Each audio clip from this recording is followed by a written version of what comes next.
Hello.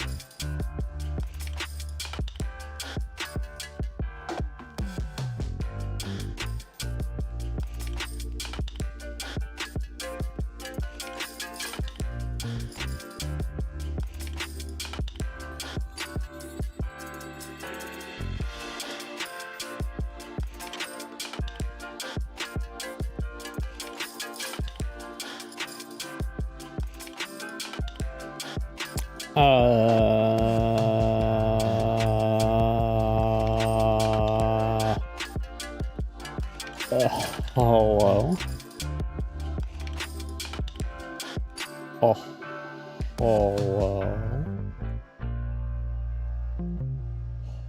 hello. Hello. I don't know how I'm gonna do this actually.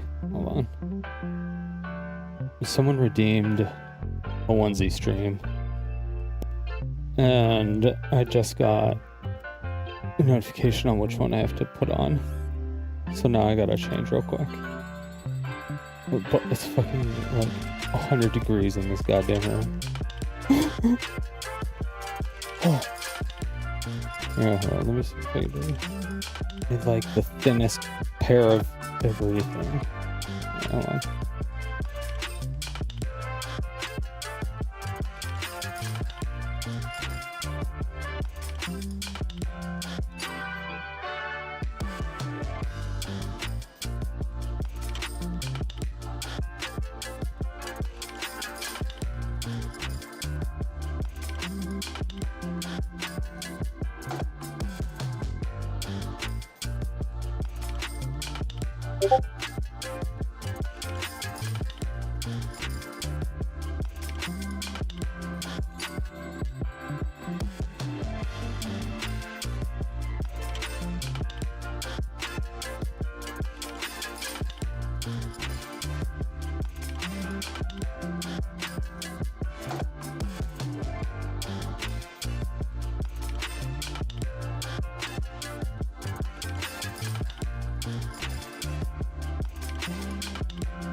Alright.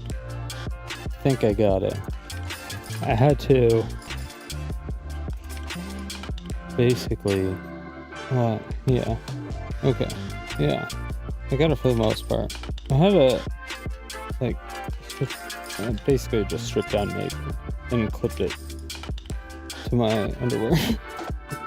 And now I don't know how to clip my headset onto the onesie. That is my current predicament.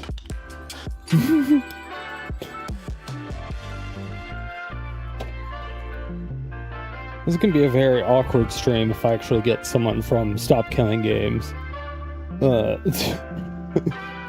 actually interview, or any AAA game dev. I think they're gonna come into the stream and be like, yeah, I don't want to talk with this guy, and just leave. I'm gonna be like, that's understandable. Okay, I'm just gonna, I'm gonna have to turn on the AC. This is actually fucking insane.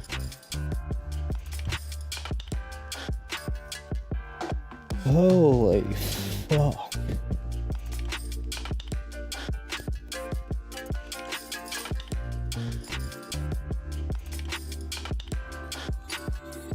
I'm usually fine, but for some reason, why not? Okay, I think I got it. Zip it up a little bit. Point the fan at me. And also spit on the ground on accident while I talk because I'm sloppy.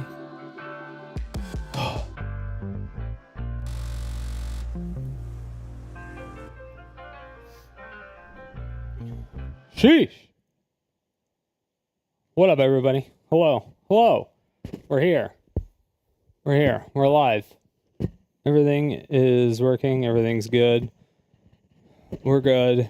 I'm good.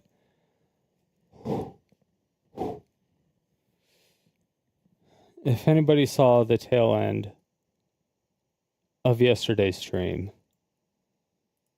you probably know how fucking pissed off I am. Probably. But that's okay, because it's Sodium City, and that's what we're here to do. We're here to be pissed off. We're allowed to be pissed off, right? Are we allowed to be pissed off? We can be pissed off, right? Yo, Galgi with a Twitch. What up, Galgi? Or on Kick, sorry. Yo. Better than being pissed on. True. Or drinking ferret piss. That's also a great alternative.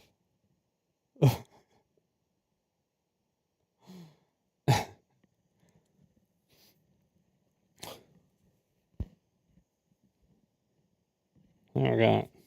Look at the thing. We got a big thing right here. Huh? How's it? See? It's still, it's pretty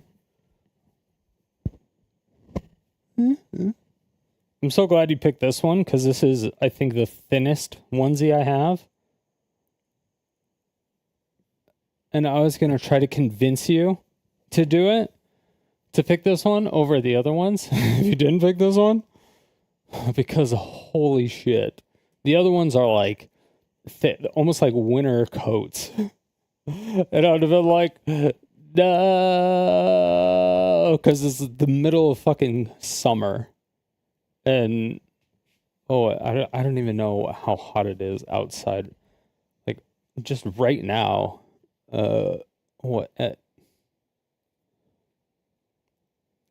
just right now outside, it's 102. So it's a little hot. And I have like a window here and then a giant window that goes from like actually like this side of the table to this side of the table. Oh, it's not falling.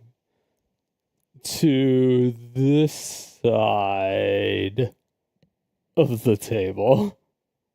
It's not gonna look down. Will it look down? To this side of the table. And then I have another little small window, so it's like shink, shrink, shrink. And it's just like giant window and then two little small windows. And I'm like, I gotta do something.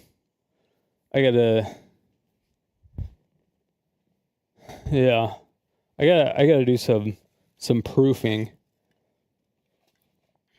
And it's like the shitty shades. They're not shitty shades. They look nice and they're all pretty and designery and stuff, but they don't fucking do anything. I mean, yeah, they keep out some of the light, but it's like it doesn't keep out the heat, really.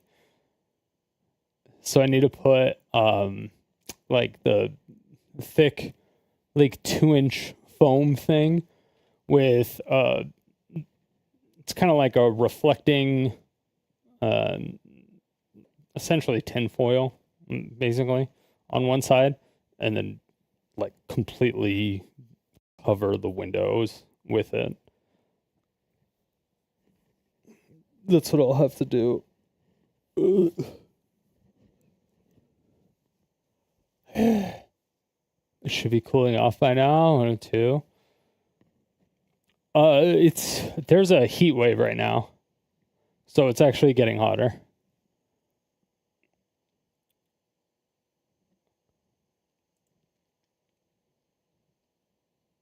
It was cool until like a week or 2 ago. It was like a week or 2 ago, and now it's just hot as fuck.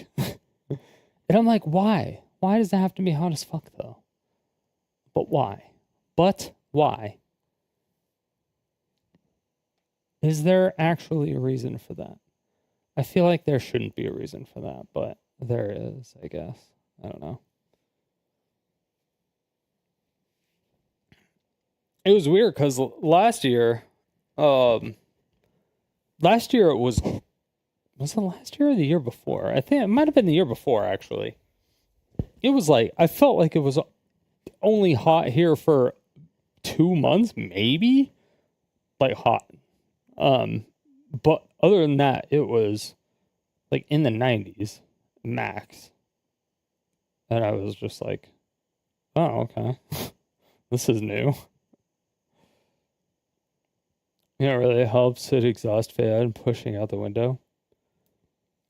Pushing air out the window. Yeah, I mean, I have a fan pulling some other cool air in, because I turned on the air conditioning. And then I thought about closing some of the vents, or some of the exhaust vents in the rooms that I'm just not, that I just don't like visit, like the living room. I'm just never in the living room, but the living room is like right here. And so it's like kind of cool, but still not really. I think it's cool just because there's tile out there instead of carpet. You know what I mean?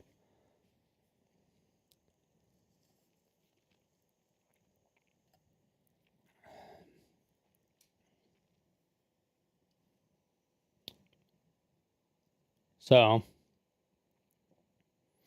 yeah. I think that's really what it is. But I'm hoping if I do that, it'll get most of the cold air. Like if I have the AC on, it'll get most of the cold air pumped through this fucking vent right there. That is essentially going right here. But it's not doing enough. These motherfuckers. I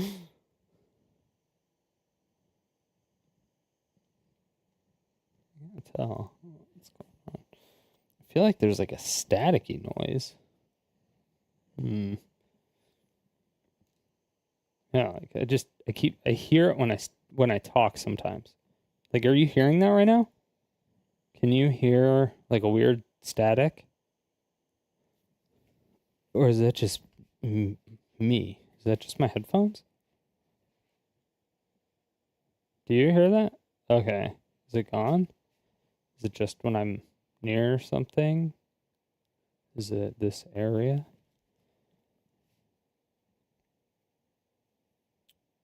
I'll just turn off my Bluetooth. What? I'll just turn off my phone. I have so much wireless shit in here. It could be congested. It could be congested. It shouldn't be.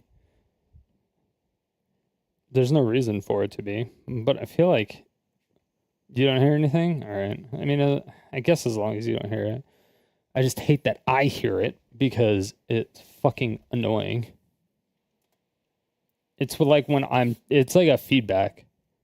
Like I can hear it when I talk. Because I hear myself when I talk to make sure that shit's not fucked up, typically. Or supposed to.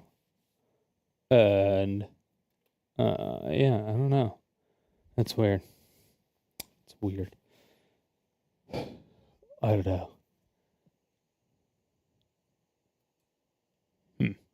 Anyway.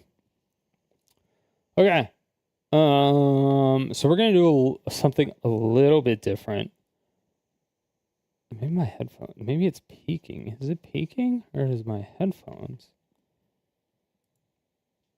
Do my sound? No, my sound's low.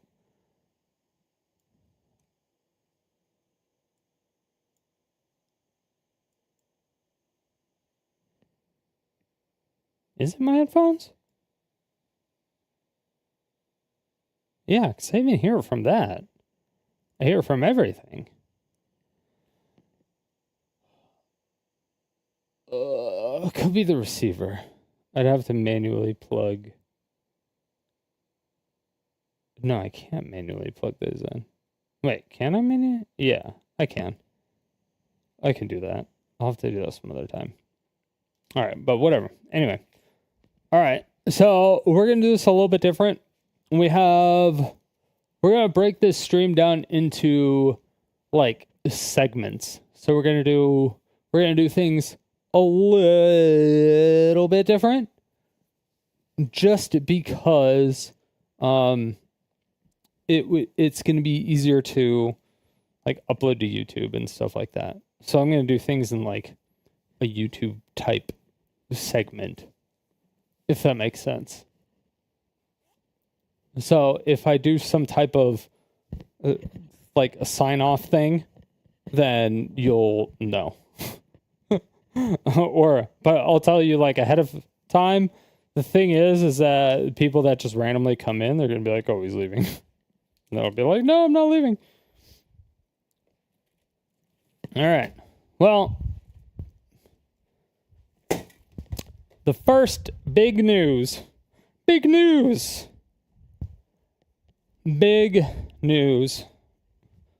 guess I should be here. Should I be here? I'll get a little bit lower. Okay. You can still see that. All right. So, I have noticed that there has been a problem. All right. Okay. Hold on. Let's start over. Let's start the actual segment. Okay. We're going to start the YouTube segment real quick.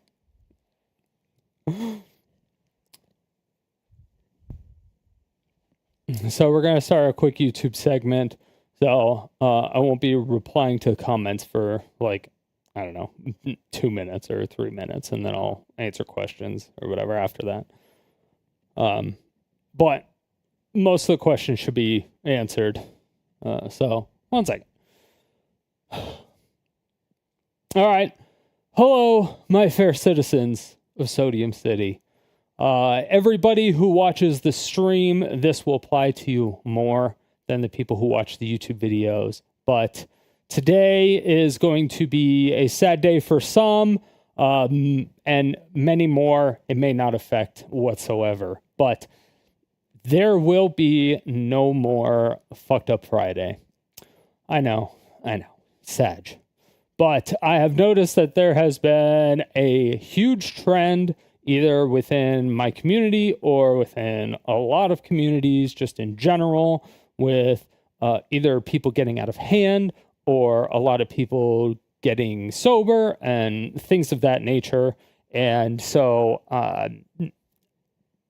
I'm just one of those people to where I'm just like, whatever. I don't want to encourage people to do bad things. And there's a lot of prominent people within the community, whether it's mods, whether it's active chatters, whether it's people who are leaving comments on videos all the time, viewers and stuff.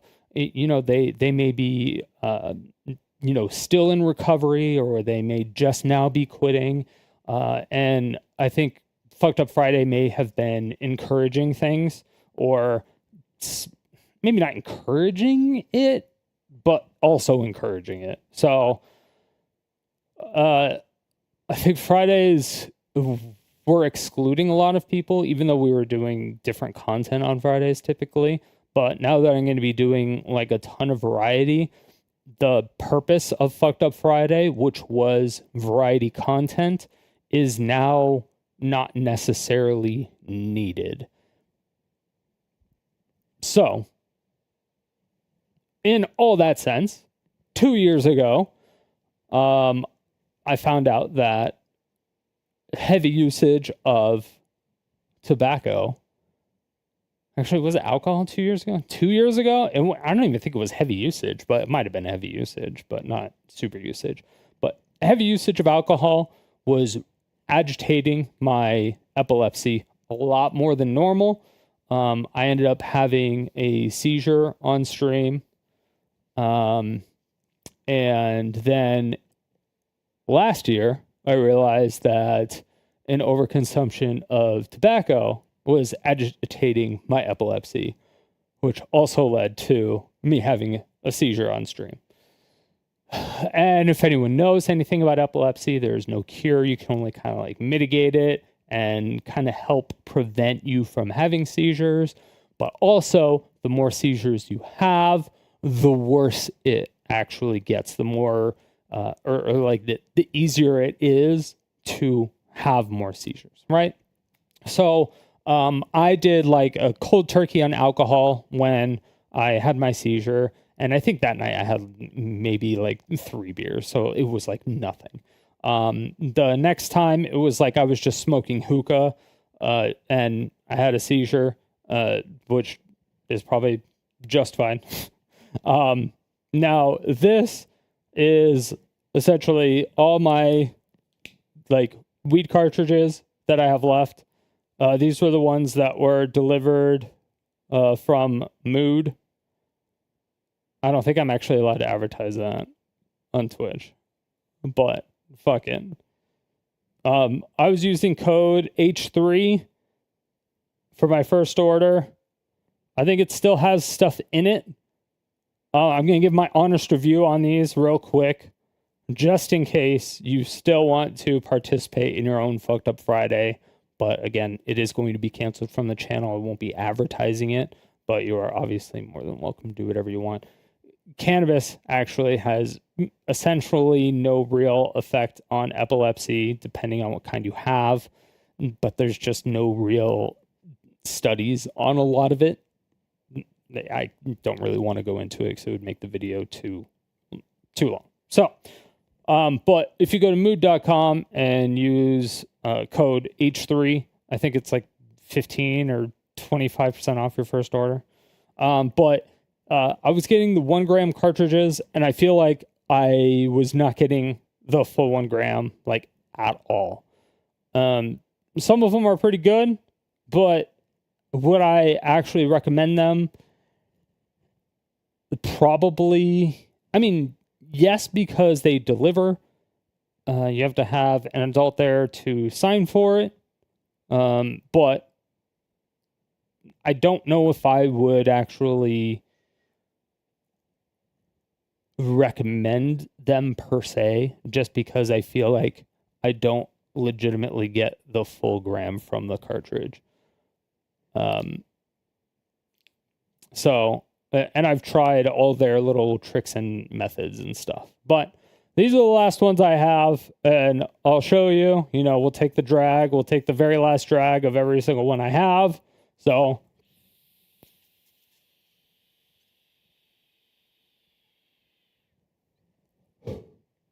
see, they're like no smoke. Trash can. Trash can. I don't know why the trash can is no longer in focus. I'll hold the trash. No, it looks like I'm going to throw up. Jesus fuck. All right.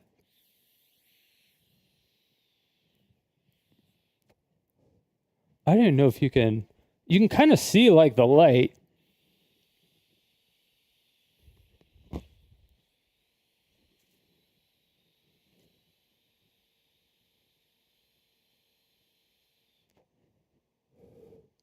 But yeah, see, I did a blinker and I got zero smoke out of it. And you can see that there's definitely stuff in there. I start it upright. I charged the cartridge because it is USB-C. I tried putting it in, the fridge for a little bit to cool it down because obviously in Arizona it's hot, but I could never get anything out of it. And it's essentially the same with every single one. Just varies difference between the cartridges.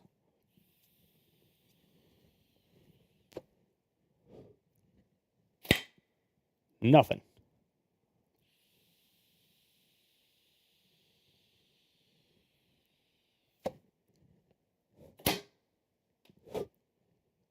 Nothing.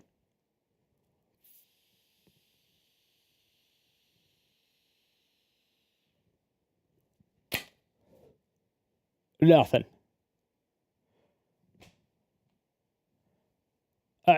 Yeah, they fucked me on Fucked Up Fridays. No, but yeah, like if you don't have a place that you normally go to actually get cartridges and stuff like that from, if you don't have your favorite place to do that, then I would say Mood is a great option if they deliver to your state. It is obviously not legal in every state, and they have the states that they actually ship to. So you don't have to worry about legalities because they do all that stuff for you. You don't even have to worry about it. But yeah.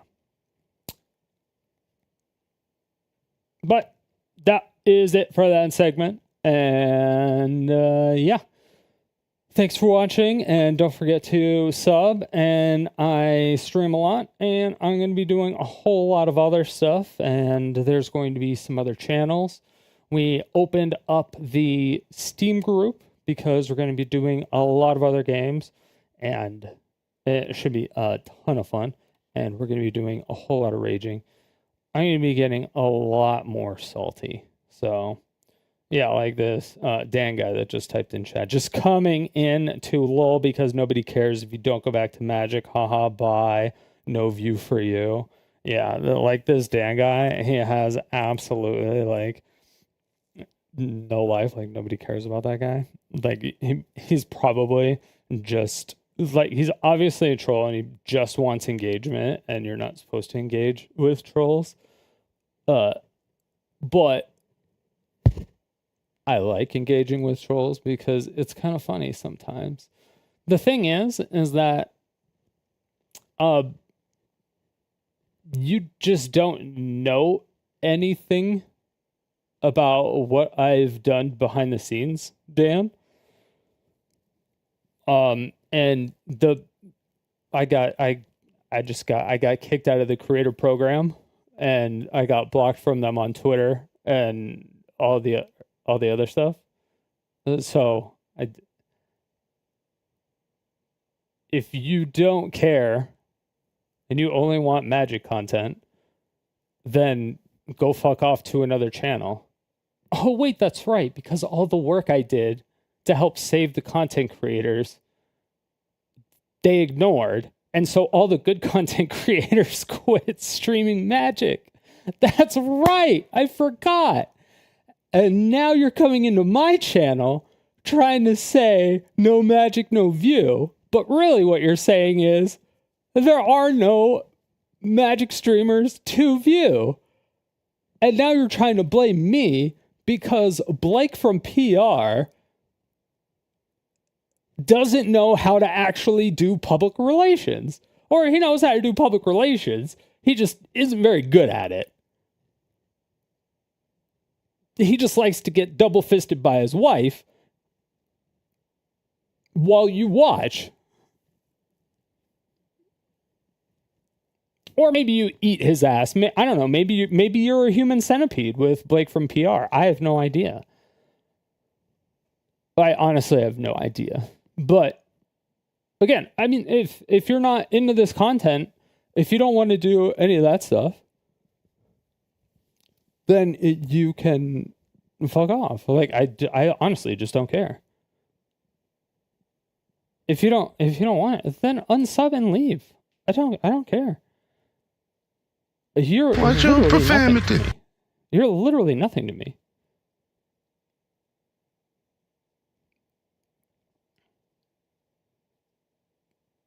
There's a lot of Magic content.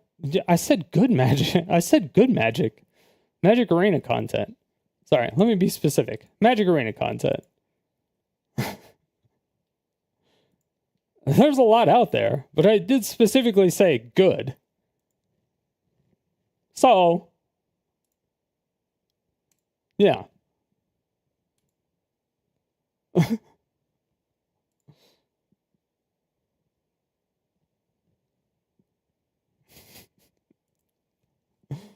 And it's also funny that you're trying to defend it.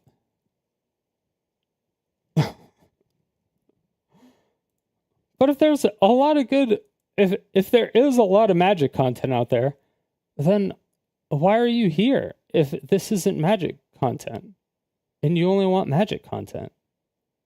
Why are you here? That doesn't make any sense.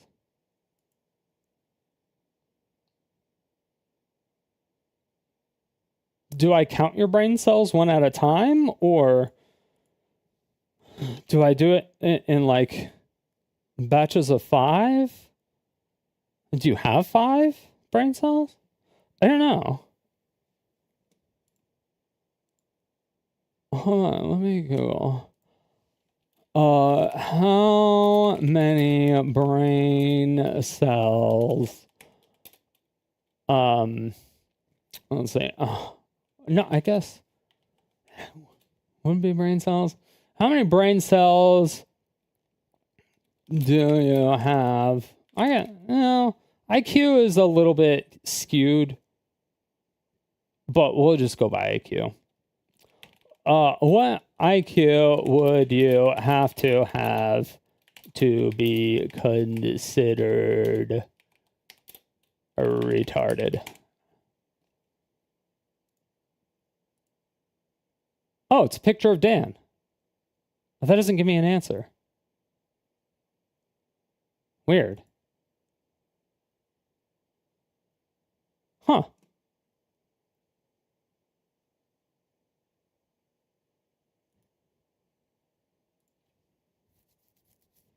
Can't fix that one. Sorry. I tried.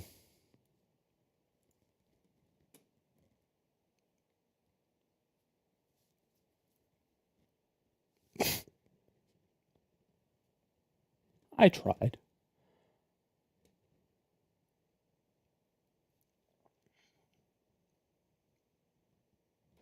It's no longer a medical term. Exactly. It hasn't been a medical term for a while. But like, I mean, most insults were medical terms and are no longer medical terms. Yet people still take offense to them. So it's just one of those things to where it's like, what are you going to do? I don't know. I don't know what to do. Because I can't call someone stupid because that was a medical term. I can't call someone dumb because that was a medical term. I can't call like I can't call someone low IQ because the IQ tests were actually designed by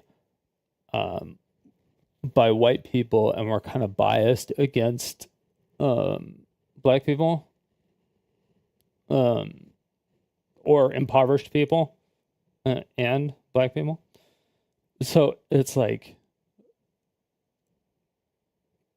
I can't just say you have low IQ. You can't say that either. Like, what are you supposed to say?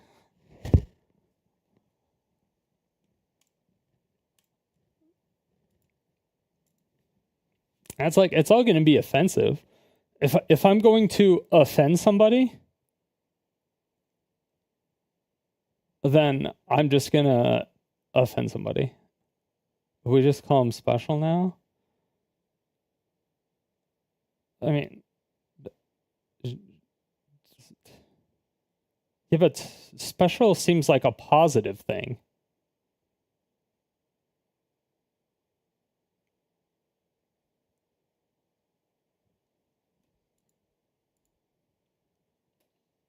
I mean, there was special education, but that was because it was special education. It was like extra education or education that was specific towards a group of people. The education stuff was special because it was curated. And so it was like the education was special, not the people in the class.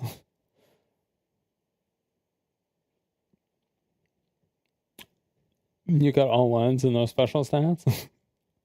Fallout reference. Oh, yeah, I never played Fallouts.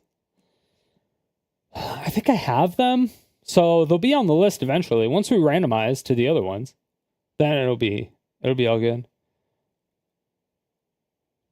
But yeah, the people like Dan, I mean, those people came in when I started playing Magic, and I used to be a League of Legends content creator, and I was a much bigger League creator than I was a Magic creator, and I was a much more prominent figure in League of Legends than I ever was in Magic. So I like none of that shit bothers me. Like, and I played fucking like I was semi-pro Counter-Strike for the NTF2 for like 10 years. His no Magic, no view shit. That's not I don't care. None of that shit bothers me. Go away then. Like, I'm trying to, like, right now, especially for the next, till the 31st? Or till the 30th? Right? Did he say the final push for for Stop Killing Games ends...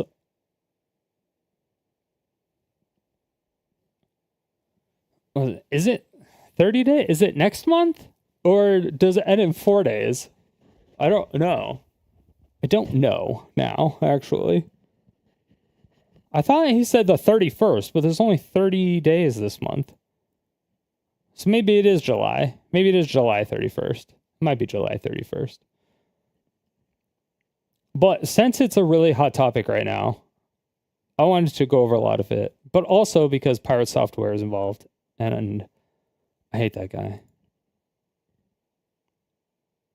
So any little minuscule of hypocrisy or the thing that I can point out against him, that I will.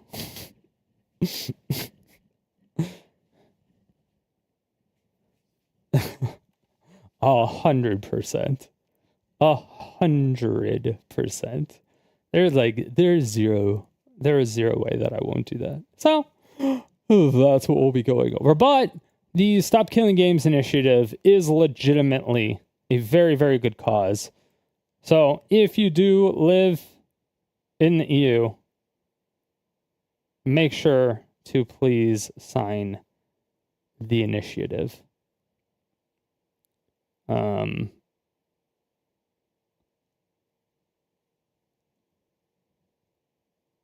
Let's see.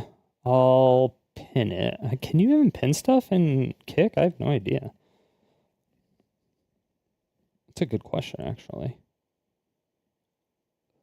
What is that? Killing games.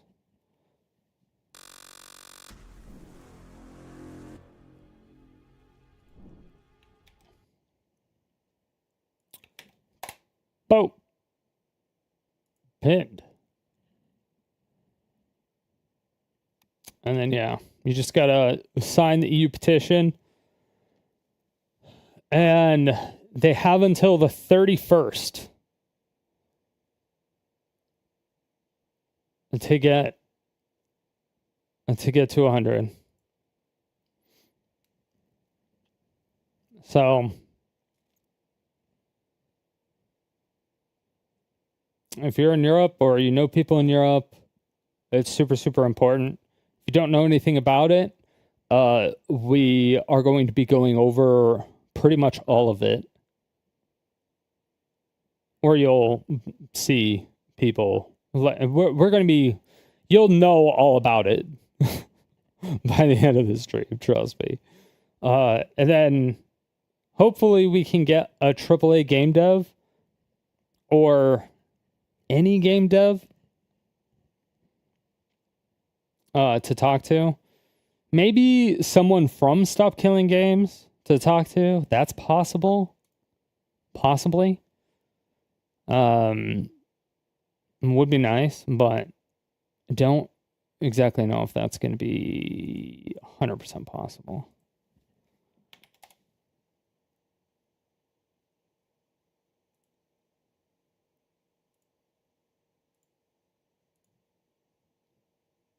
So we're just gonna cross our fingers and hope that it's possible.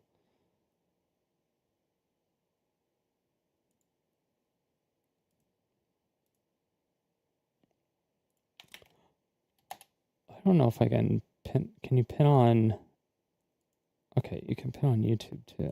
Okay, perfect.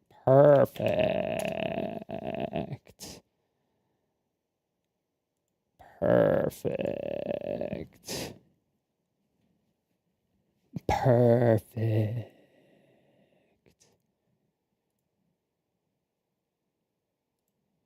All right. So we have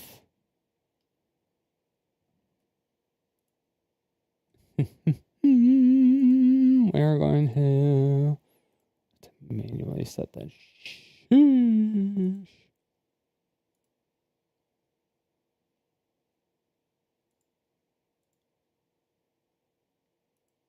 It's just slurping up all my goddamn resources.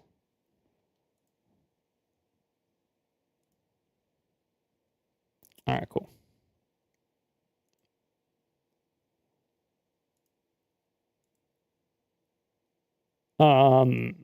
But yeah, I don't know why that. I also don't know why that damn guy thinks that this has no impact on Magic Arena. Because if the like it if WotC makes a new version of Magic Arena that can actually handle 4 players, and so they shut down the normal Magic Arena, and you had like every card in the game 4 copies, they could just remove those cards, and every sleeve, every custom like style that you have, they can do all that stuff. 0 repercussions.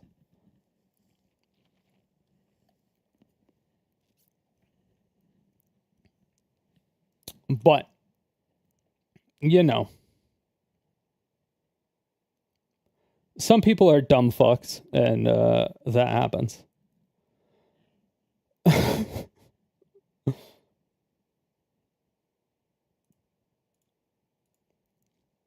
There was so much.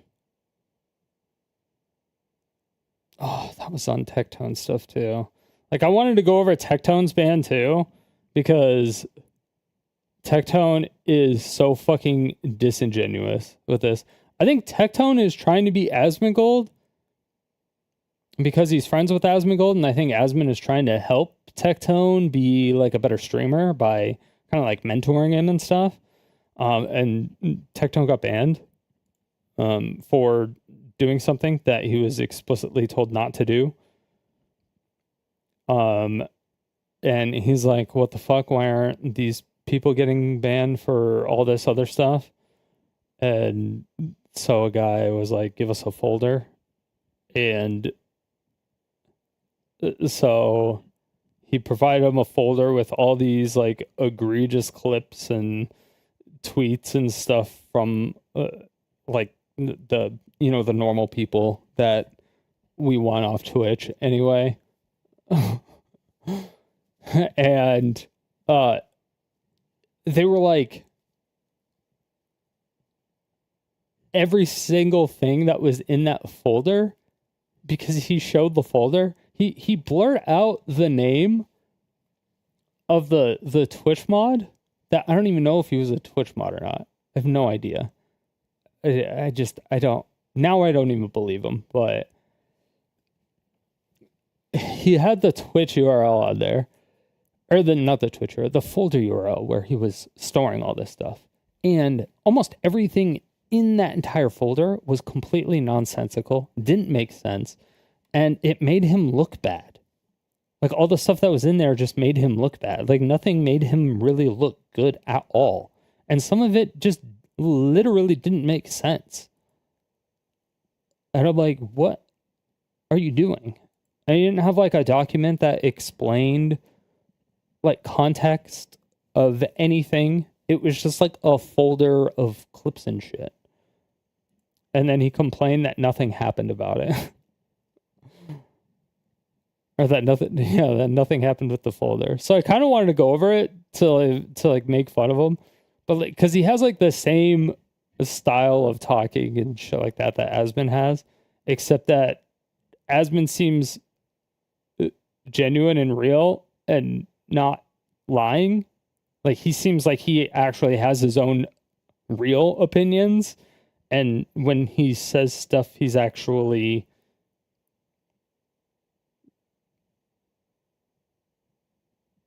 like, if he did something, he'll say that he did something, and then he'll actually show proof.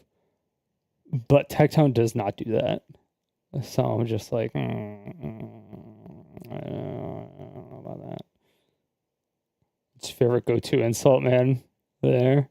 Something so satisfying about calling someone dumb fuck. Oh, Tectone? Is Tectone your favorite?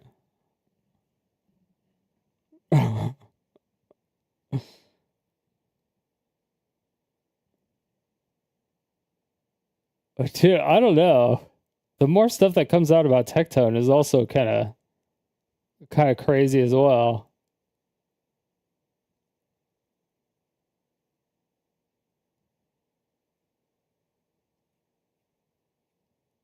But there's just so much stuff.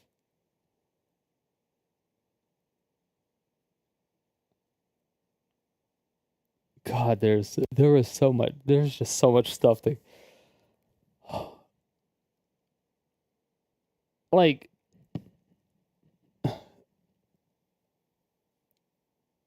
hold on. What?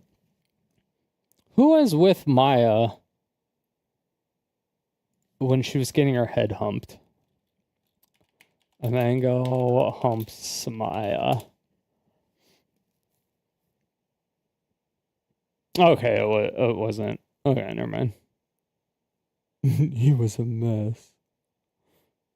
Ray talked about it.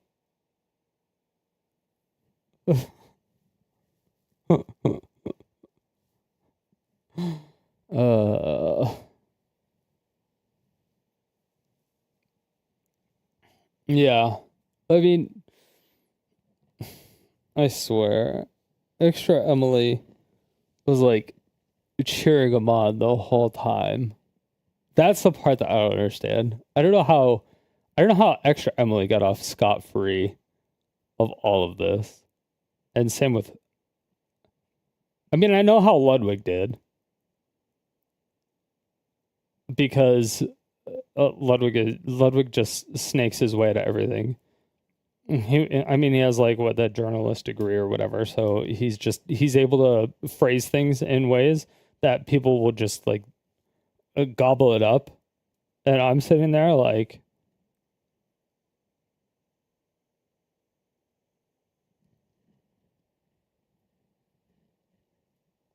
you do realize that some people can see through that, right? Like, we know that you're ridiculous.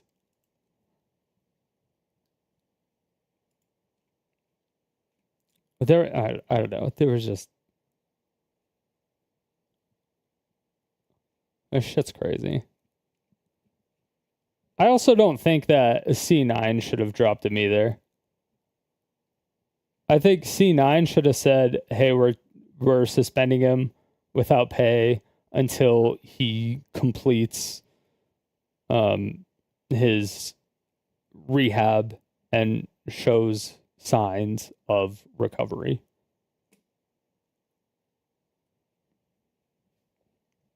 Like, I think that should have been good enough because he's like the longest standing, or one of the longest standing C9 people out there at this point.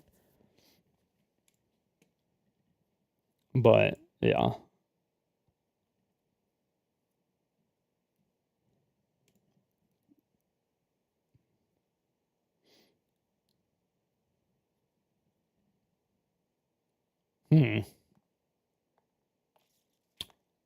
But anyway. So where do we start? Where do we start? Whose video do we even start at? I think we start at Charlie's because I think his was the one that got the most attention at the start of it.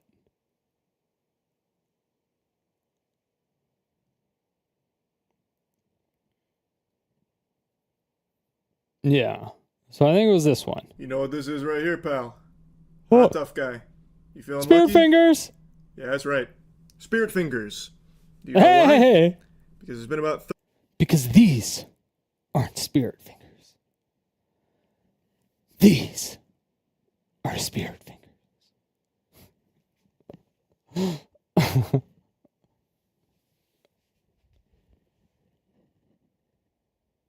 This is not a cheerocracy. I am the cheertator here.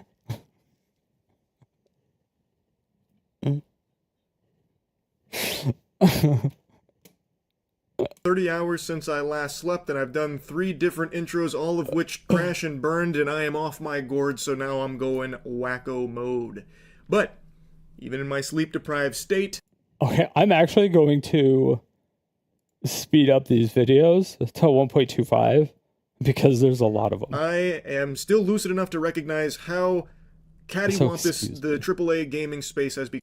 I am also going to be pausing, probably, because there's a lot of things that I want to talk about this. Because even though I would say that I'm not a gamer, even though I've played games for a very long time, video games for a long time, I wouldn't say my entire life because I was a sports guy until I was like, I don't know, like 14 or 13 or something like that. I think I was like 13. But I always concentrate on like one game at a time. Pretty much always. And it was for extended periods of time. You know, it was like competitive Counter-Strike for a really long time. And then it was like competitive TF2 for a while. And then it was League of Legends, and then it was casting, and then I didn't do any video game stuff for a really long time, and then I did Magic the Gathering Arena, and then now I'm doing this. So like I still have I have love for video games in general, but yeah. Are you gonna leave the writing while I go use the restroom? Ah, yes, Ethan Klein style. Exactly. Or not Ethan Klein style. Hasanabe style. Sorry. Ethan would sue me. No, I don't. Hey, Ethan, I hope Ethan wouldn't sue me for watching one of his videos. I did an ad read earlier for his, I did a sponsor read for his product and his code. All right.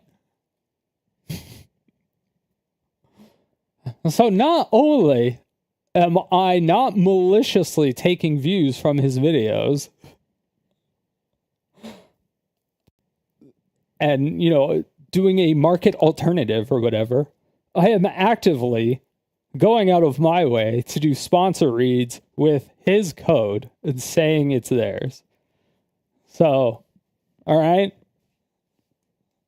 That's like the polar opposites.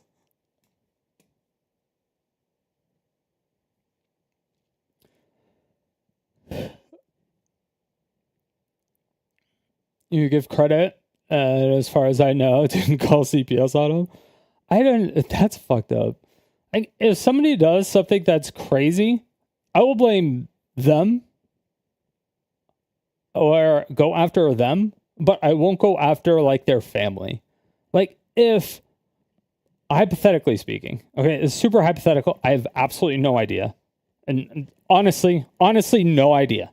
I don't know if I have no idea if there's actually okay because I everyone knows that I dislike pirate software because I feel like I was completely hoodwinked by him at the beginning, and so it's just I feel like my hatred growing for him as time passes, and I see more through the fact that I was completely and utterly fell for some shit.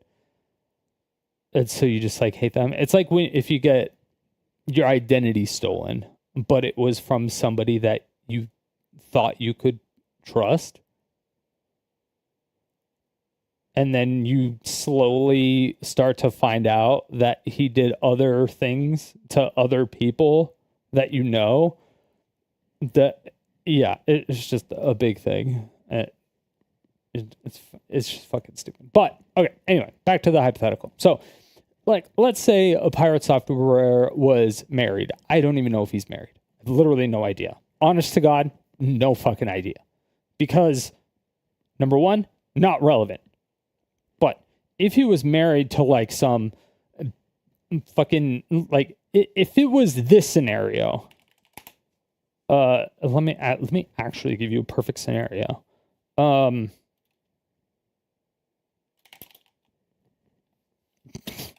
I didn't even know where to find it besides in the CJ Deche video with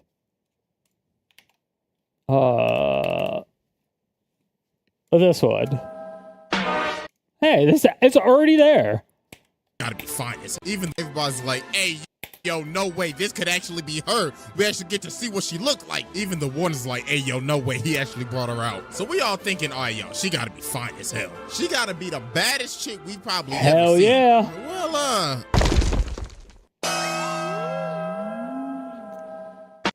so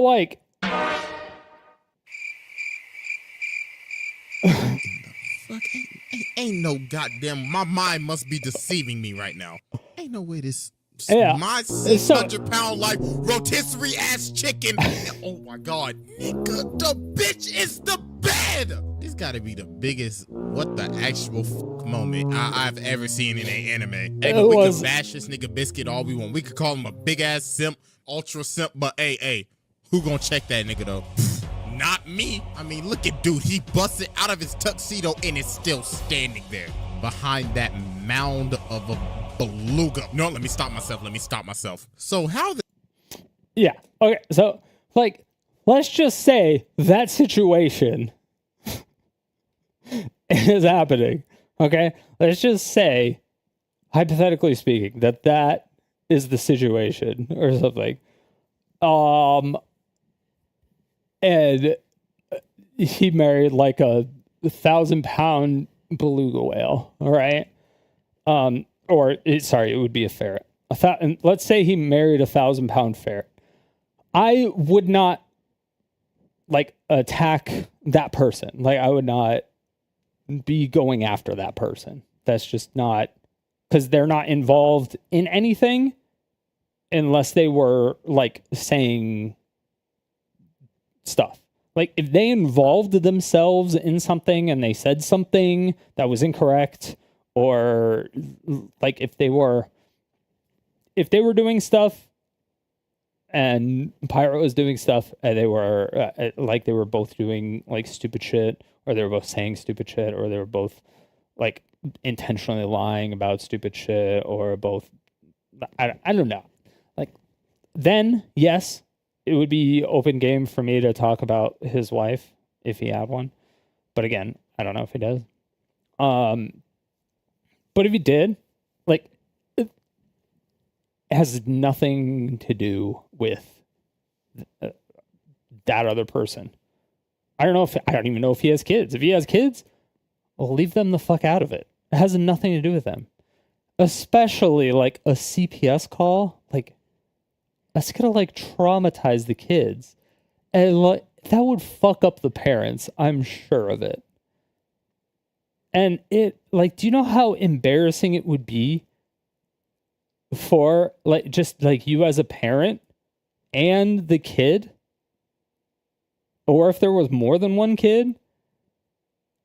Like, you get taken out of school and you get, like, interrogated by CPS people trying to find out, like, hey, are you crawling around on the floor of your house, like, eating dog shit and stuff? It's like, they would not, like, nobody would let that down. Like, you would just, in school, you would be forever known as the shit eater. Like, forever known as a shit eater. Even if you didn't do it. That's just what people would, they would just call you a shit eater.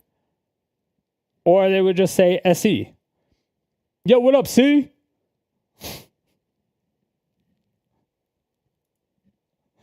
And that's just like, because that's what kids do. They'll latch onto something and they just won't let it go. And it'll just stay with you forever until you move schools. But since it's like Ethan and Gila that got CPS called on them, but if like Pirate Software, since he's such a huge figure too, like people in high school or junior high, like they would know and they would figure it out. I mean, because it happens, and they would know that it's him or her or them. And they would just start calling them a shit eater too. It's like, okay, what are we supposed to do then?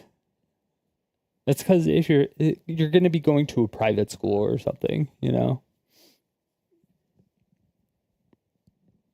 It's crazy.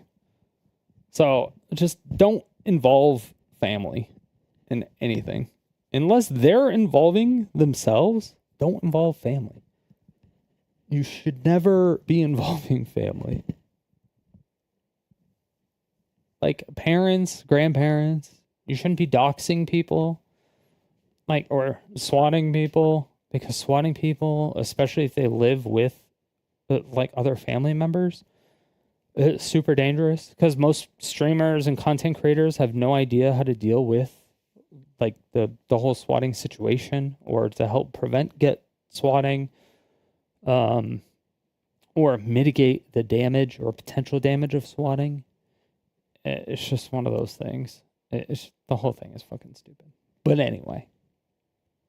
Like, the gaming industry has so many things that I have bitched and moaned about. Probably the biggest practice that I've been most vocal about, not exactly shy on. I am hours since I last slept, and I've done 3 different intros, all of which crash and burned, and I am off my gourd, so now I'm going wacko mode.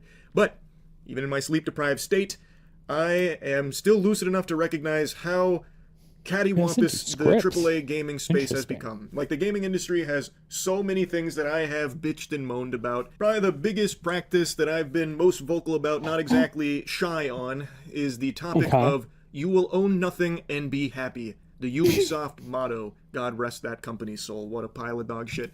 But it's not just Ubisoft. That has become a prevalent business strategy across the gaming industry. Ubisoft developers you will be are happy. in You're France, basically and they make like you come away with the idea of ownership of whatever games you purchase. I've worn the this topic out developers more than a make in fleshlight in a frat America. house, but it is something I am very passionate about. The gaming industry is getting away with more and more garbage where they'll take a shit in your mouth and you're expected to thank them for adding some flavor to your taste buds. It's terrible. And there is an initiative that has been aiming to fight back against a lot of these practices that I think really need some big overhaul.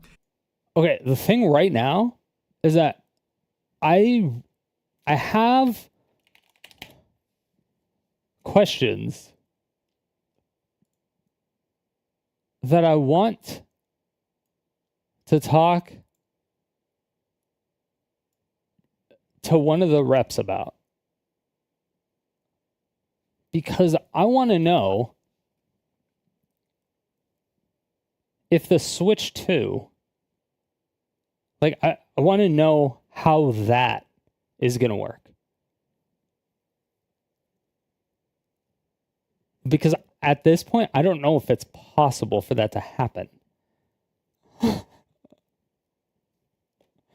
Or it's an initiative that I this think whole a lot of you are movement probably very familiar with. It's called Stop Killing Games. And I've followed it since its inception. I've talked about it on stream quite a few times, though this is my first video going over it. And I regret that now because I see it wasn't going as well as I thought it was. Admittedly, I didn't follow how successful the initiative was, only that it was aiming to do good for consumers, and that it was taking proper steps legally to get there, and it was going through all of the right channels. And now today I watched a video from the guy that's spearheading this. His name is Ross. He posted a video called The End of Stop Killing Games, where he's giving an update on where everything's at and how it's kind of at the finish line here with a lot of failure to show for it, with only a few other chances to fight back. Now, before getting into the weeds on the topic, I want to get this in the beginning because I imagine the vast majority of people watch the whole thing. I'm putting a link to the full video on Stop Killing Games, as well as a link to where you... Or like the twin of the lead singer of Strapping Young Lad. I'll never get over it. It will forever be engraved in my mind. Go to help support the Stop Killing Games initiative, because there's only a little bit of time left for the most important parts of it now that it's at the end. So if you know what the movement is and want to support it but didn't know where, the resources are in the description, or if you want to get it right from like the source, I have a link to his video. But I want to go into it myself here because it is a topic that I do feel very strongly about. But for those that don't know anything about Stop Killing Games, I'm going to let him explain it in his own words, so that way you can get an actual, correct, informed explanation of what the initiative is. And the reason I say it like that, like fucking all, pinky out, snooty, is because a lot of people don't even really know what this is because of people like Pirate Software completely misrepresenting what the initiative was. As a True! refresher, Stop Killing Games is a consumer movement to stop publishers from effectively destroying video games they have already sold to customers. I'll pause right there. The simplest, bare-bones, birthday suit, butt-ass naked explanation for what this is. Stop destroying things that people have paid money to own. It's one of those things to where they have like the best slogan. Stop killing games. It's like the initiative. Stop killing games. Any gamer should be on board with that. I don't understand why a gamer would be against not killing games. Maybe that's maybe that's just me.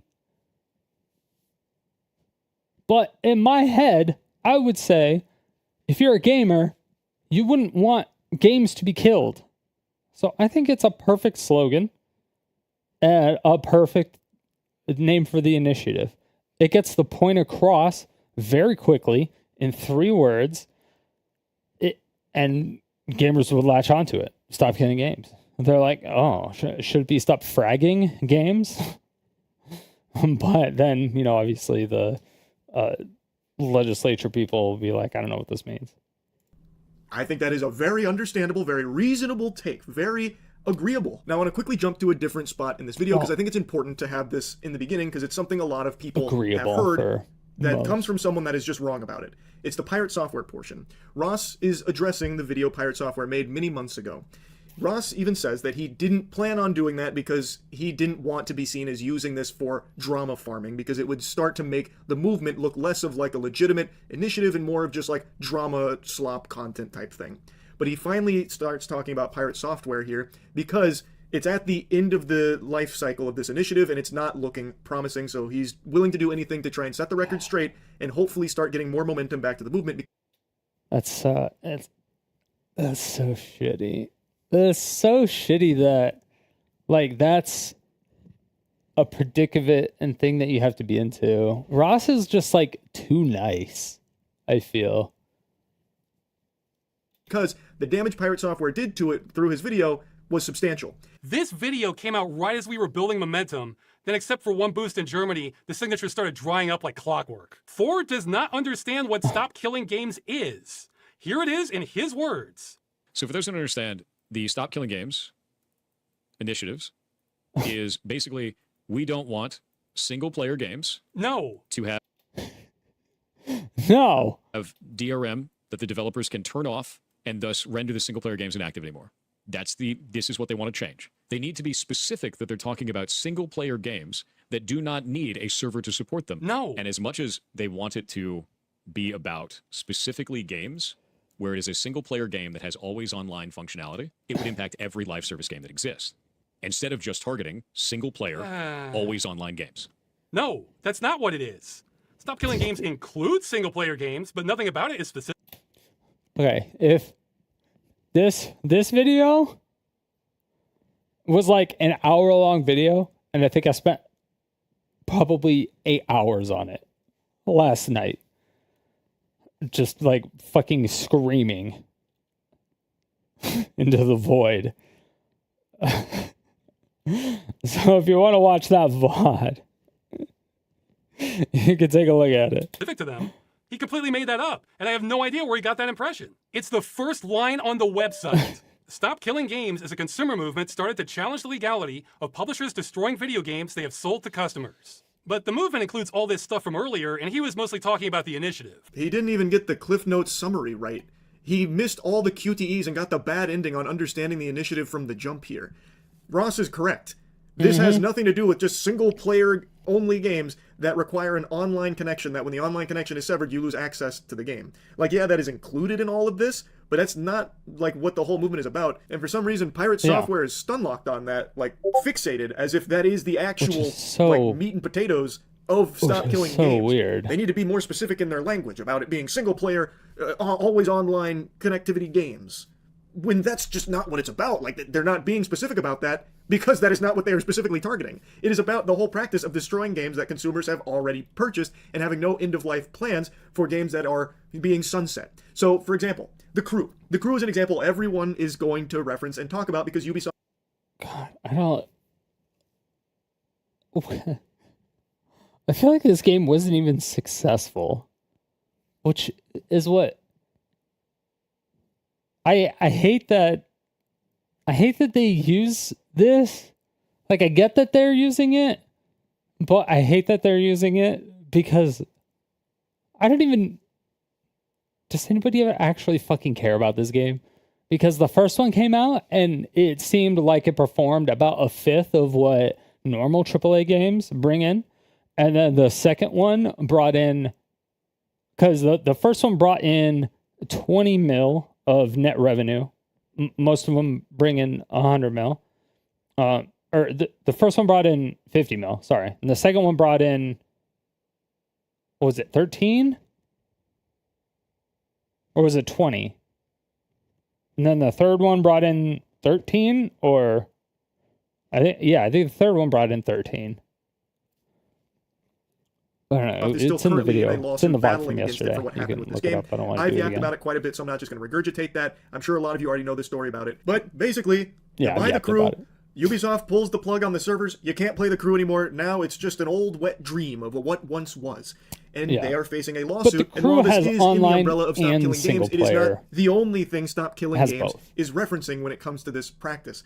Pirate Software is so hung up on it being single-player games that people lose access to, when that is a component of it, but not the entire focus. Well, the short version is the initiative is about requiring publishers to have end-of-life plans for games they've sold to customers in the future. So when they shut them down, customers can continue running them without their support. So that's one thing Thor doesn't understand, but he also seems to think this is about converting multiplayer games to single-player. Transitioning an entire multiplayer server-side game into a single-player video game, which means rebalancing the entire experience around single-player, rebuilding everything in the entire game. How are you going to do that with Final Fantasy XIV? You're just going to make all the raids soloable? This is the part where I kind of fucking exploded, and I actually had to install a game that is an MMO and showed him exactly that. It's like, if you have enough skill, you can solo it. You can legitimately solo raid bosses if you want to do that. But also, peer-to-peer connections are still, like, they still exist. There's private servers for World of Warcraft, like classic WoW. There was before, like, Vanilla WoW came out, which is why Vanilla WoW came out, because there was a huge shutdown of all the classic WoW servers, the custom classic WoW servers. So it's not like it's impossible. And they even the classic WoW private servers made changes to, like, specific items and skills and stuff like that. The servers were more optimized because they can write better code, or better net code than Blizzard does. And there's so many things, and just Imagine the day that World of Warcraft shuts down, and suddenly you have to make it a single-player game for every individual that ever bought the game. you don't have to make it anything. It shuts down and boom, private servers. That's what they're asking for. No. Because they would have to sunset live service games as a single-player experience. The idea that suddenly you need to make every single live service game playable single-player offline? No, dude. Correct. No. This part is more confusing than Finnegan's Wake, because nowhere in anything on Stop Killing Games has this even been like a talking point from anyone besides Pirate Software. I don't know where he pieced this puzzle together. Like I don't get it. Like, if I'm gonna try and, like, really reach here and give, like, a charitable explanation for this take, maybe he's extrapolating based on the idea that if publishers have to have end-of-life plans for their games, that includes MMOs, where once the game is getting sunset, you're pulling the plug on it, you would then need to turn the game over to the community in a playable state, an accessible state, like give the code to them. Thus, it'd turn it into a single-player experience, so the onus would be on the developers to rebalance their game to be a single-player experience for them. I guess. I have no idea. That still just doesn't make any sense, but maybe that's the tree he's barking up. He's basically saying that he's interpreting it to where so Pirate Software is interpreting the entirety of Stop Killing Games for MMOs specifically, as to where if they want to sunset the MMO, like if they were to shut down Final Fantasy 14 or World of Warcraft or whatever MMO, Ashes of Creation, his baby Ocular. So if they shut that down, then before they would do that, they would have to get all the developers to transition to, like, recode everything to make it a single player only experience instead of an MMO experience. So almost remaking the game. So like if the game was failing and they were essentially running dry of money, they would have to stop putting in features, stop doing updates, stop doing bug fixes at that point, because they would have to, because they're looking at the writing on the wall and they're like, we're going to have to fucking shut down. And if we have to shut down, then, we're going to be forced by the government to make this single player, but then we won't be able to afford to pay the developers. So like we have to start this process now. So you get all the developers together and you have to force them to, again, essentially recode everything to force it into single player. And which makes the experience of the actual game that's currently there worse for everybody who actually enjoys the game that is currently playing the game, as to where you could just be doing bug fixes and doing new content. So the stuff that the people don't like about the game, you can fix and then you can expand upon, and then you can do other things and maybe attract new people to the game. But if it's still just like a bad game, or you're literally just like, you want to make a number 2, so you shut down the first one because you don't want to run the first one anymore, because you have a second one. You're like, we don't want to run the first one. We have a second one.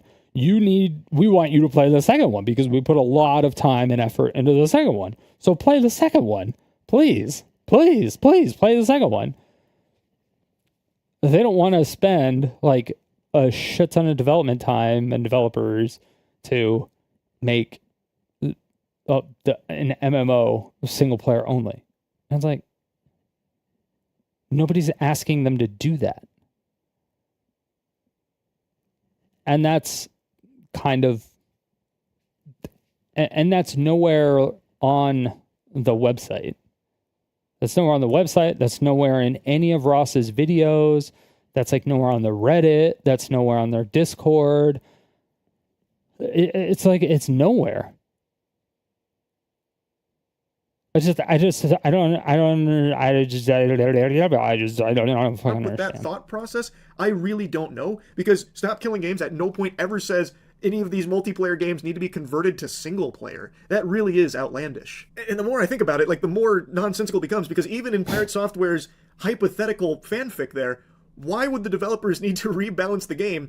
They would just turn over the code to the community and just be in that state. They're no longer responsible for balancing the game. That's the whole point. They're not indefinitely supporting it. They would just be responsible of leaving the game in an accessible state to the community, while they would shut down the servers on their end. Like, they wouldn't need to go back through with a whole development team and like, tweak the game to be single player. You don't like him? It doesn't make sense. Which person don't you like? I really do not understand that one. But apparently a lot of people latched onto that talking point from Pirate Software as something that Stop Killing Games was asking for, and how unreasonable it was. Which, if that's what Stop Killing Games was asking for, it would be unreasonable.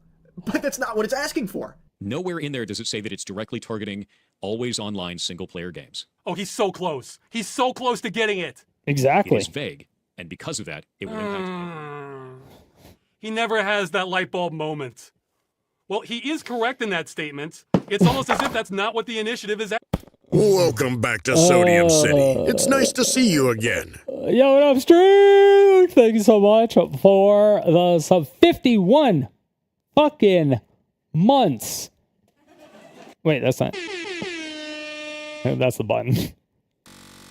Let's do it, Rebecca. How's it going, baby? How you been? Ah!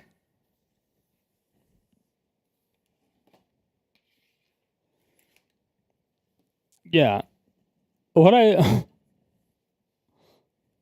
really want to do is talk with a AAA game dev. I think if I could talk with an actual AAA game dev, somebody who knows, like actually knows what they're talking about, because I kind of actually know what I'm talking about as well.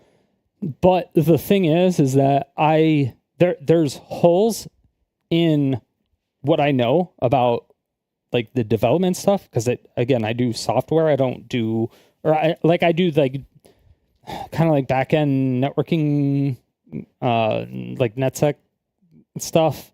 And I deal with like APIs and like scripting and stuff like that. But I also deal with like B2B software. I don't do anything with like video games. I've never really done anything with that stuff. So when it comes to like big video games, I don't know what the differences are, and so or how big the differences are, and so I need to like there's a lot of gaps in my knowledge that I need to fill in. I have holes that need to be filled.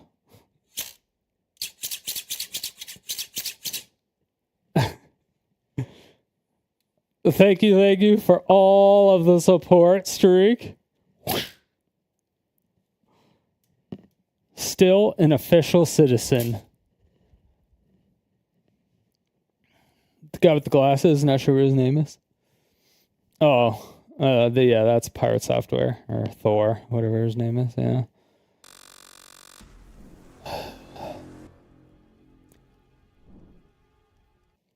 I used to... Like when he first came out with all the shorts, like when he exploded, I liked him because he was talking about, you know, like network security stuff and like how to protect your accounts a little bit better and being more safe with your accounts and being more wary about certain things. And he seemed like genuinely educational when it came to that stuff. I never really heard anything super technical from him. The only thing the whole I worked at Blizzard came out of his mouth probably in every short. He's like, so when I worked at Blizzard, I think that was the opening of every single short that he had. It could be completely unrelated. He'd be like, so when I worked at Blizzard, I had this really, really good pizza last night. I had it delivered. Oh my gosh, it was this pizza place I've never been to before. And you're like, what the fuck does that have to do with anything? But it's just like kind of what it turned. It's like what it turned into. And I thought it was just like a meme. But he was like serious. And then I was like, oh.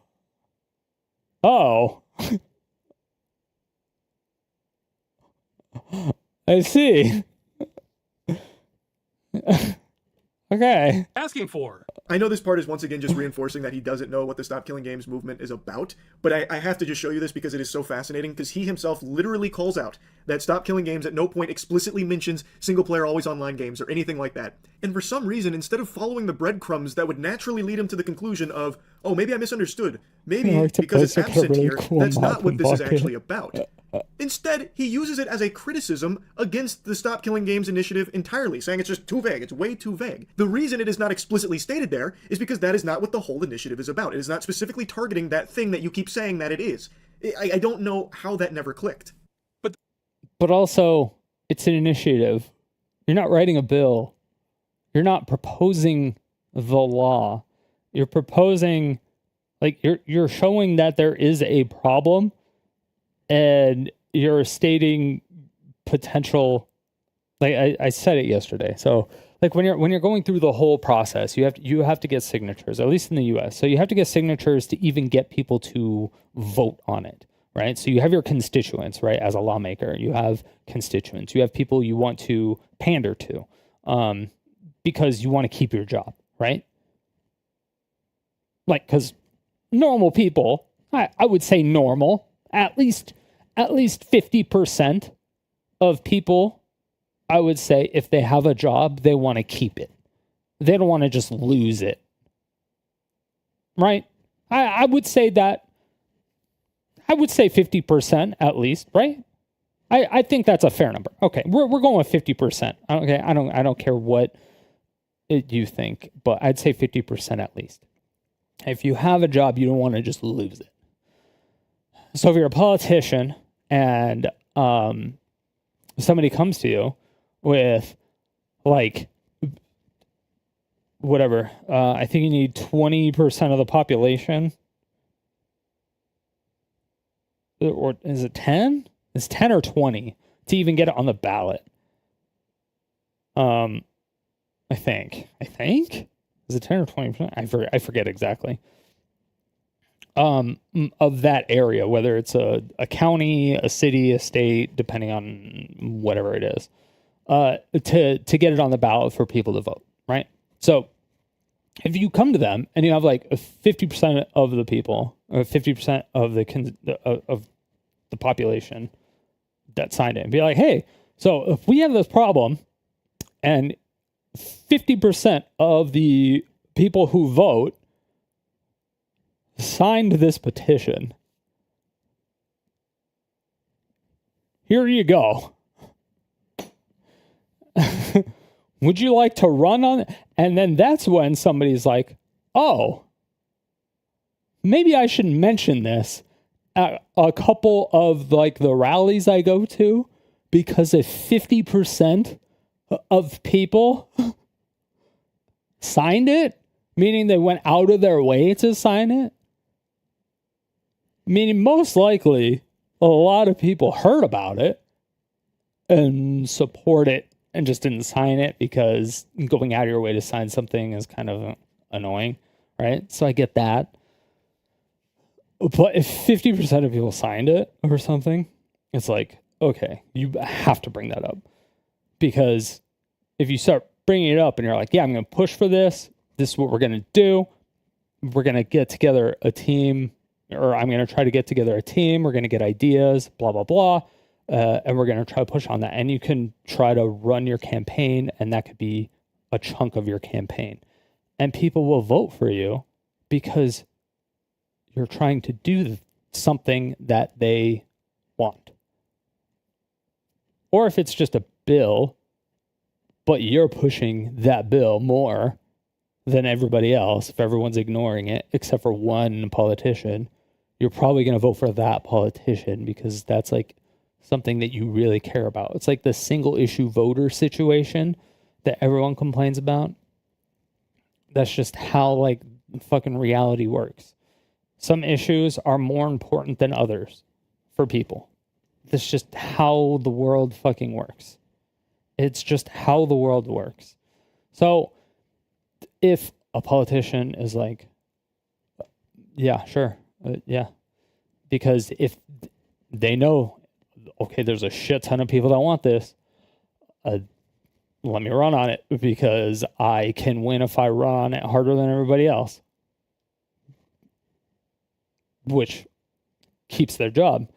And then if they can actually get it pushed through, that means that the people that voted for them because that person ran on it are going to vote for them again, which means that person keeps their job.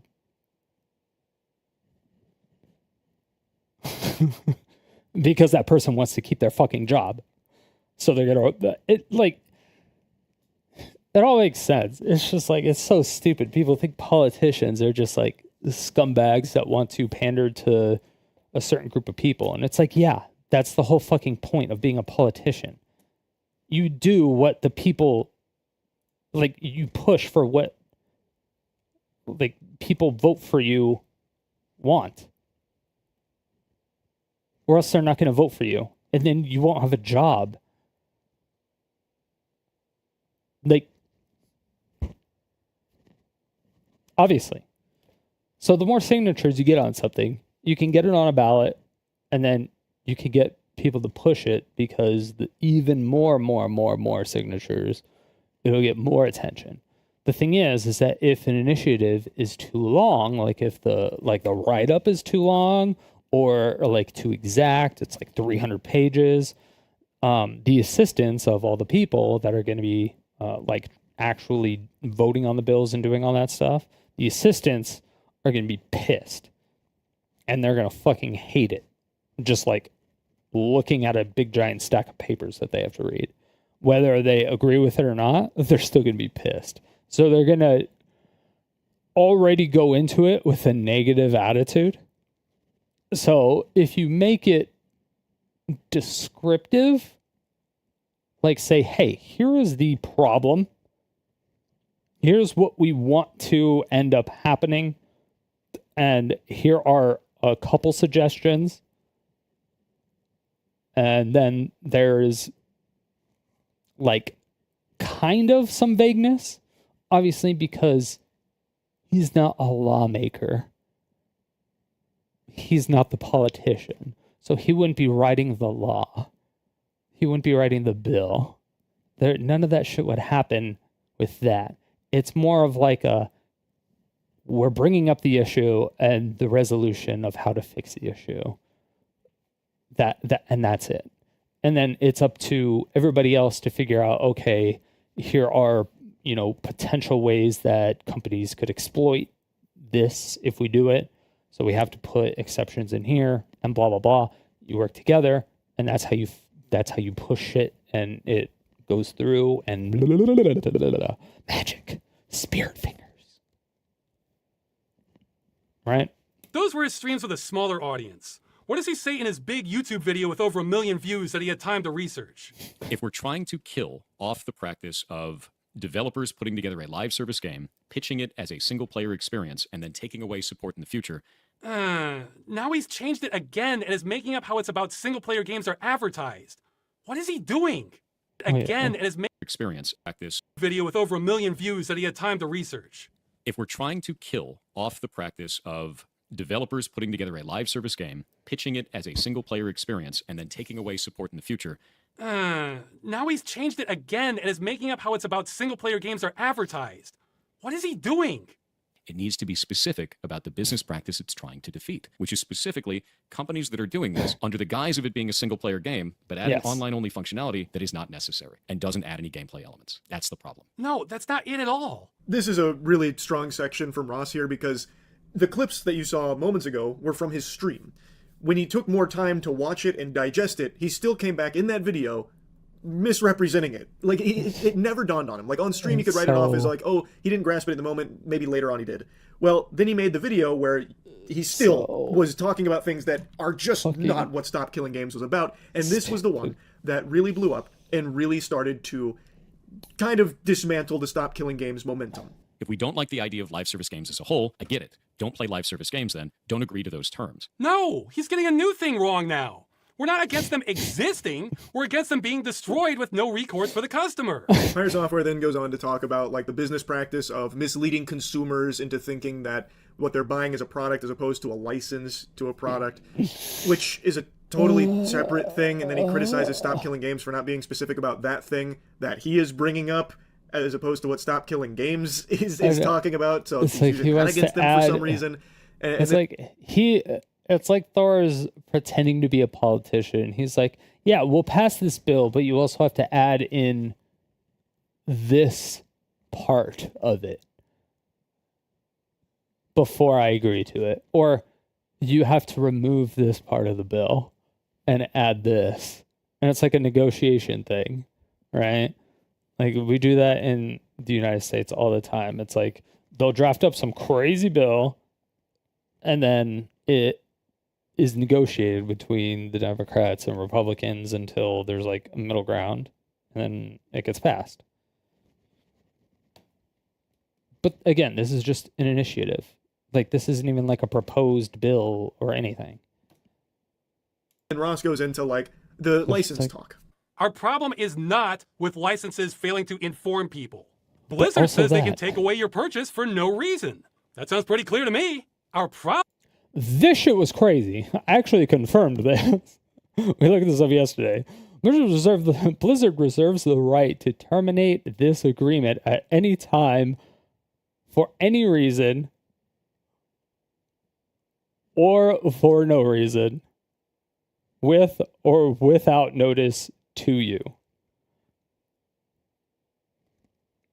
And I was like, okay, well, what's the full context of this? because they just highlighted it. That's all they did.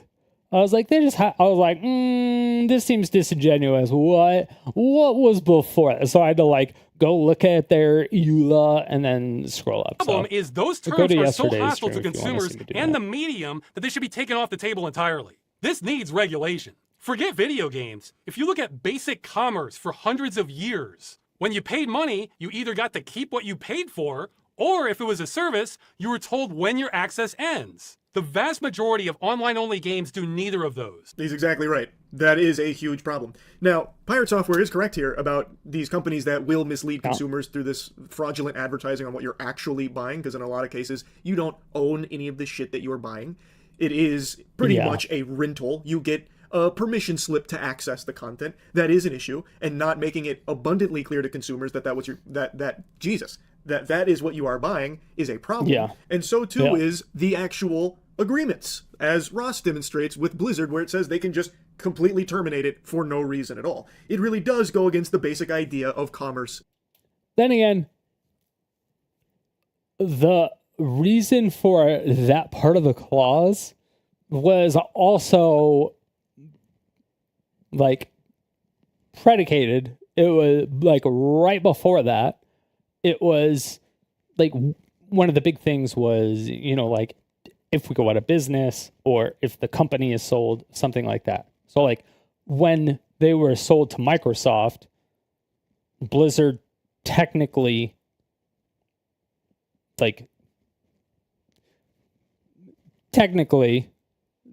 destroyed their EULA because it wasn't like the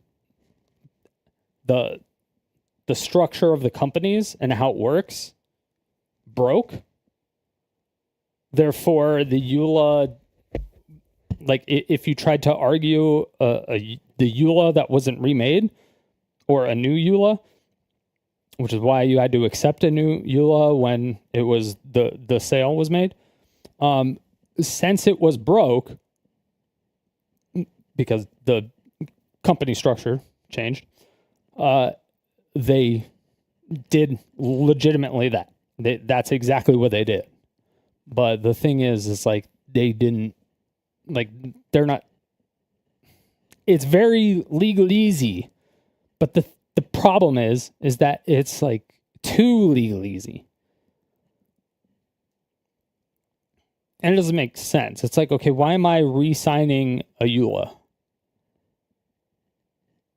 And that's the thing. It's like when there is a new EULA that you have to sign, it should probably say like why, almost like patch notes. I think that EULAs should come out as like with patch notes, essentially. It's like, oh, we changed it to where we can't terminate this to where we could just terminate it at any time.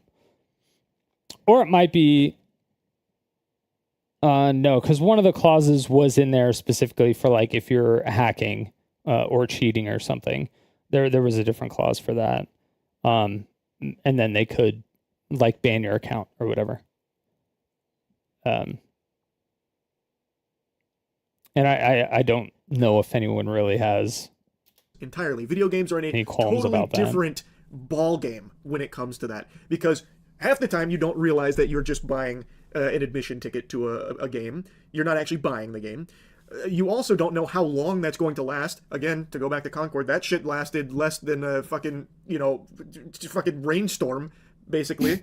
Like, there is just so many problems.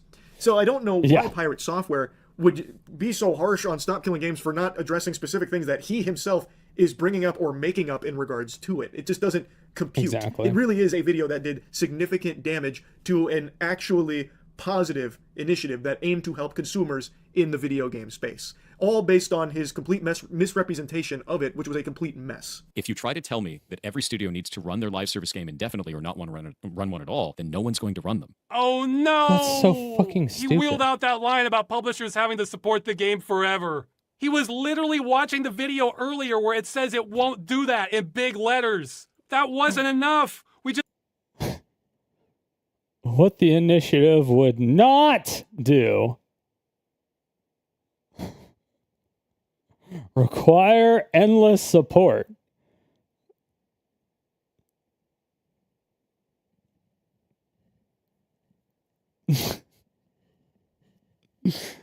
Ugh.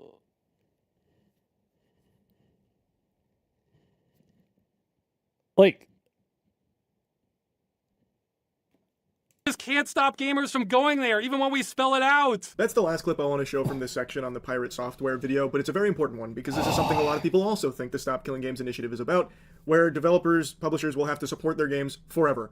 No, Until the fucking it's heat death of the universe, impossible. they'll have to support these games under the initiative. so stupid. When that is not the case. It is very simply asking that when the game has reached the end of its life cycle, the publishers, developers don't want to work on it any longer, to turn it over to the community to still be in a playable, accessible state so the product can still exist. There is some more nuance, Yes. obviously, to how that works, given like publisher developer licensing and a lot of like the code, the binary, that kind of thing. There is a lot at play under the hood there, of course, but it is something that Stop Killing Games isn't naive to. It is something that is talked about, but I'm not going to dive too deep into it. I encourage you to check more in on it. But Yeah, this there's a whole lot of belief tech that it is shit. about endlessly supporting a live service game, even when it makes no sense to do so and it's beyond dead and in the dirt, is ridiculous, because that is not what it is asking Is for. Ross And a on lot of people think that it Discord is. right now? It's not. Pirate Software I got want that to wrong talk as with well. somebody. Anyway, I'll stop yapping about it, but There was somebody as that mentioned in the stopped in beginning, yesterday. most of Stop Killing Games hasn't been successful in getting But- change. And Ross Like he was like, "Hey, I'm one of the people of SKG," and I thought SKG was like some random like company or some game or something. Like I didn't know what he was talking about at first, because I didn't piece it together that SKG was Stop Killing Games, because I wasn't talking about Stop Killing Games at the time. So I was like I was still being nice to the guy or whatever. I was like, "Hey, what's up? What's going on?" But I would have like completely changed my tone had I known. It would have been completely different. I would have like actually talked with him more in depth about some of this stuff. And so like I kind of wish I had that opportunity back. But I was like, fuck. And then I tried to talk to him a little bit more. But he left, and I was big sad.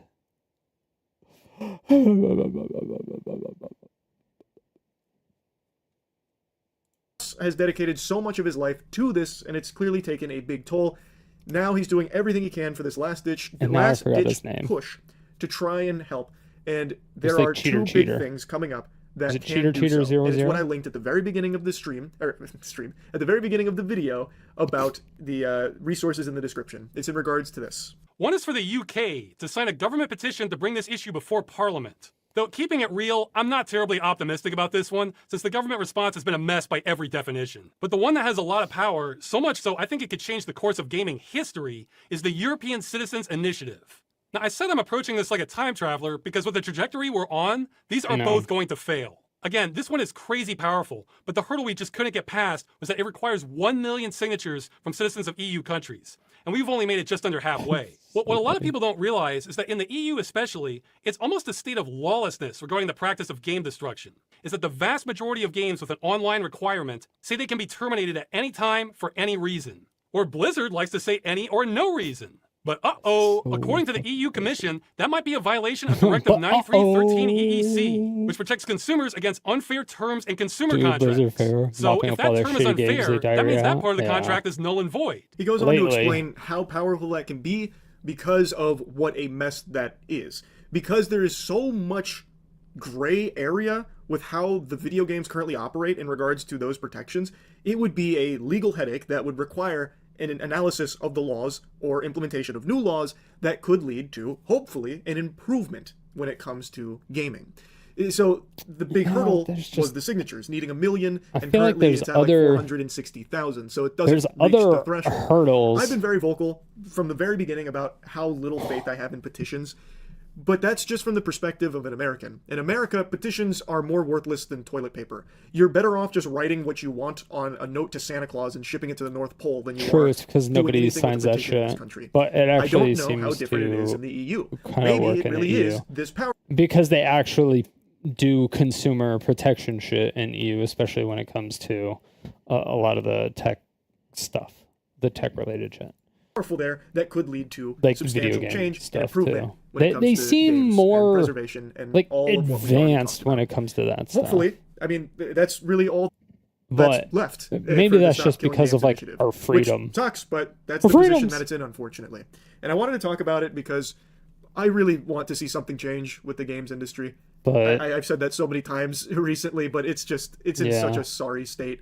I mean, I'm talking big budget AAA space. Indies, I think, are absolutely crushing it, absolutely golden right now in the golden age of indie games. But overall, in the big budget games and the way the industry keeps pushing things, it sucks. So I wanted to talk about Stop Killing Games here. Hopefully, Yeah. things can turn around and maybe a huge Yeah, W's around the corner for the Stop Killing Games it's initiative. because We'll see. the- But anyway, I want to commend Ross for his hard work spearheading all of this for so long. And that's really about it. indie game Yeah. studios, they actually hire game developers. They don't hire developers. AAA studios hire developers. They don't hire game developers. They just hire code monkeys. That's all they do.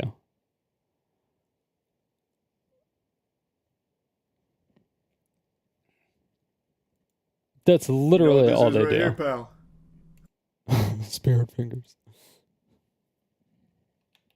All right. I will link the video in chat in case you want to watch it. Where the fuck are all my chats?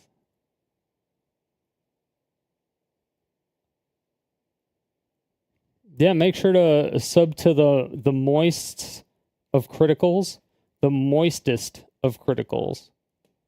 He's so moist.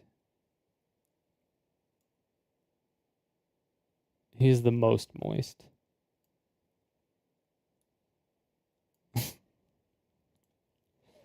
Never seen someone so moist.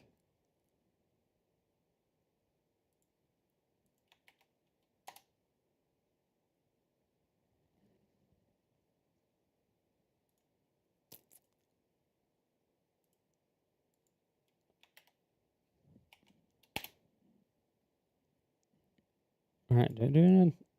I did do it in Twitch. All right, okay.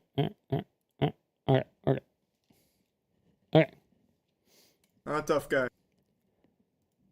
Cool. Oh, there's so much to say about all of this.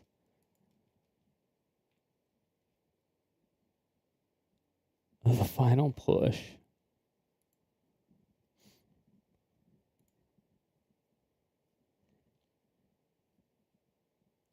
Oh, yeah. And then Pirate Software started leaking DMs. It looks like they're purging the subreddit. There hasn't... I don't know if the subreddit is in use. The Pirate Software subreddit.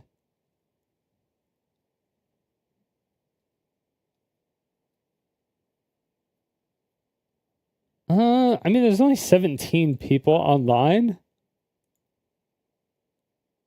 Sorry, 13? So maybe not. It started by new, but yeah, the last vote was 15 days ago, so I don't know. I thought he had a Reddit, but maybe not. Maybe he deleted it, or maybe he just doesn't use it, or maybe it's something else. Maybe they just stopped using it after and they stopped using it completely after the whole Roach thing, the Roach situation.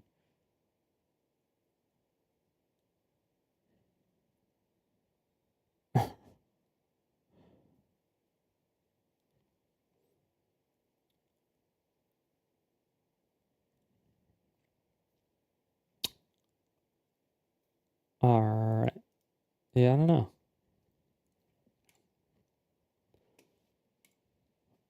Okay. So I covered a topic I'm passionate about. Dude, I swear to God, there is some type of fucking interference or something. I don't know.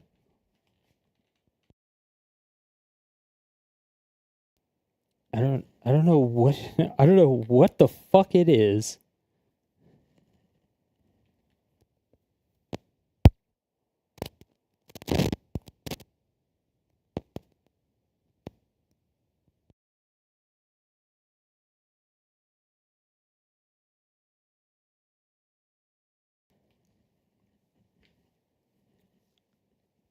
Yeah, I don't know what the fuck it is. Okay. Maybe it's fine now. Maybe. Okay. Dude, it's driving me crazy. No, there it is.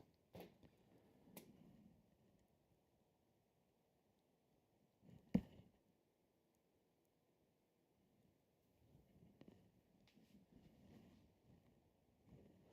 my wires crossed? Or something? Like, what the fuck? But they shouldn't be.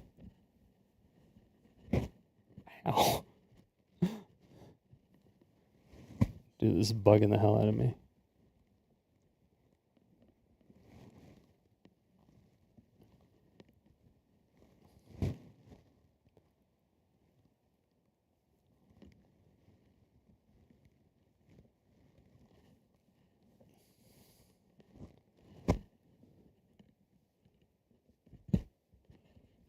No.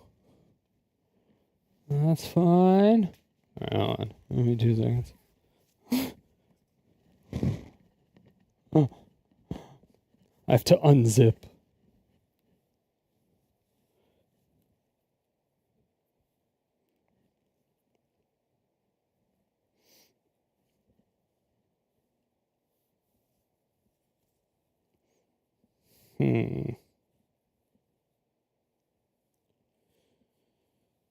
I wonder if it's because the cable is touching the antenna. Maybe. Let me do this.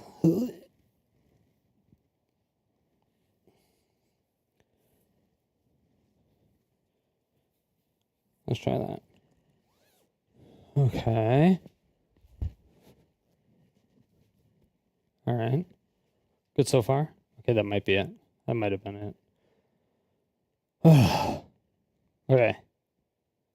Okay, so apparently Thor released DMs between the two. Between Charlie and him.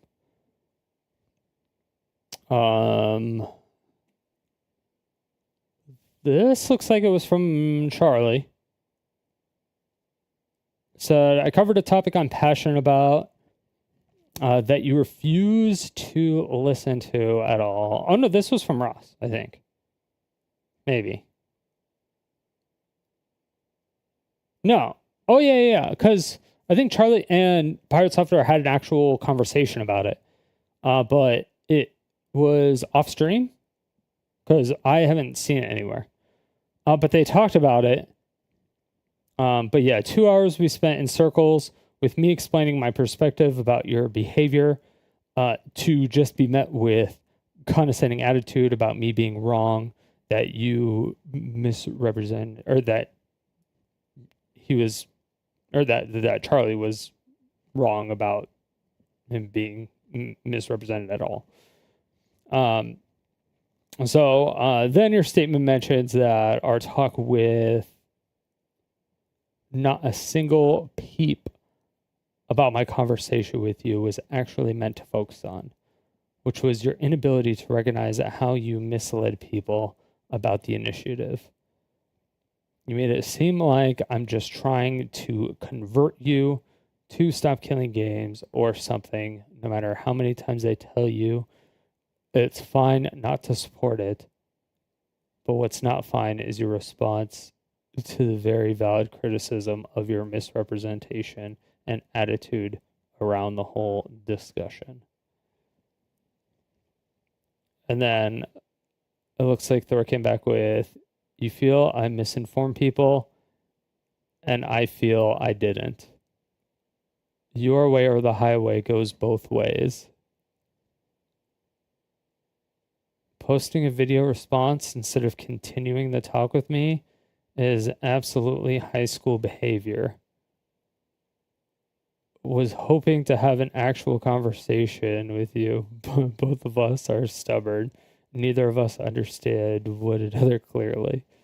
Now that you've sent your fan base after me with that, I'm done chatting though. Ed just in pure pirate software fashion ran away from every single ounce of accountability and then does the cry bully situation.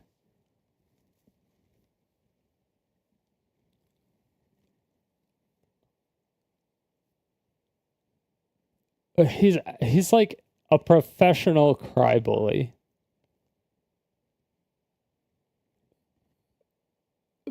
It's so crazy. How do people not see this?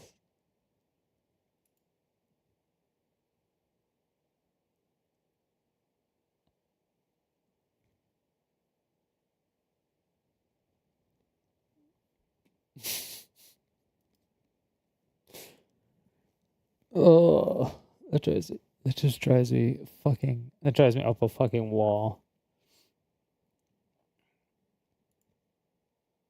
I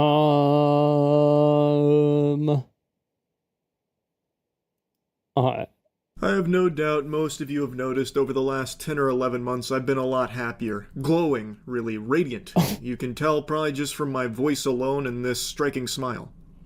So what is the secret to this newfound happiness of mine? The one trick doctors don't want you to know? I haven't been online as much. I've been going outside far more frequently, spending time in the real world.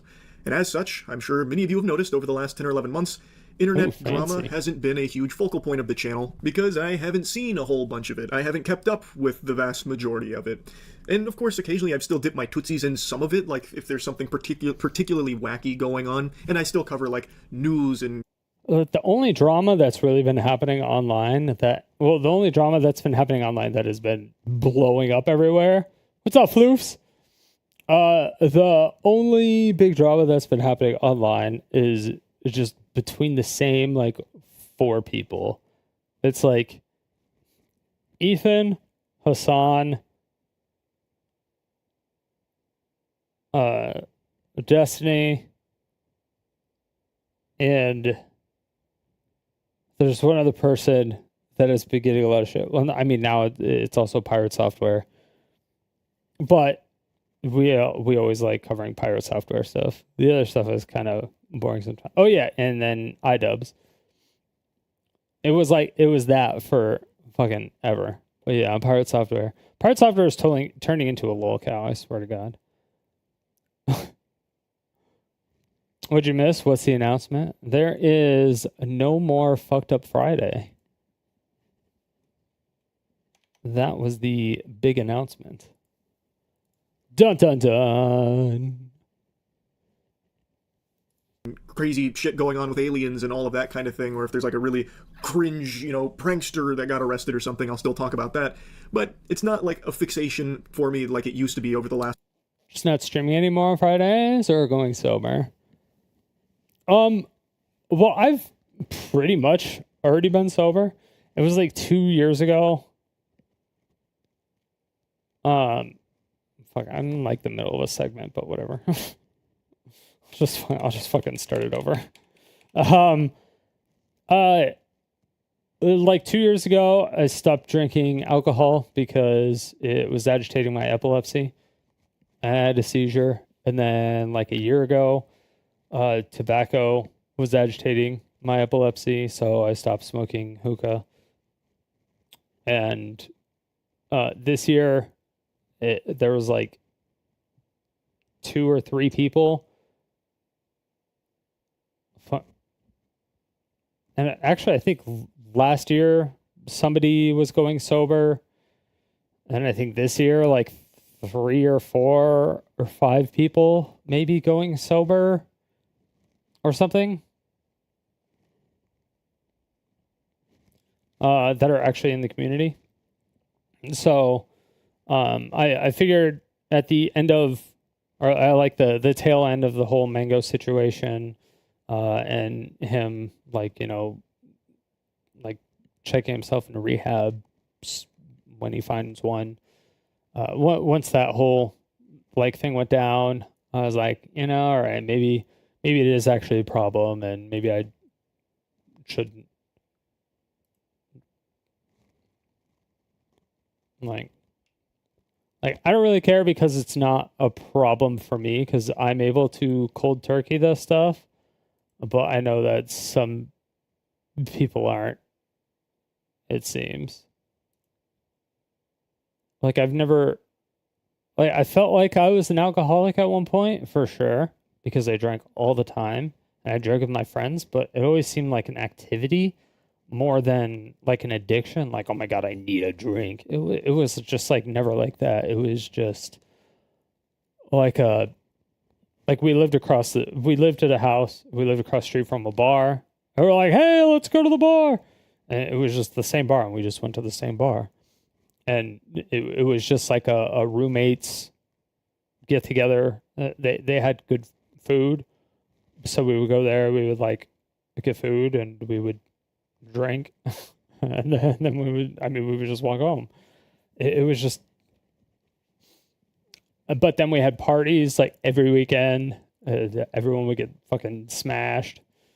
It was so like we were probably most likely definitely all functioning alcoholics, I would say, because I mean everyone was like moving up in the world as far as like our careers and stuff.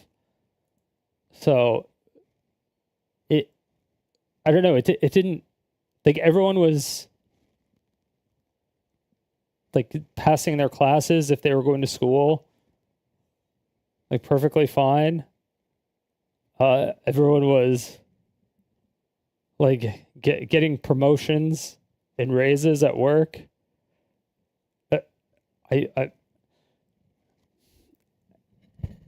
So I mean it didn't seem like a problem. So I don't know. It's kind of hard to say, but I mean we definitely probably drank to excess for a very, very, very long time. But and so it never really seemed like a problem. And so like I can relate to Mango's situation in a way. Because like we were like, and I drank with Mango. I drank with Mango a couple times. And I had no problems with it. Like the first time I drank with Mango was like Sandstorm.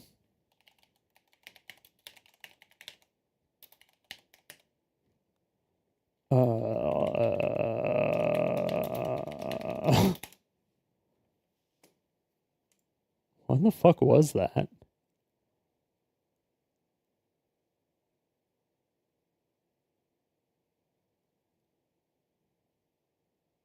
Was that 2015?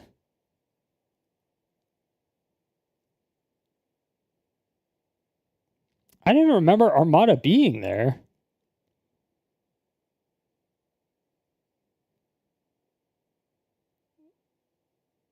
What the hell? Armada was there?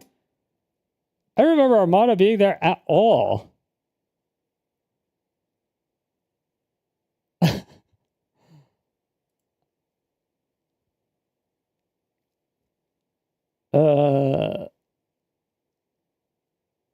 Huh. But yeah.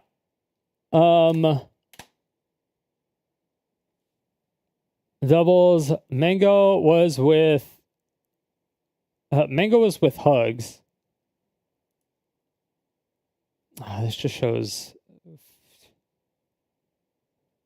It's not going to show everything, is it? Damn. Yeah. So this was the first time I drank with Mango. Was here.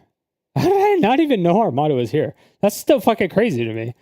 I never met Armada. I still today have never met Armada. And I've been at so many tournaments where he's been, and I've never met Armada. But anyway.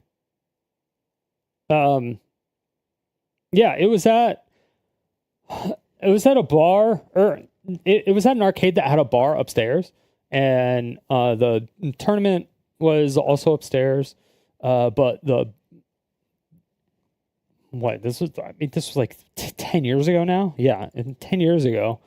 I mean, most of the Melee players, they were under 21, so they couldn't even get into the bar area. And most people were playing games, and most people also weren't drinking at the tournament, because they were trying to, lock in and focus on the tournament. But Mango was just hanging out, like literally all by himself, at a table. And so I just I came by because like I asked the bartender, I was like, "Hey, what do you order?"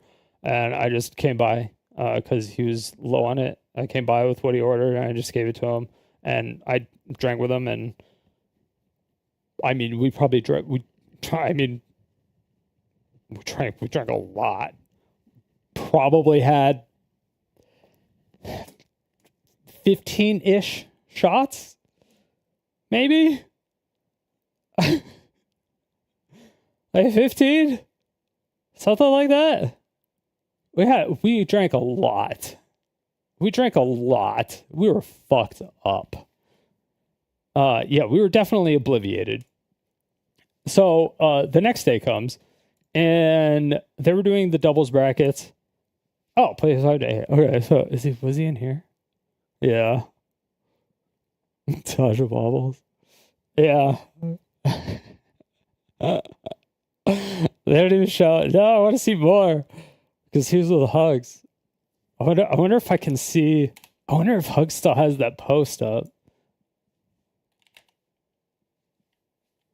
Or I guess it's Hugo. Hugs. This is the same. I'm like.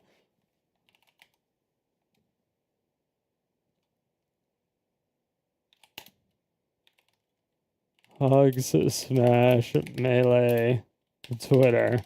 I don't know. Okay. Am I even following him? I am. What the hell? Anyway, okay. So it's like search from Hugs.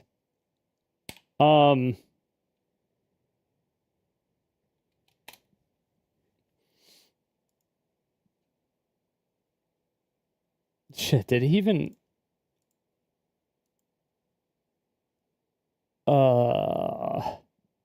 did he mention me?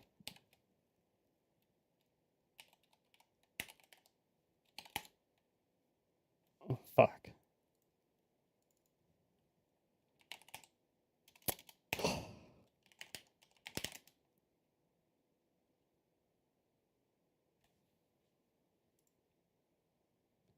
Nah, I'm not gonna be able to find much from that. If I could like go to this timeline and then scroll up.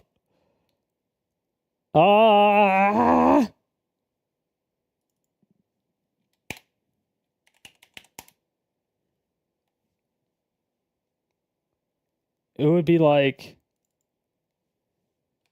evil. Because you had a pick. There we go. The face of the man who got Mango wasted before we started teams. Face of regret with pure evil.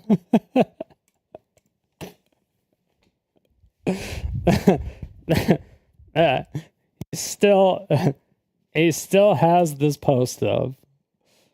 from 2015. uh,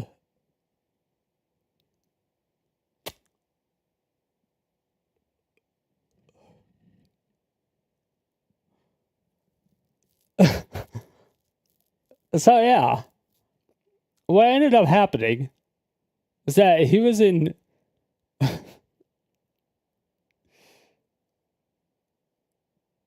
teams with Hugo,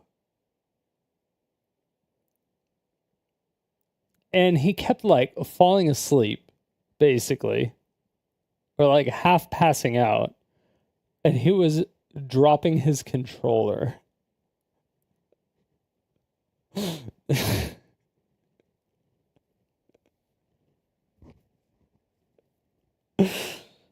Oh.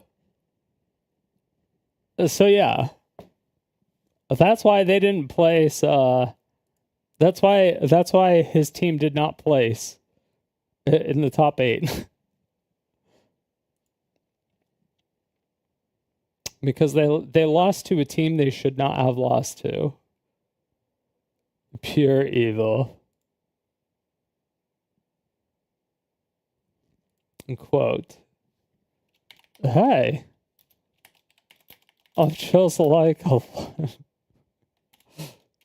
Hey, I'm just like Ludwig.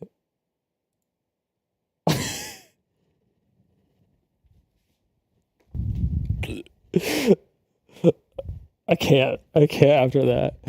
Sorry, that was a banger tweet. Okay, that was a banger fucking tweet. Okay, I don't care. That's a banger tweet. Fuck all of you. Banger tweet. Banger tweet. But yeah, when I was drinking with him at Sandstorm, we drank so fucking much, and yeah, like I said, he was like dropping his controller and shit. That's how fucked up he was the next day. And they ended up losing to a team they should not have lost to. But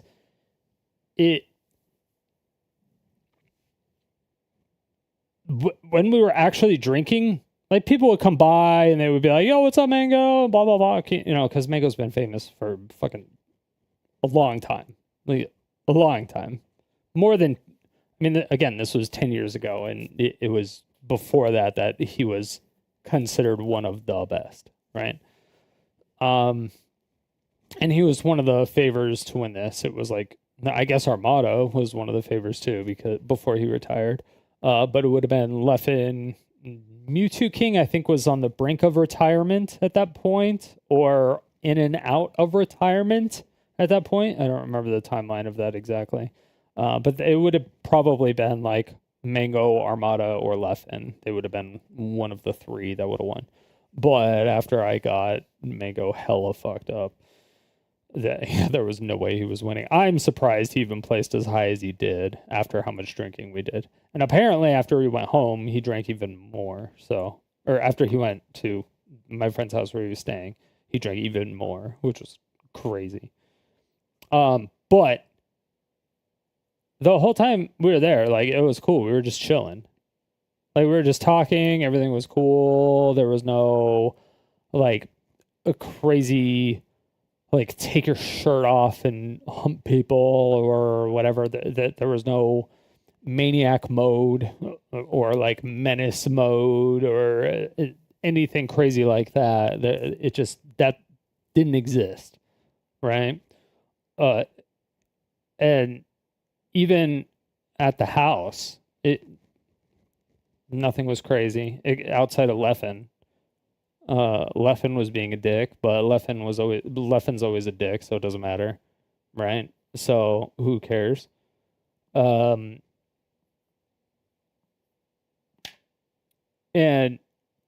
then the next time, I think it was like Evo 2018 in Vegas. He was just drinking at a craps table. Or not craps, sorry, a roulette table. He was just drinking at a roulette table all by himself. And it literally all by himself. He was just drinking, playing roulette, and I never played roulette before, so I just went over there and it was like me, Taj, and I remember V-Stick was with us when we saw him at first. Maybe it was. But yeah, it was like me, Taj, V-Stick, and maybe one other person.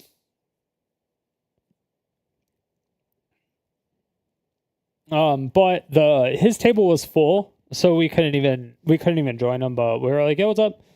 It was just like a pass by. Hey, what's going on? And we were just talking to him for like, I don't know, a little bit. And we were like, "Hey, come play craps with us," because we were just gonna go play craps because I never played craps before. So my buddy C-Pain, or C-Panel, sorry, was going to teach me how to play craps. So we were going to the craps table. I was like, "Hey, we're gonna go play craps. Let's go play craps." And so, like, he was like in roulette, I guess, instead of craps. So he just stayed at the roulette table, but he was all by himself. He wasn't with anybody. He was literally just by himself, and he was drinking. And I mean, this was in the middle of Evo, and like the big Evo, the fighting game tournament, like the fighting game tournament.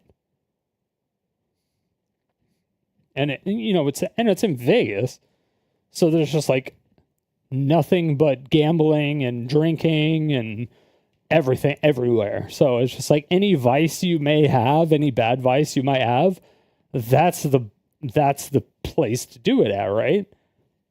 And he was literally just all by himself.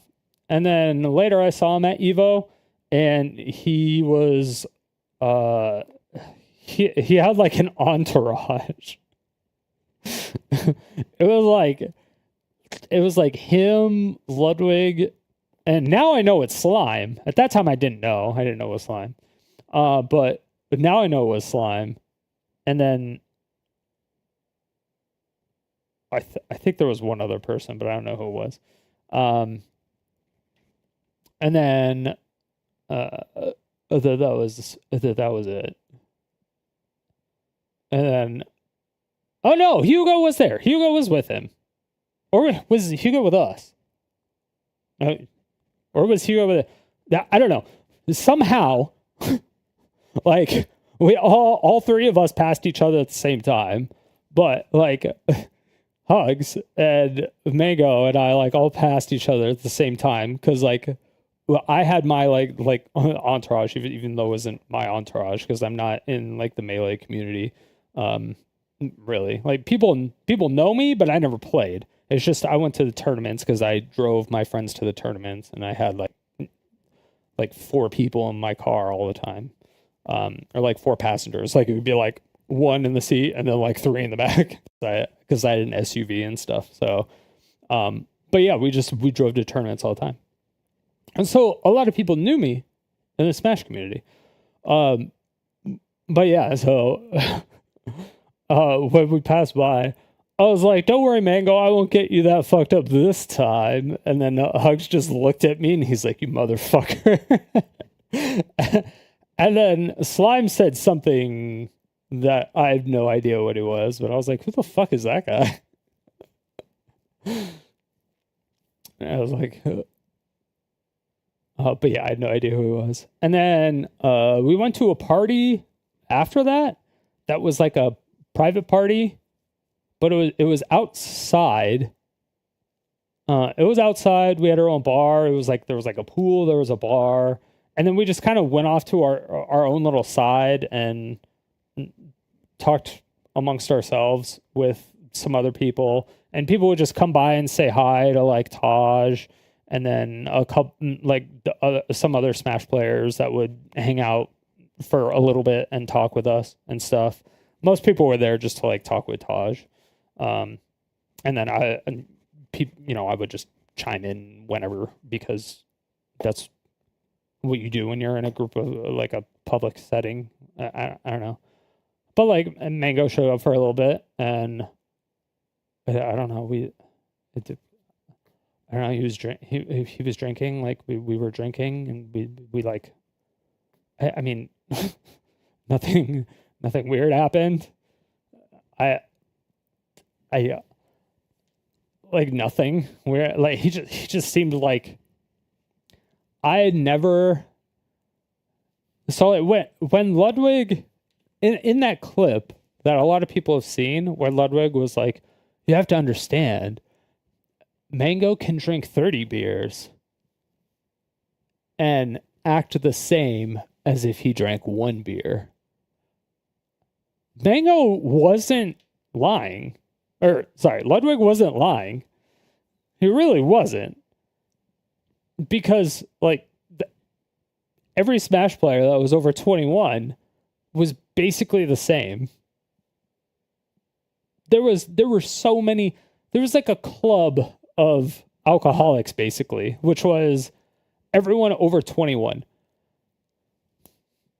You were essentially an alcoholic, a groomer, or a rapist if you were in the Melee community, it seemed like.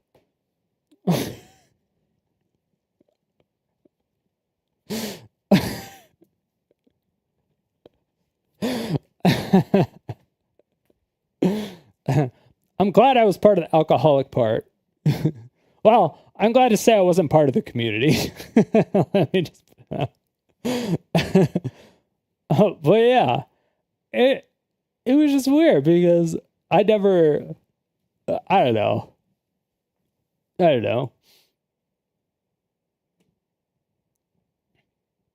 But yeah, I still find it funny that he has this fucking picture. No evil.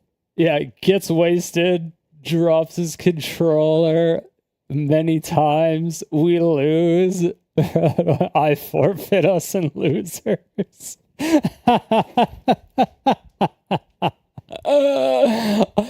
forgot that he just said he forfeited. I totally forgot about that. I totally forgot that he was the one. He actually just forfeited. Oh my god. Yeah, who went losers? Calls me an hour later. We had a good run.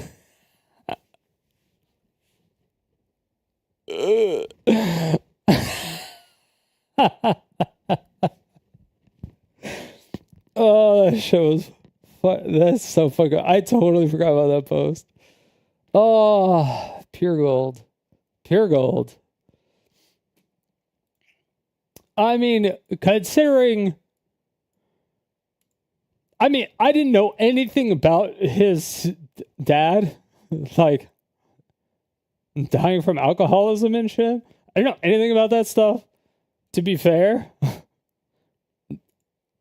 And yeah, so I didn't know that. I didn't know he had an actual problem. I thought it was just like a social drinking thing, because I don't watch any of his streams, because again, I'm not in the Melee. Like I don't do any console stuff. I don't do any game stuff. Like I'm not in the Melee community. He didn't typically drink at tournaments. The only time I ever saw him drink at, well, I guess I did see him drink at tournaments. I saw him drink at Sandstorm. And Evo.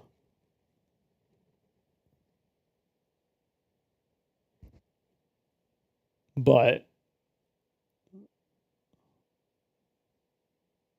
like everyone was drinking. And like almost everyone that was over the age of 21 or over the 21 or over was drinking at those tournaments. Like everybody.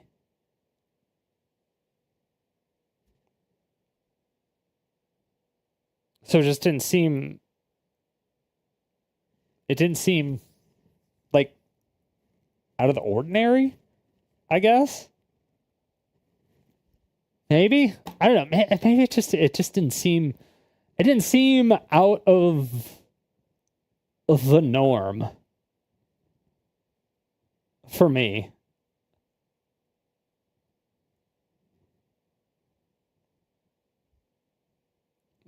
Yeah, I don't know.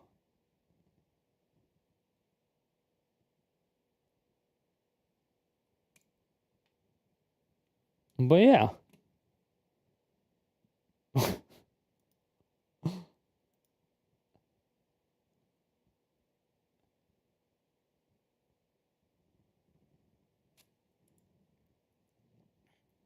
Those are a couple of my experiences with Mango. Or with Drunk Mango, anyway. I hung out with all these guys.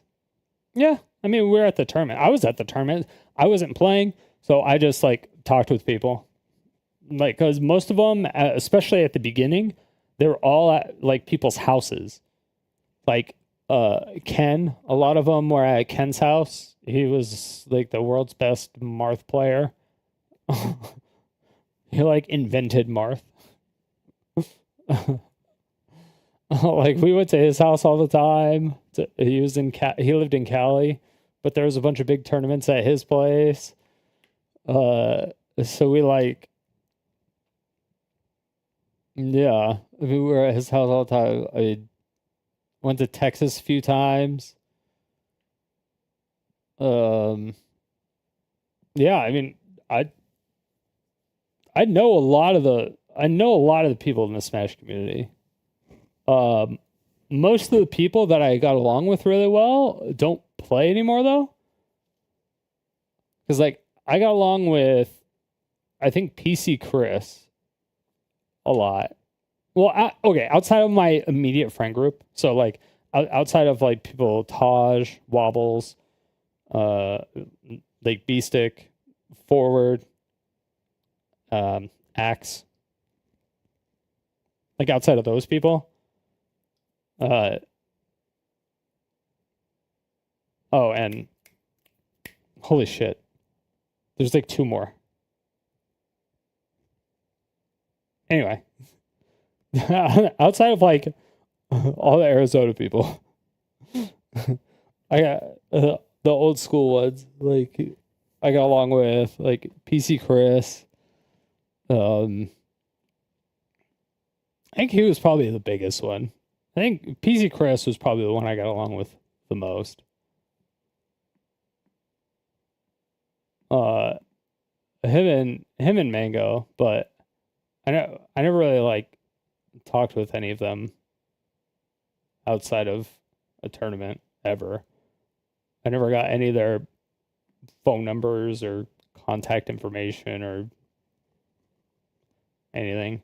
They played console games. I played PC games. There was no Slippy at that time. And even then, I wouldn't play Melee.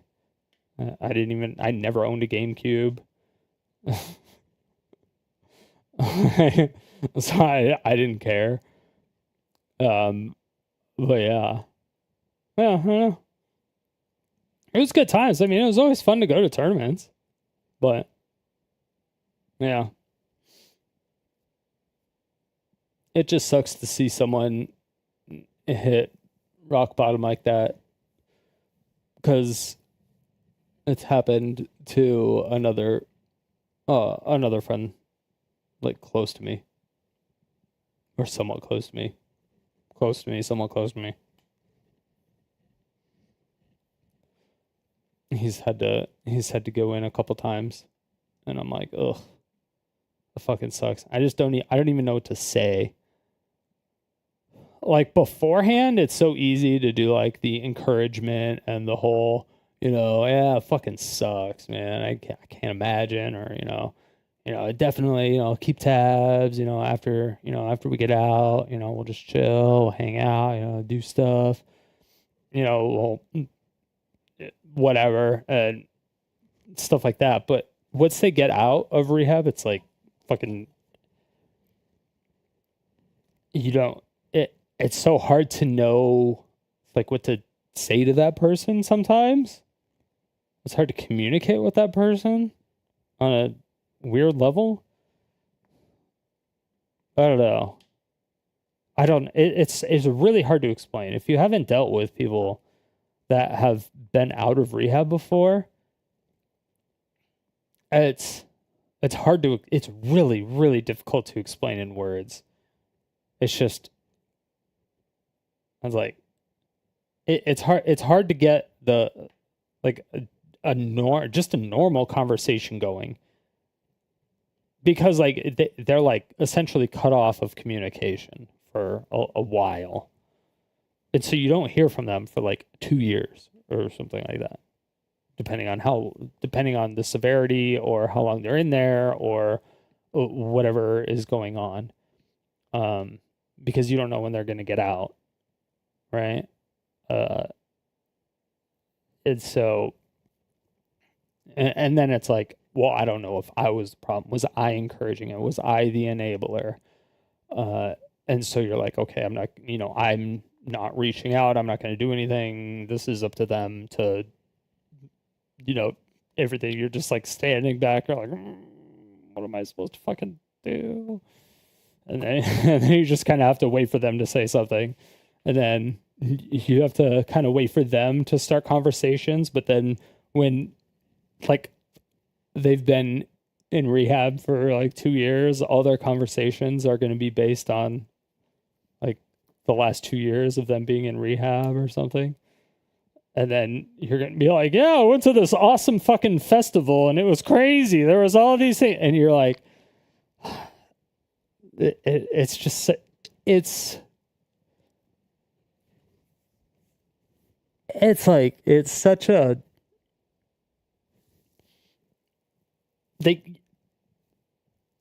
you just kind of inherently feel bad.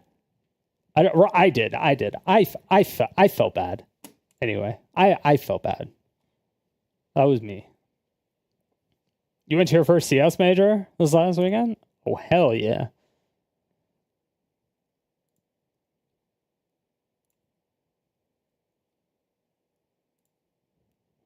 All right, we're going to watch this video. Was this the second part software? Yes, this is the second one. I have no doubt most of you have noticed over the last 10 or 11 months I've been a lot happier. Glowing, really, radiant. You can tell probably just from my voice alone and this striking smile. So what is the secret to this newfound happiness of mine? The one trick doctors don't want you to know?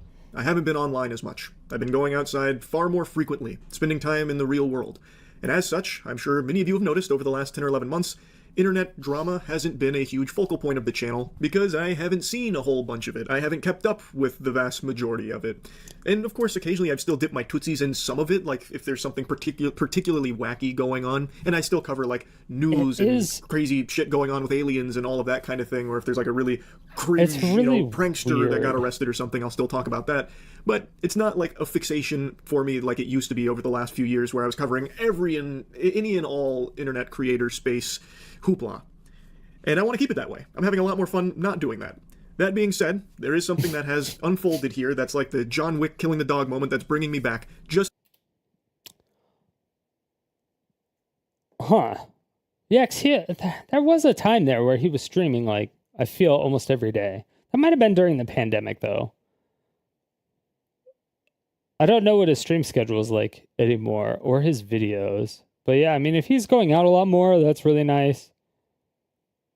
I feel like the creators who are actually going out and doing IRL stuff have a huge advantage over the like gamer streamers, because the people who are doing IRL stuff have actual stories that they can bring to the stream and entertain the stream, because the stories are unfolding in front of their eyes, basically, right? As to where if you're just playing a game, the only thing that's there is really just like the game. So if you're not doing something super novel, or if you're not an expert, or if you're not like if there's not something super special about it, you're kind of just like you're just kind of fucked in a way. You're much more fucked than you would be in other areas, because you don't have nearly as many stories, or if you do have stories, you're going to be repeating the same stories like over and over again. And it kind of depends on what's going on. And depending on what you're trying to do, if you're trying to actually make a career out of it or do whatever, if you're a one-person army, you have to do, all the like the YouTube stuff, promotion. You have to talk with sponsors. You got to talk with, or like you got to, be on. You have to be on every platform. You have to talk with everybody. Like you have to be balls deep with your community. You have to, you kind of have to do everything, right? And it just takes away so much time that you almost have no time to do anything else. And if you have a full-time job or a part-time job to supplement income, it's even harder. So you like can't go outside. You have to, you're like, you can't like have a girlfriend or a boyfriend or whatever. You can't have kids. You can't really have friends unless they're also streamers or willing to be on camera. You can't do like any of that stuff. And that's why a lot of the content that involves more than one person is much better, because you can make stories. Because making a story when you're just playing a video game, like if it's a multiplayer game, like if you're just sitting there playing Counter-Strike, there can be clippable moments every once in a while. Like if somebody gets an ace, like if you get a really clean ace, there'll be a clippable moment, but there's not really going to be anything special about you. Like you have like Onapixel, right? Who's more known for kind of like what Twitch is turning into as far as the really loud, entertaining type of streamer, instead of just like a cool, calm and collect, normal, like chill, hang out with. We're just, it's just a friends hanging out with each other type of vibe that Twitch was like in its inception, like kind of back when it was just in TV. And so it's like a completely different vibe altogether. Like the differences of what Twitch is now than what it was before is out of control. It is completely different. So it's just, I don't know if in like 5 years, I think there's going to have to be another platform that opens that is like 100% specific to gamers and like gaming only, like how Twitch was when it first started. Because when Twitch first started, if you weren't playing a video game and like a Twitch staff was in your channel, like they would yell at you. They would legitimately yell at you for not playing a video game. They're like, why are you not playing a game right now? And you could get banned for not playing a video game because you were on a video game platform. So like me watching a quick movie, or not movie, a video, even if it was about a video game, or watching a trailer for a video game that was coming out, you couldn't even do that. It was like you had to play games. Like that was your own, like you were playing games. That's what it was. And they just expanded it so much. So I don't think it could ever go back to that. Twitch especially could never go back to that. I don't think there's ever going to be a platform that will be successful at going to that type of model. I honestly don't think it would ever. I don't think. I mean, it would be cool, but I just don't think it would be successful. Honestly, I just don't think it would be successful.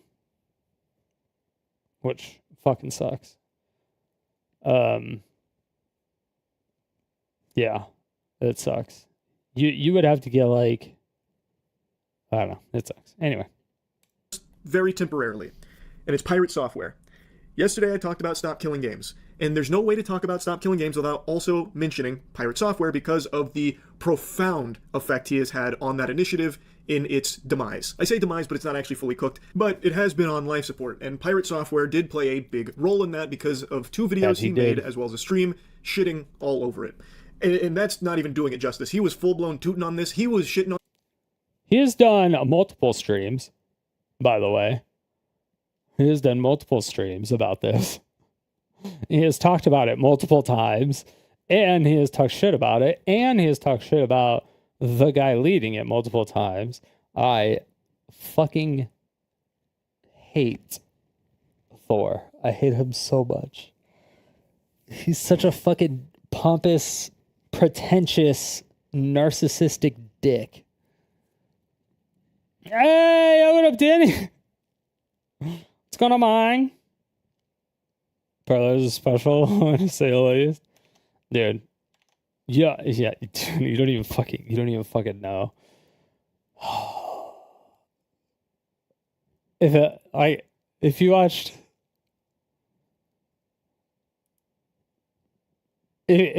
my VOD from last night, it was crazy.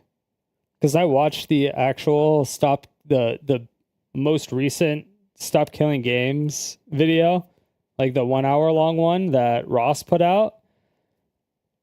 And I think it was like a 10-hour stream. Or an 8-hour stream or something. And it was a 1 hour video. And I was screaming and yelling, and I was just so bad. It's been a while since you saw a person as delusional as this guy. Dude. I don't know how his nose is so short.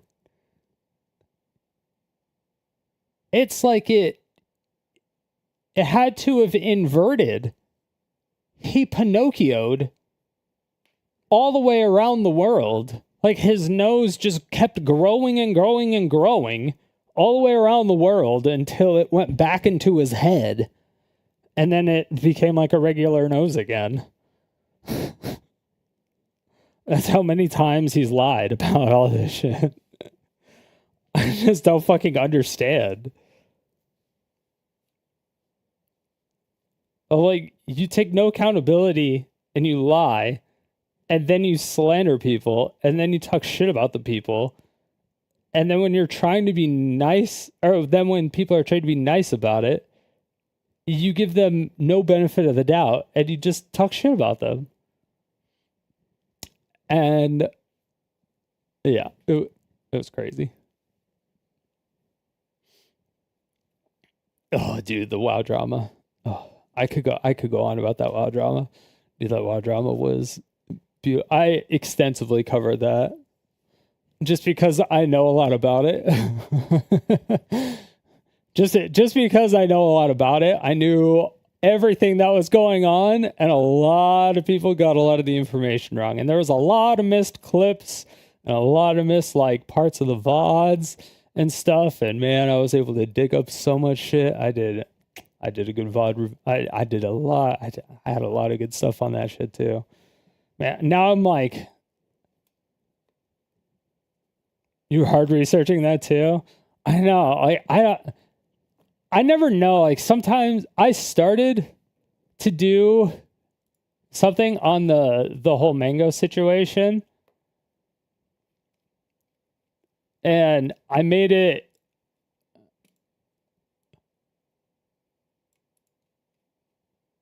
49 minutes and 49 seconds through only Ludwig's stream. Before I was like, okay, I literally can't do this anymore. There's 24 streamers here. I don't even know how many streamers stream the event. I can't find, or like it would take me so long to actually do all of it. To get everything, to get every aspect of it, it would just take me way too long. But there was stuff that a lot of people missed, and there were so many factors that people just leave out of situations that they think it doesn't affect anything, and it does. And people just don't.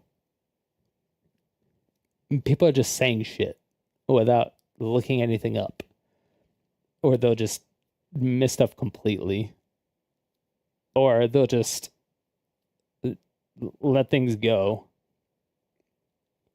and stuff like that.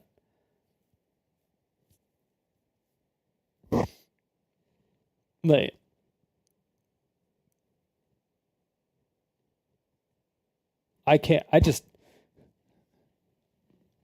the biggest problem with me is that I can't believe that Mango's friends let him do that. That's a big problem for me too. He has shitty friends.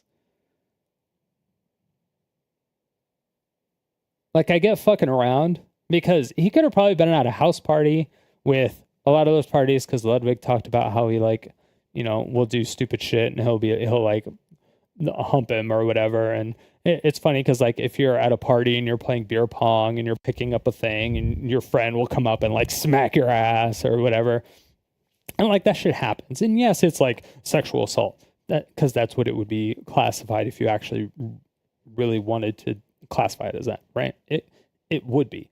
But like when you're friends and you know each other and it's just like you're fucking around and doing it, it's not like, it's just like a thing.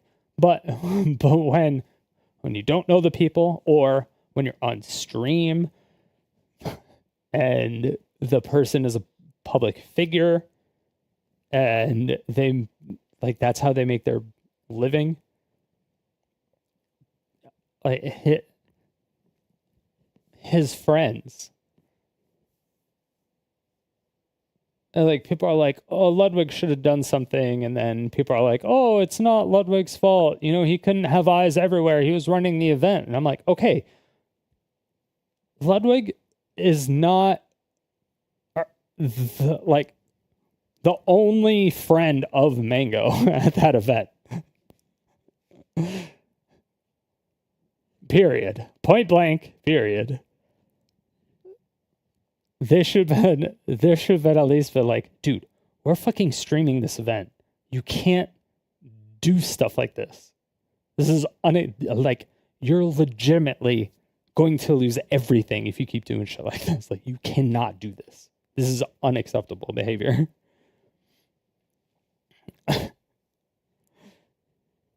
Because, like, yeah.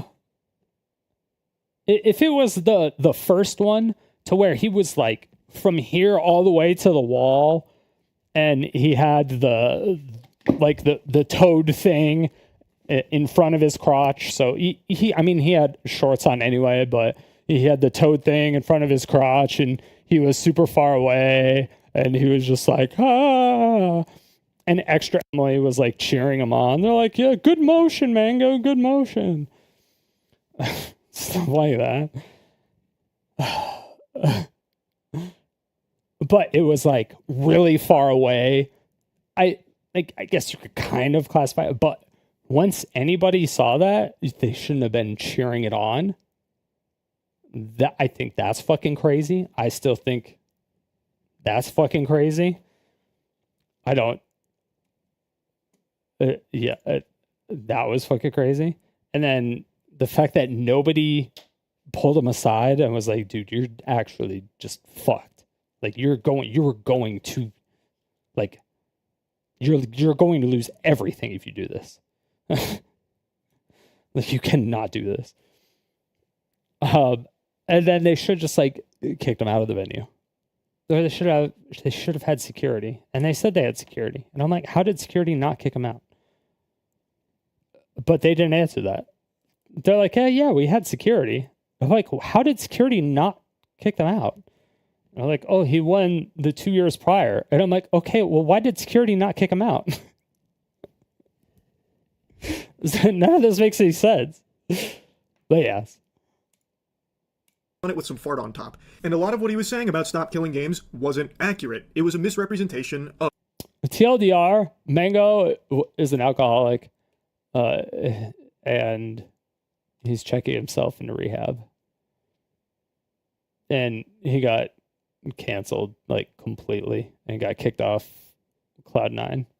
And he's not invited to any more Ludwig events or Supernova events, which are Smash Melee tournament events.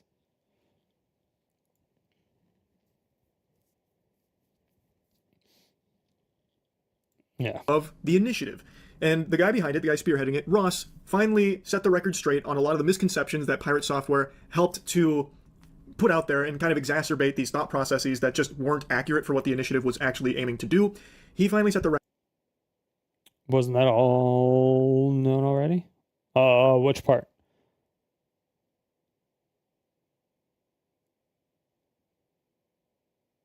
That he was an alcoholic? He drank a lot? Yeah. I mean, when he drank, he was fine. Usually. Like there's a clip out there of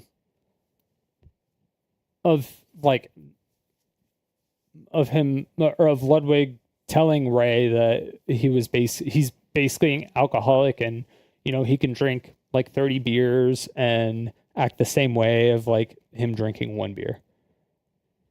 And then she's like, isn't this event like kind of enabling him? And he's like, yeah, but he won the last two events.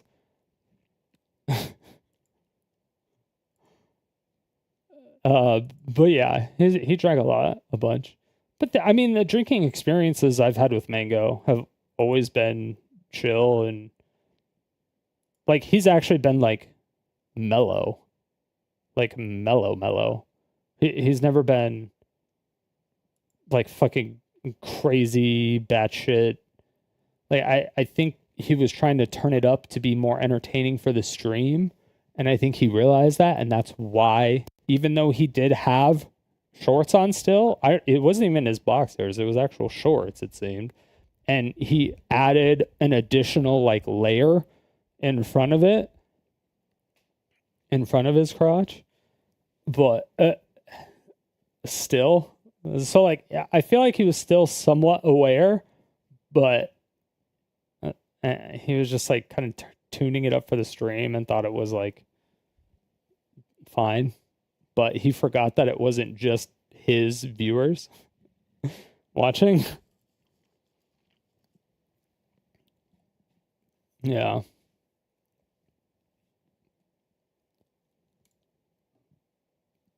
But yeah, it was weird. Other thing that was weird is that Ludwig was like, yeah, he made people uncomfortable. Some people left early, or some people wanted to leave early, stuff like that. And then in a follow-up video, he was like, 24 people participated, 24 people got drunk, and 23 people had a good time, or something like that. He was like, it was fine. And I was like, then why did you say in the prior video that more than just one person wanted to go home early, and then one person left early?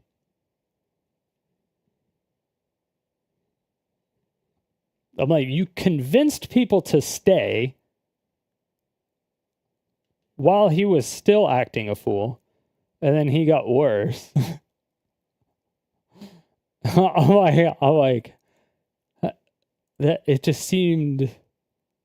I know what it is, because Ludwig's always been like snaky, slimy, but journalism degree, he gets away with it. He has his whole fan base that will never hold him accountable for anything, because he does his shit, but yeah. He's just, yeah. I try to like Ludwig puts on awesome events. He's entertaining. He's funny. He does stuff. But holy fuck. I like him as a human being. I think he's probably a terrible person. I don't know. Like I don't know. It's just it's so weird. Like I feel like if I hung out with him, like we would have a good time, but I don't know. Like I feel like we would get along really good, and I don't. But like, he's just such a fucking slime ball. I don't know. I don't know. Straight. And Anyway. I, of course, wanted to talk about it as someone who does actually care about it. Now, as I've said, I've been a little more off the grid. I bought a fucking farm, so I've been, living off the Lord's land recently, and I've missed a lot of the internet happenings. So, Pirate Software's previous anime arcs of drama, like with World of Warcraft, and the one after that, and the one after that, and the one after that, and the one after that, I didn't pay a whole lot of attention to. I only got little tiddlywinks, little morsels of lore about it in a few clips, so I never really even understood what was going on there. So, Pirate Software's response to everything that happened yesterday really caught me by surprise. That was a subversion of my expectations, bigger than Game of Thrones Season 8. Yeah, Hutcher, I did. I think it's really hilarious to me that entire community is so butt mad at me for putting out a video 10 months ago about their stuff and then not being refuted, and now it's my fault that everything is going wrong for them. I cannot believe his ego.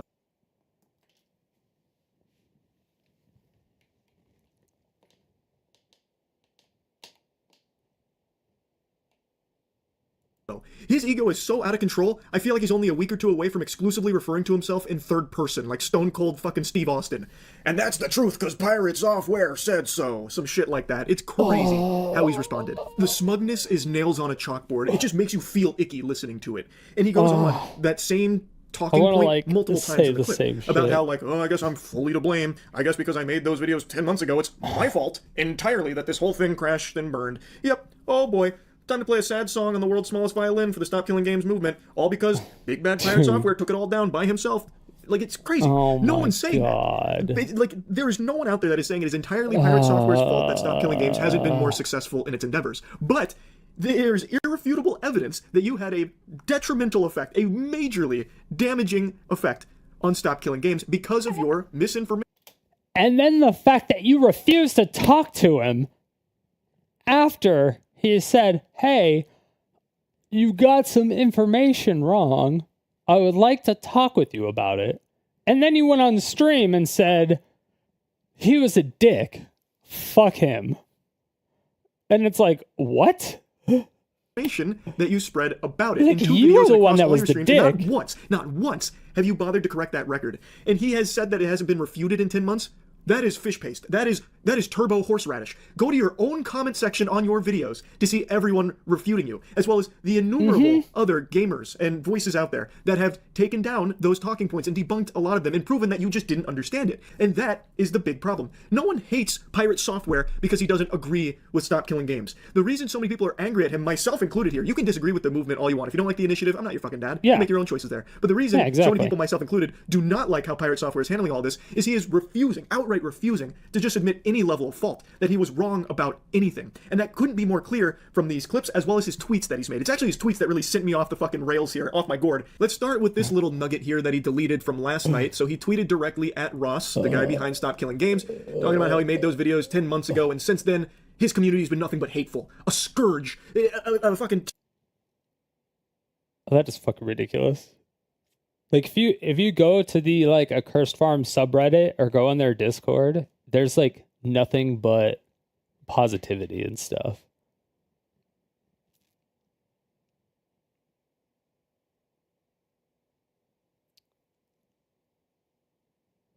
And Ross is just, like, he's just, like, too nice.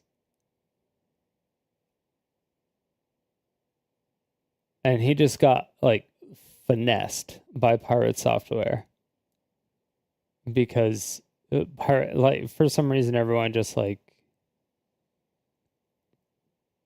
I don't know. tyrannid threat that he must destroy. Your community is fucking rabid, and it's shit to deal with for anyone on the other side of the 'Cause you argument. work Why for do you think I Blizzard. haven't talked about this shit in 10 months? Why do you think we auto-mute anyone bringing it up in chat? Why do you think I haven't talked about this shit? And you do. He has talked about it on stream.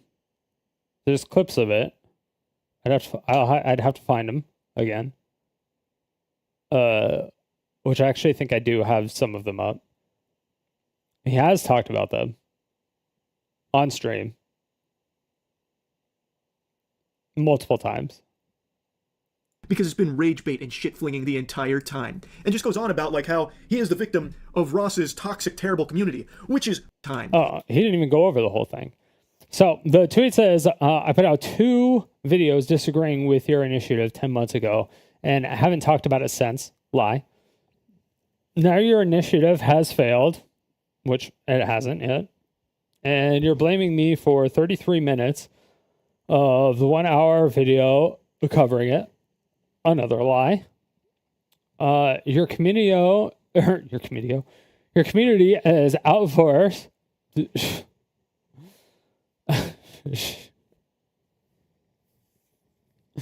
It's not even his community. It's just the people who are like try to tell him, hey, correct the record, please, so that like we might be able to get this, like, so people can think for themselves. Like, you went out of your way and said you specifically said you were going to actively go out of your way to stop the initiative. You lying about it in a video and then continuingly not correcting the record, continuously talking shit about it, continuously talking shit about Ross, continuously talking shit about his community. How? I don't understand. I don't understand. Like, granted, Ross has no right to his platform. Ross has zero right to Pirate Software's platform. Zero right. But the only thing that happened was that Ross made a video, and then Pirate Software made a video that he called him a greasy car salesman. And then Pirate Software denied it. And then there was a tweet that said he was a greasy car salesman. He got called out on it.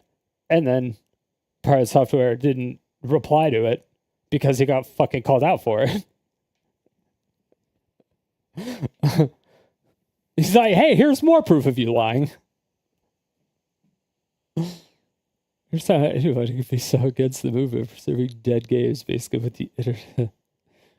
He like, it's not that, it's that he doesn't understand it, or when he was initially reading it, he misunderstood it. And so he was against of like what he was saying 100% makes sense. Like, he's like, oh, so you want devs to endlessly support a live game. You want them to like host the servers and shit forever. Like, that's crazy.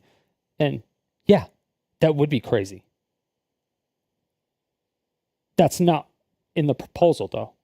That's like not at all in the proposal. He's like, oh, you just want them to code the game so it's not multiplayer, it's only single player. It's like, no. This is not what it's asking. It's like, there was just a lot of things that the stuff he was saying, he's like, because it's like, they're not asking for the companies to do more work at all, because that would cost the companies money. And if the company is like going out of business, they can't afford to pay the developers to do stuff. And like a World of Warcraft server costs maybe about $3 million to run per month. So if like Blizzard goes out of business and then they have to keep World of Warcraft up and running and open the source code's open, and then it's ran by it's ran by game developers instead of code monkeys. So it's an actual good game now. Then they're going to be paying more than $3 million a month because more people are actually going to pay it or play it, right?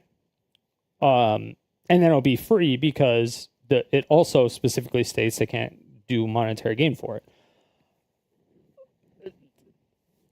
So it's just like, obviously, that can't happen because the company doesn't exist. And that's a very unreasonable ask.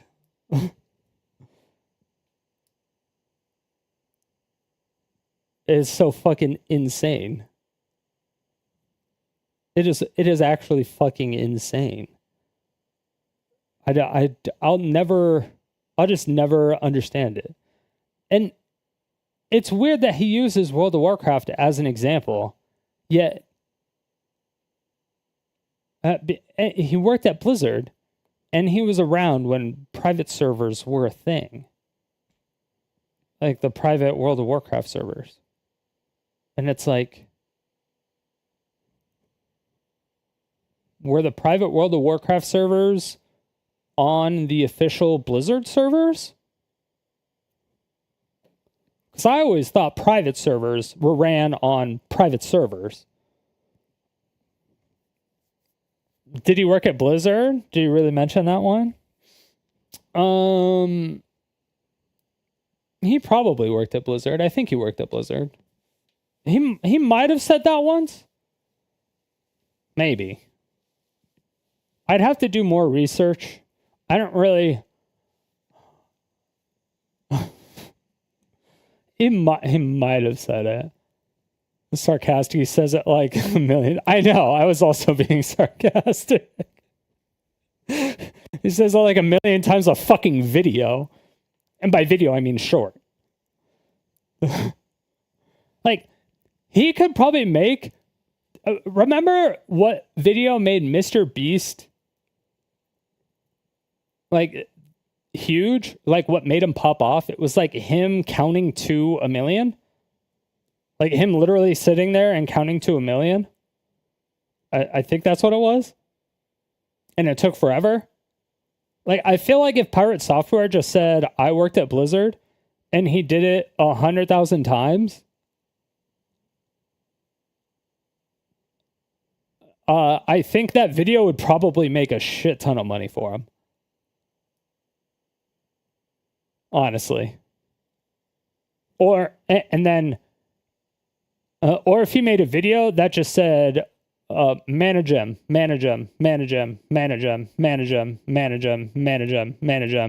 And like, if he did that, dude, that shit would go so fucking hard. Like, if he did that at the start, that would have been like a 1 hour video, like just a 1 hour video of him just saying, manage him. Like, that's it.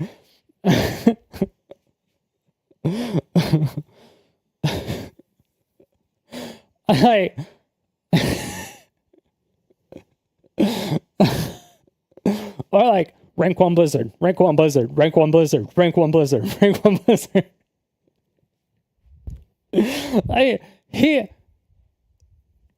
it would have turned into a huge meme. And then if he said, I fucked up, I acted super irrational, I was being stupid, I am really bad at admitting when I'm fucking being stupid, I'm sorry. And then like a week later, drop a video of it. And he's like, I will atone for my sins. I just don't know how to yet. And then a week later, just drop a video of him saying manage him like 100,000 times. And it'd be like 12 hours long or something like that. And it just be labeled my punishment.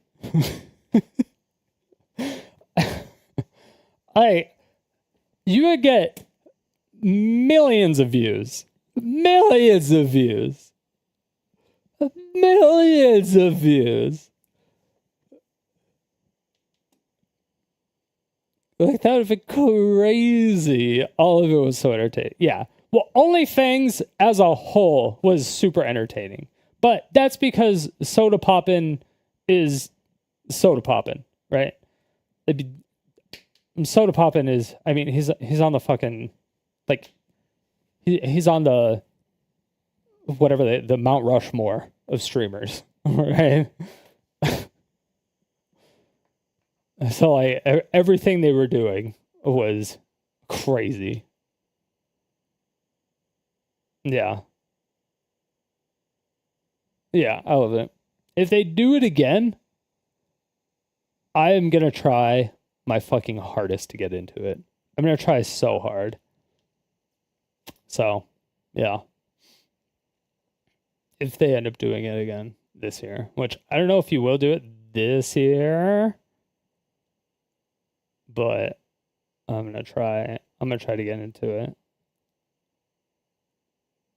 Because I think it would be a really cool way to network with other streamers from other games. And just, like, do some stuff. I think it'd be cool.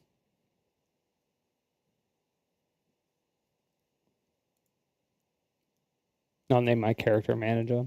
I'm just kidding. I'm kidding.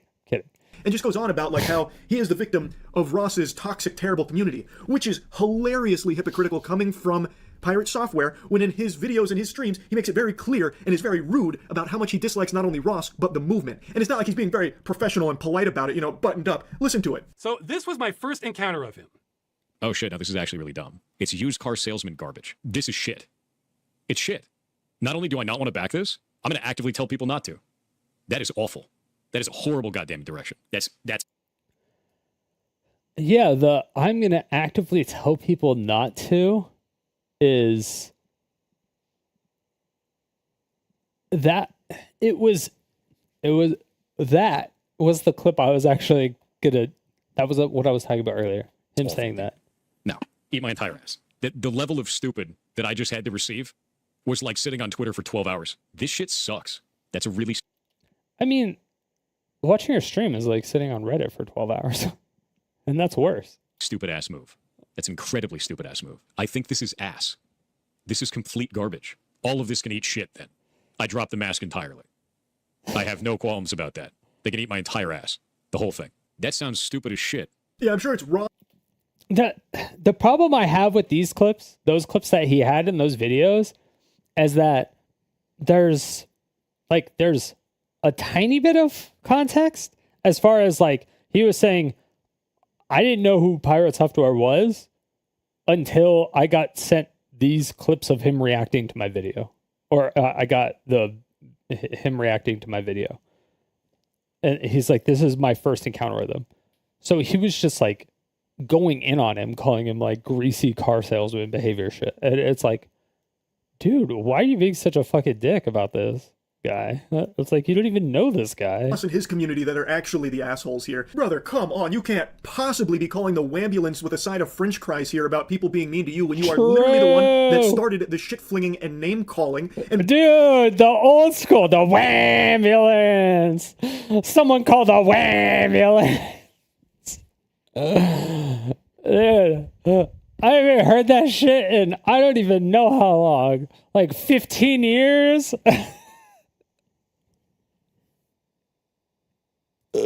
Holy shit, that's a throwback. By the way, Ross never even addressed this for 10 months because he didn't want to dilute the initiative into just having it be boiled down to drama between creators, which I think was actually very big of him. The only reason he's talking about it now is because it's at the end of its life and so many people still don't understand it because of someone like Pirate Software misrepresenting it. So he's finally setting the record straight there. Anyway, he did delete that tweet, but just a little while ago he made a new tweet, a very... Oh, fuck. I didn't even finish reading the first one. You're... Oh, yeah, okay. So he said, since you're so set on cutting my responses into pieces to try to make me seem unhinged, I'm going to drop my videos here to show the actual context. So there's a massive pinned FAQ on the first video you can read through to see my reasoning. Let's quote back to you. If you're going to hate me, at least hate me for what I'm actually saying. The only engagement I've seen that is level-headed has been from Louis Rossman. His video breaks down what I disliked and tried to meet in the middle with a conversation that made sense. As such, I engaged with him on that video as screenshotted below. I'm fine talking with people that are level-headed about this. It can have a conversation. But to be the real dude every time, you've been in your orbiters turned shit toxic, dude. What the fuck? How does he have orbiters?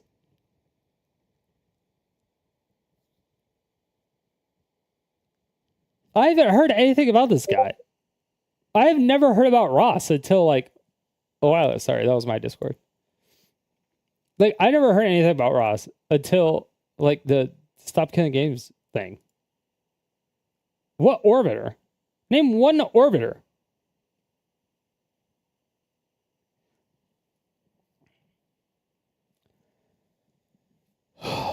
I also didn't see this one yet, this video. I'm fine with talking to people who are level-headed about it and can have a conversation. But to be real, dude, every time you've been involved, your orbiters turn shit toxic instantly, and it sets me off.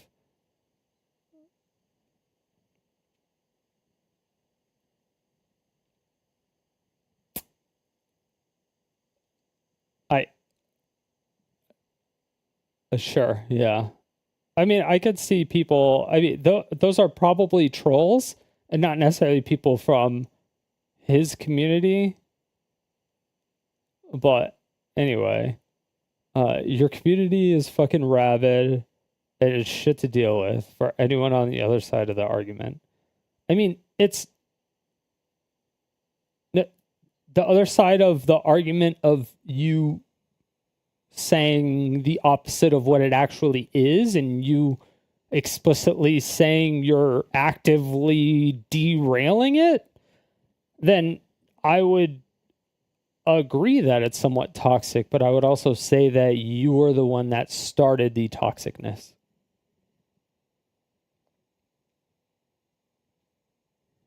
All right, later, Great Deft. Take it easy. But yeah, that kind of pissed me off. I was like,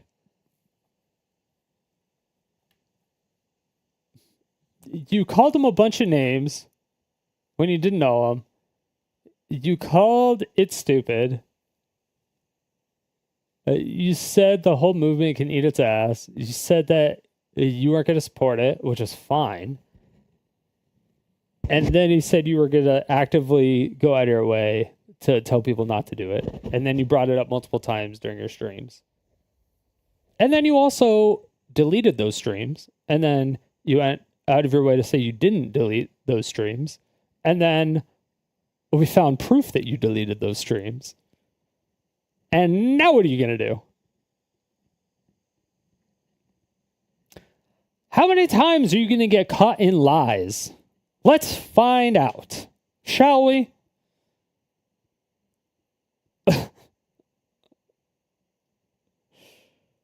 Why do you think I haven't talked about this in 10 months? You have. Why do you think we have an auto mute anyone bring it up in chat? You don't.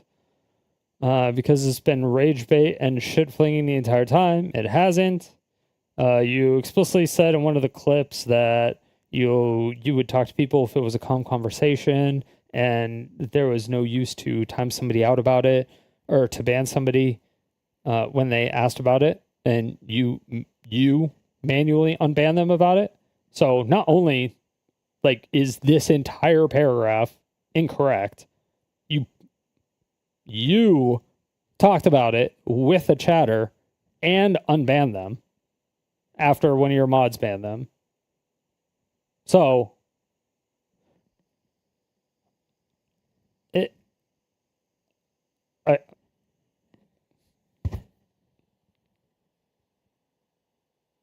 it's just like none of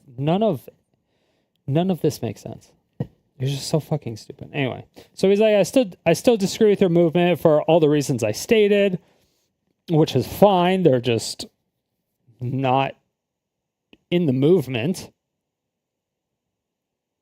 Unlikely to change at this point. I am more than fine with that. Community Stay is fucking frosty. rabid, and it's shit to deal with for anyone on the other side of the argument. Why do you think I haven't talked about this shit in 10 months? Why do you think we auto-mute anyone bringing it up in chat? Because it's been rage bait and he shit does slinging actually the do the whole entire thing. time. And just goes on about like how Sorry. he is the victim of Ross's toxic, terrible community, which He is is a fucking hilariously crybaby. hypocritical coming from Pirate Software, when in his videos and his streams, he makes it very clear and is very rude about how much he dislikes not only Ross, but the movement. And it's not like he's being very professional and polite about it, you know, buttoned up. Listen to it. So this was my first encounter of him. Oh shit, no, this is actually really dumb. It's used car salesman garbage. This is shit. It's shit. Not only do I not want to back this, I'm going to actively tell people not to. That is awful. That is a horrible goddamn direction. That's awful, dude.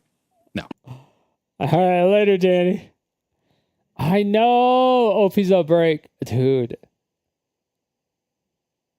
Why another tragic backstory?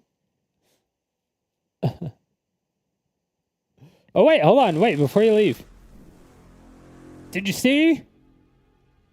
I don't have everything. I don't even know if you can see all this stuff. I got a bunch of wanted posters.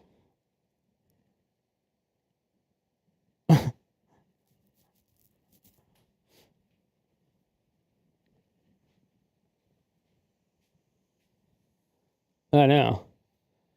And then the camera is on like an actual like thing so I can move it. So I'm going to be doing a like One Piece comparison. Going Kuma, dude, Kuma is my favorite. But Kuma is still like my favorite character. Since he showed up, he was still my favorite character. But his backstory, Jesus Christ. That killed me. And I was like, dude, I knew he was a homie from the start. But yeah, I was gonna start a YouTube series of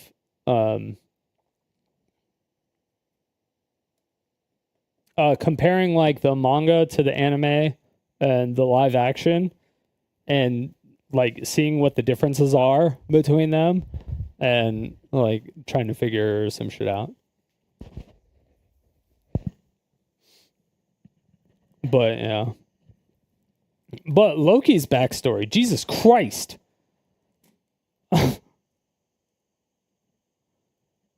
Season 2 hitting good idea. Yeah. That's gonna be next year though. But the anime stuff should hopefully start like soon. But yeah. I think a lot of the stuff I'll have to release on Patreon though, because it'll be demaka'd. It'll be demaka'd everywhere else. Like if I do reactions to the actual anime itself or something like that. But that last panel of the chapter was crazy. Dude, it's all been crazy. It's all been fucking crazy. Also, who is the fucking crazy bitch? Where did she go? I don't remember if they said that I thought they said she died from an illness or something. But did she just like piece the fuck out? And then like go home? Like she said? Like, what the fuck happened? I don't remember now. I'll have to take another look. I have to reread it. Well, no, like 2 weeks. Yeah, I guess so. I read it like while I was getting ready for streams, so it was just really hard. 3 or 4 we never know nowadays. I know. Eat my entire ass. No. Eat my entire ass. Dude, I should have that as a notification. All right. Yeah, take it easy. Later. Thanks for stopping in. Love you, buddy. The level of stupid that I just had to receive was like sitting on Twitter for 12 hours. This shit sucks. That's a really stupid ass move. That's an incredibly stupid ass move. I think this is ass. This is complete garbage. All of this can eat shit then. I drop the mask entirely. I have no qualms about that. They can eat my entire ass. The whole thing. That sounds stupid as shit. Yeah, I'm sure it's Ross and his community that are actually the assholes here. Brother, come on, you can't possibly be calling the ambulance with a side of french fries here about people being mean to you when you are literally the one that started the shit-flinging and name-calling. And by the way, Ross never even addressed this for 10 months because he didn't want to dilute the initiative into just having it be boiled down to drama between creators, which I think was actually very big of him. The only reason he's talking about it now is because it's at the end of its life, and so many people still don't understand it because of someone like Pirate Software misrepresenting it, so he's finally setting the record straight there. Anyway, he did delete that tweet, but just a little while ago, he made a new tweet, a very long tweet as well as a series of tweets under it in regard to this whole thing. And in all these words, all this mumbo jumbo, not once does he say he was wrong about anything. In fact, he just continues to double down, even proudly stating he is doubling down. Whoa. Okay, wait. I don't think I saw a lot of this. Okay, hold on. Been reading through all the posts against me over your stance on the Stop Killing Games initiative. Okay, what about your... Okay, whatever. Nobody was talking about your stance. People were talking about your misreading, your misinterpretation, maybe, but misreading and misleading. But tons of people calling you a liar or that you're misrepresenting. Yeah, you are. Also, lots of content creators dogpiling on this to get their pound of flesh. I think it's a lot of content creators that are dogpiling to get the word out there that all of your community, because you have how many followers? And they're all like gamers and game developers. They're trying to get to your community so that they are aware that you misrepresented it and that you lied about it, so that they are accurately informed of what the situation actually is, so that they can make their own decision on the actual initiative and not just blindly follow you, even though you're lying. Like, blatantly.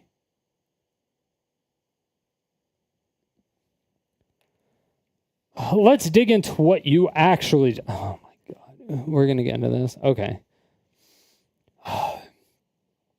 Did and said, you put two videos on August 6, 2024 and August 27, 2024. These videos are linked at the bottom of this post. Many people have not watched them, just calling me a liar or attacking my character. Well, I mean... When there's like 7 to 10 points in a line, it's kind of hard to not say it's a trend. When it's all in a straight line and there's no anomalies.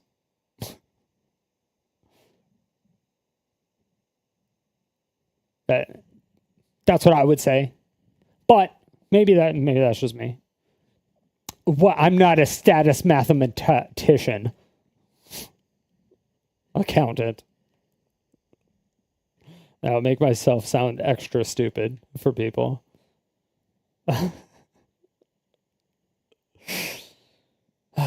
Monetization for these videos is disabled, so dude, why? Leave the monetization up. Be like, I'm putting monetization up because fuck this movement. Like, if you're going to double down on it, leave monetization up. Why are you demonetizing it? Who cares? Like, half the people, if they're not giving you the charitability of going to your videos and watching them, they're not going to watch them now. And the few people that are, if they get ads and they're going to discredit you for monetizing the videos that you went out of your way to make, then, I mean, they already hate you anyway. So who cares? You might as well make money off of them. You saying, I'm not going to monetize these, all that does is that, like this just gets your, like, your little furry friends to like aid in the fisting parties that you have or whatever, allegedly.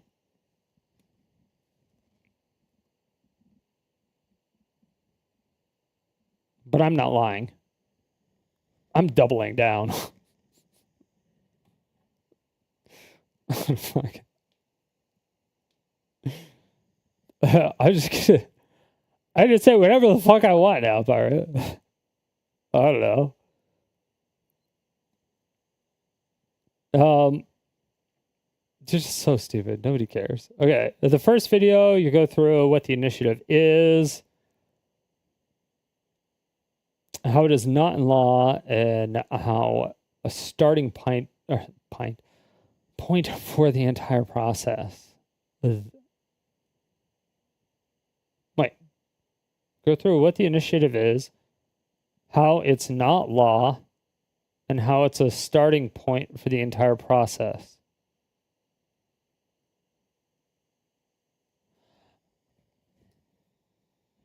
Okay, yeah. I mean, yeah, obviously. This helps people understand that this is to start the conversation for a change that can adapt later. Yeah. I then go through the initiative and some of its goals from the official page for it. Then I talk about the repercussions of them, should they be implemented. As written, all games need to be left in a functional, playable state. Yes. Next, I bring up the crew, walk through the business around it, the sequels, and the size of the player base at the time of sunset. I did this because it was called out by the initiative as an example of the publishers destroying a game. But just a little while ago, he made a new tweet, a very long tweet, as well as a series. To clear up some of the disinformation about my character, I left AAA in 2016 because you fucking hate how the industry is now. Oh, because they actually made you code, and now you don't code?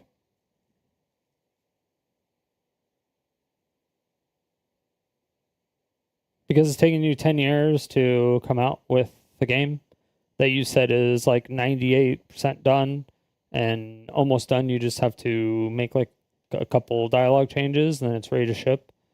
But then you keep saying you're adding stories and keep adding different things and all sorts of stuff.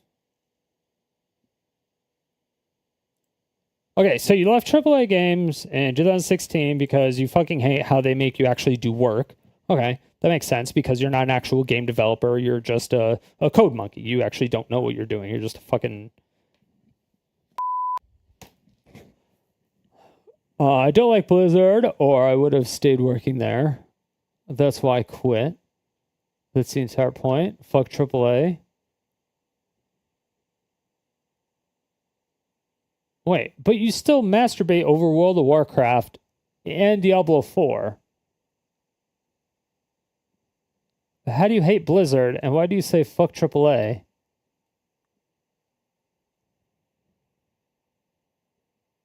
And you say you love Diablo 4, actually.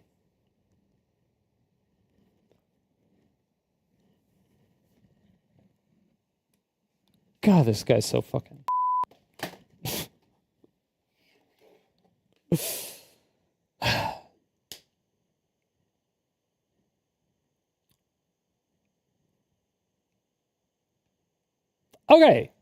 Okay, so for everybody that's here and everybody who knows my situation with WotC and Magic Arena specifically, when I say I hate WotC and I did all this work and tried to talk with them, tried to talk with multiple people. A bunch of those people got fired and laid off. And I tried multiple different avenues. I tried talking with multiple different people in the company. And then I got yelled at by the PR guy. And then that whole fallout went through. And then I got kicked out of the creator program as well as blocked on Twitter. All that shit happened. And so I said, okay, fuck you, WotC. And then I stopped playing Wizards of the Coast games and everything to do with WotC. And then I said, I retracted that and said, I refuse to do anything with WotC until they publicly apologize to all content creators. Not me, just all content creators. And I said publicly. I said they have to publicly apologize to all content creators. Not privately, publicly. I have said that. Now, if I go back and just start playing WotC games and shit, and or if I just go back to Magic Arena, or go and play some Dungeons and Dragons or whatever the fuck, what else does WotC do that's digital? I don't fucking know. Like,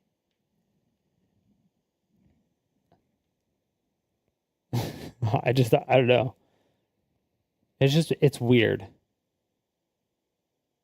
It would be weird for me to make those strong of statements and then just go right back to it.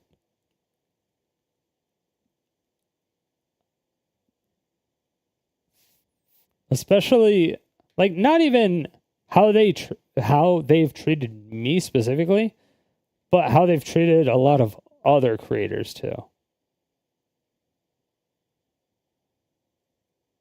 And it's crazy. And it's weird that they would.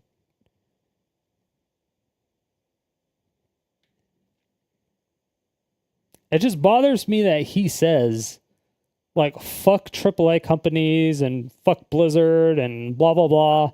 Yet he still buys AAA games and still, like, drinks Blizzard's cum, like, all day, every day, because he used to work there. If you didn't know.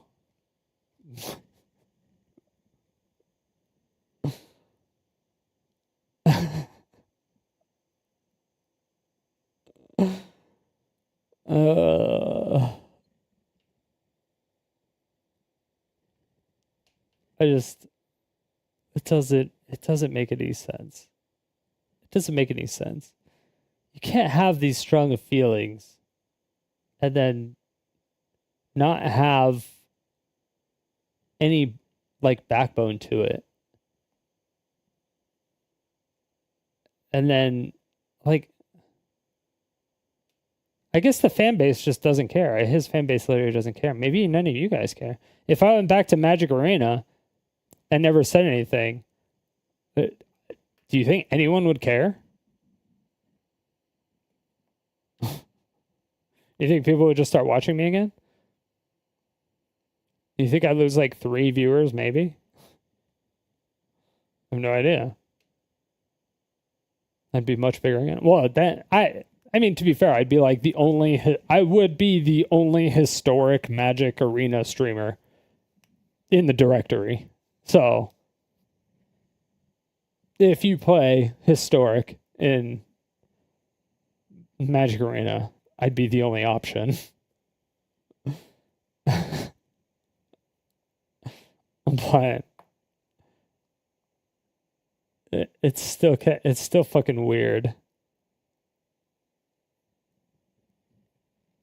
So, you know.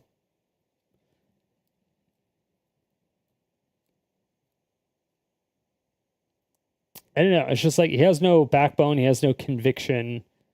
And he used to work at Blizzard.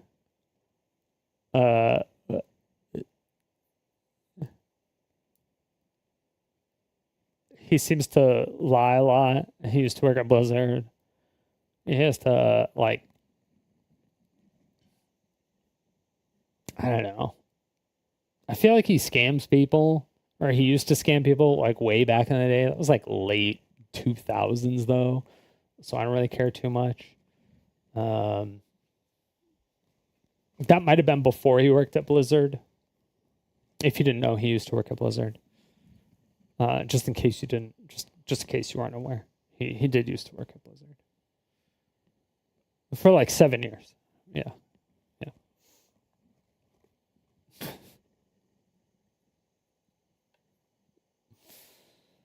yeah. Okay. So outside of that, I'm not financially supported by live service games. I make a single player RPG and the director of strategy for Off-Brand Games. Off-Brand Games is owned by Ludwig. Oh, I wonder if Ludwig has said anything about this.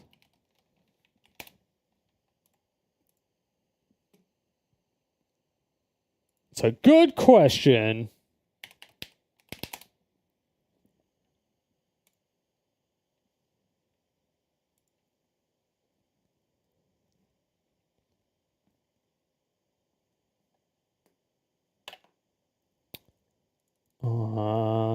Ludwin?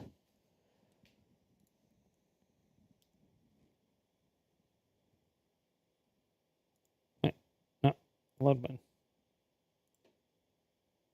No.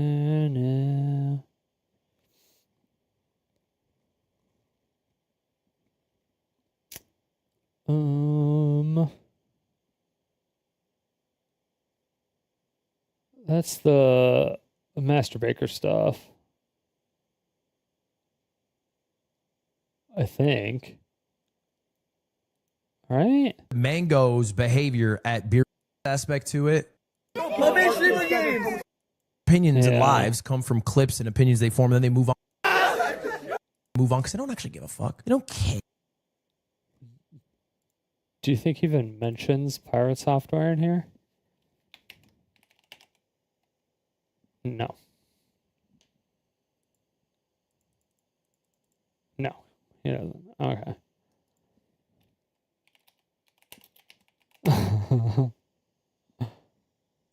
All right, maybe he says it in Ludwig clips.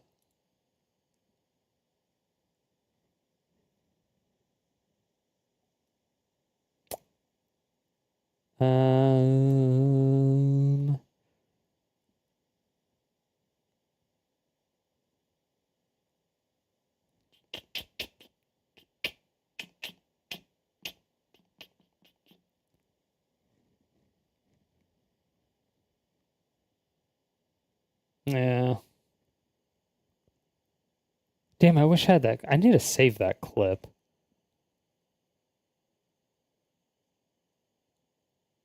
Okay, so no, he didn't say anything.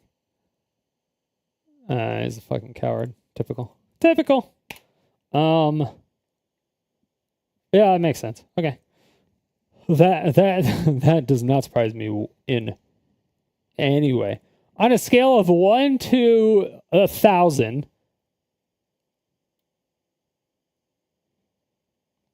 okay, if there was like 1 million large content creators out there with over like 1 million subscribers, Ludwig would be the one that I would say would not talk about this situation.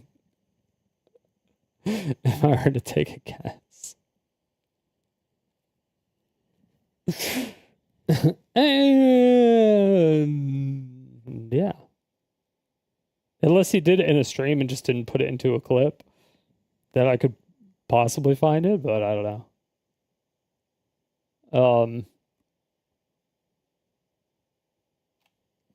Hold on. It'll be in my history. Ludwig XQC. Where is it? Where is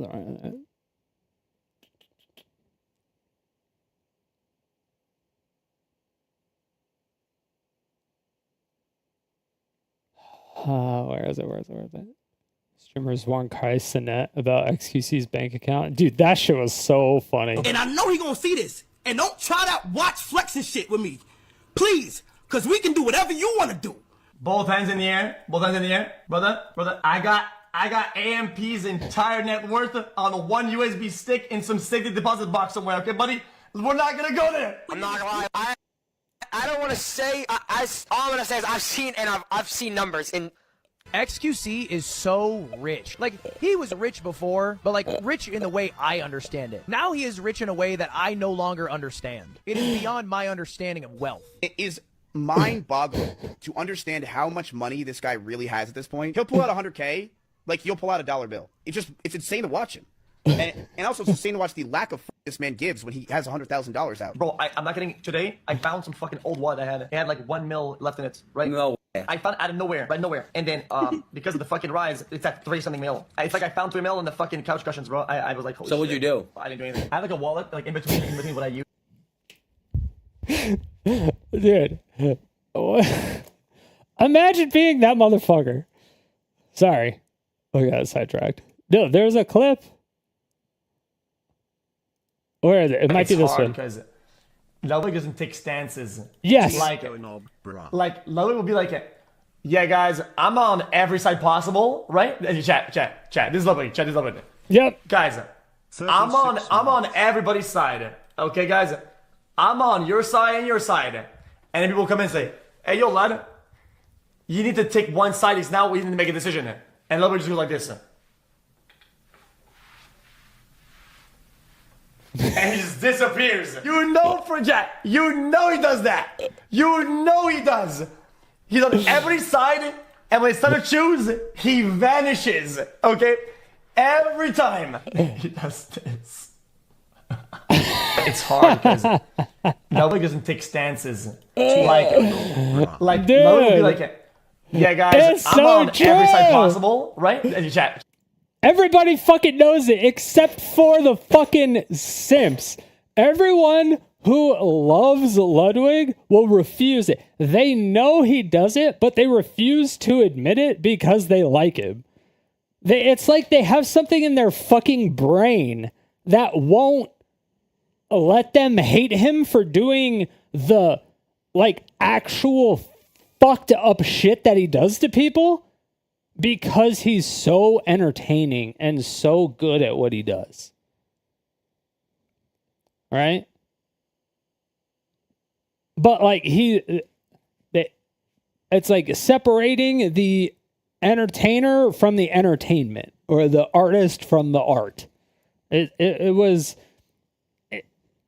like when people get sent to jail for, like, when singers and band members and rappers or producers or whatever, DJs go to jail for shit. That's like crazy. And then people are like, I don't want to listen to their music anymore because they did some shit. And then some people are like, can't you separate the artist from the art? That type of thing. Like, some people just literally can't do that. There is obviously a threshold of what the artist did to where you can't, like, separate the art from the artist. So maybe these people just literally don't give a fuck that he's a giant snake, or maybe they just love that he's a snake. Maybe they just love it, which is fine. I mean, it's fine if you like that he's a snake. I think it's fucking funny, but I think it's fucking weird that nobody calls him out on this shit, because, like, he fucking owns Off-Brand Games, and he's, like, representing Off-Brand Games right here. He's, like, name dropping. He's like, I'm just a streamer. I just make content, and I just do strategy for Off-Brand Games. And now it's like, oh, hey, Ludwig, what do you think about this? You own Off-Brand Games, right?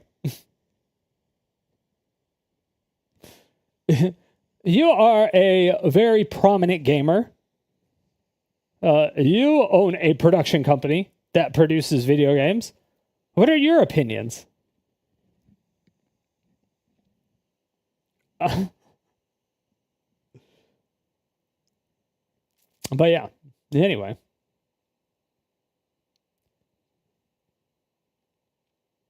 But outside that, I'm not financially supported by live service games.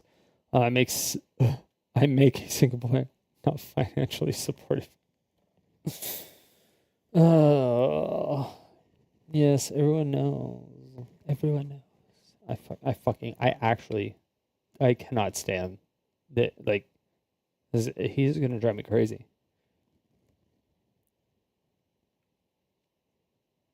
His stands are so fucking like. What do you do? What do you even do about this level of stupidity? Okay, I make a single RPG that is director of, and I'm the director of strategy of Off-Brand Games.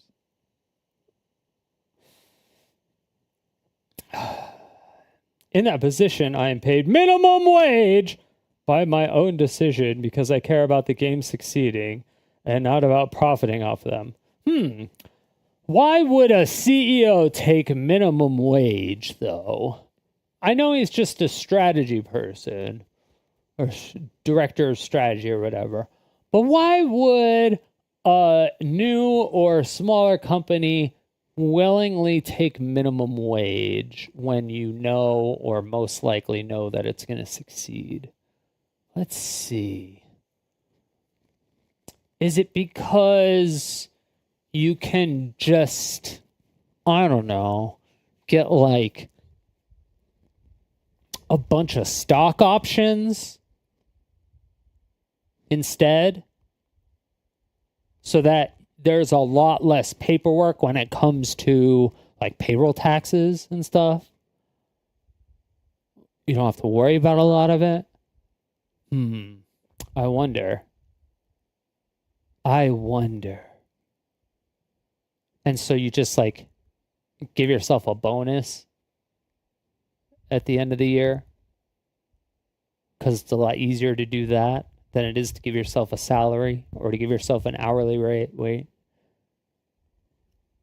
And so you give yourself stock options, and then you give yourself a bonus, and then you pay yourself minimum wage because you're legally required to give yourself minimum wage, because you can't pay less than minimum wage technically if you own a company. Well, a big company or a company like that. It's something that's like incorporated or something. So,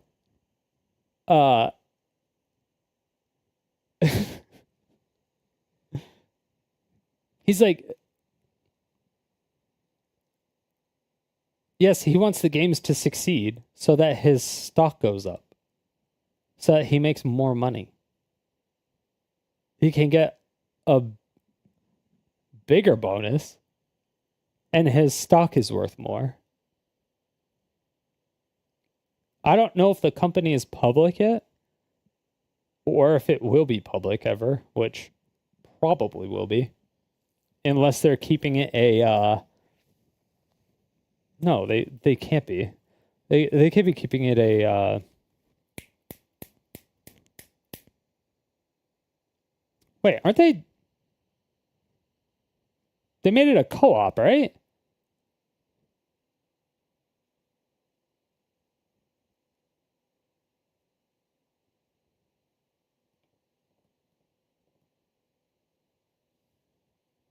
Well, it's a co-op. He can't really pay himself in phantom shares. Can he pay himself a bonus that's more than other people if he pays himself minimum wage? That's definitely possible. I'd have to look more into the structure of that, the legalities of that. But this right here is hella sketchy. When I see anybody that's in a high-level position, like a C-level position or a director of strategy, anybody that's in a high-level director or a C-level employee, and they say, I don't pay myself anything, or I pay minimum wage, It's because you're paying yourself in fucking stock options and bonuses. Because it's less paperwork. It's easier to deal with. You don't have to use payroll taxes. There's so many benefits for the company for you to do it this way than it is to do it like get actual money for director of strategy. Like it's so much easier. It's just so much easier. Less paperwork, less everything. But normies don't know that, and he's preying on that. So unless you went to like business school or you started your own business and you looked into this shit, or if you're an accountant, like you're not going to really know this.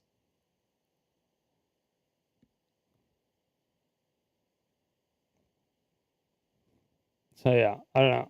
I would have to look at it. I would have to look more into it because I know the other company Ludwig had, the off-brand events, went out of business. I think that's what it was. But I don't know if off-brand games is also a co-op, because I think his own company, his Ludwig, like his own name, I know his company is not set up that way. That's like just him. I guess I could just ask Nick Allen. I don't know if he would tell me though. Because Nick Allen's the CEO, right?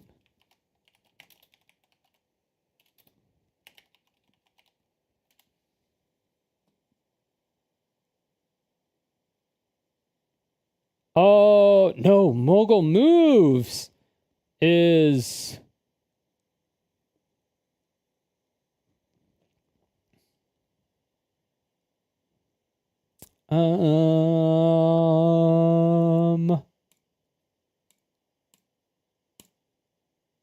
CEO and co-founder of Off-Brand. Okay. Yeah.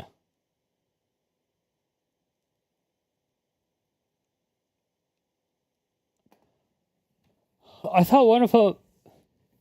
Wait, one of them went out of business. The event company he had went out of business. So Off-Brand, he must have had Off-Brand events and Off-Brand games. And then he also has Mogul Moves. And then he also has Ludwig. I guess. Interesting. I'll just fucking... Oh, damn.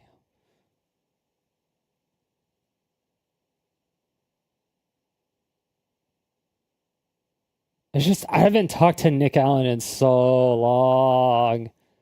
I haven't talked to him in so long. I don't know if he remembers me at this point. We talked a lot in the lull days for like a year. Maybe 2 when we were doing like commentary, because he was doing IPL stuff. He was doing commentary for IPL, and then when IPL went out of business, like we were trying to get him a job at Riot, and then like there was other avenues, and I was like, hey, I'm trying to get something set up with Intel, because at that time Intel was doing like not only Intel Extreme Masters, but they were the IEM, but they were doing other things, and this was on League of Legends, was like in its infancy stages before it was like fucking massive. Actually, no, it would have been massive at that point. Yeah. Anyway, I was talking with the people at Microsoft because I helped them with the local like LAN parties that they had. And because number one, I worked there, but number two, Intel, not Microsoft. My head is fucked up apparently.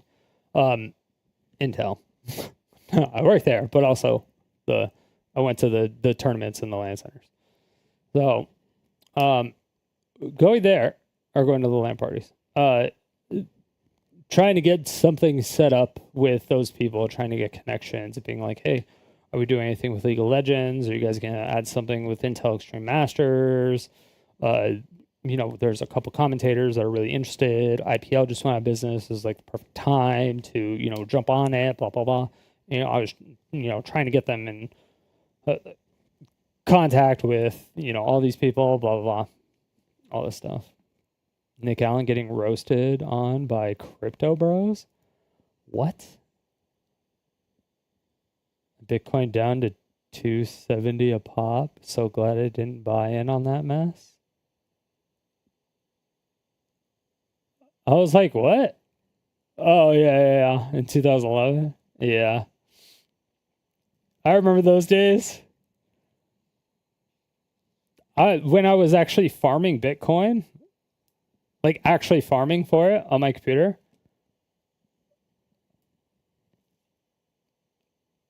I wonder if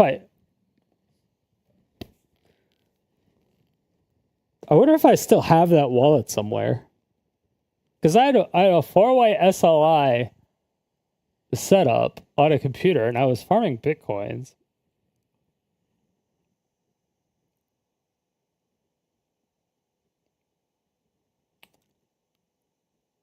I wonder if I have that wallet somewhere. I don't even know.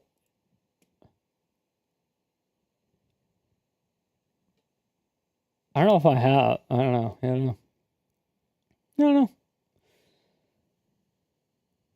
Surprising about it, people defending him say it's really easy to call something stupid with hindsight. Yeah, that's dumb. CEO and co-founder. Yeah.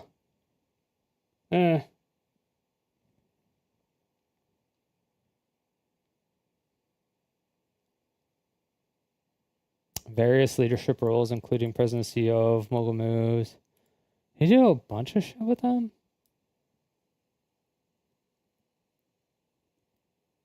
An advisor at Moist Esports. Previously served as CEO and SVP of Partnership Operations at Loaded. Positions at Madison Square Garden Company. Oh, he did CLG stuff? Oh, yeah. CLG. Twitch, Riot. Yeah, he went to Riot after IPL. Was IPL owned by IGN?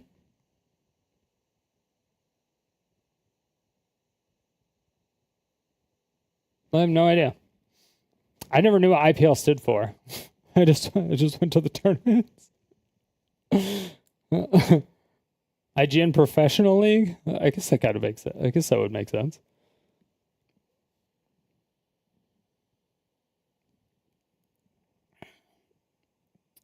Okay, so he is the... Okay, so the org chart, we have Nick Allen. These are the C levels, and then director of publishing is Brian.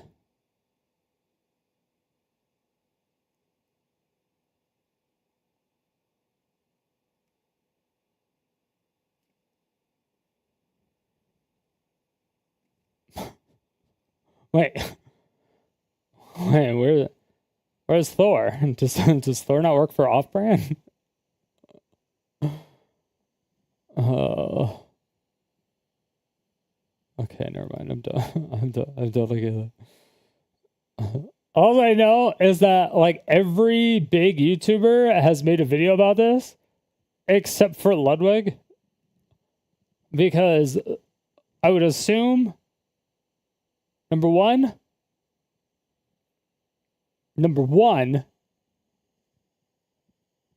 Ludwig owns Off-Brand, so he employs Thor, right? So I don't know if he's technically allowed to well, he can make a statement, I guess, and just say, I mean, they're still content creators in the end. It doesn't even matter.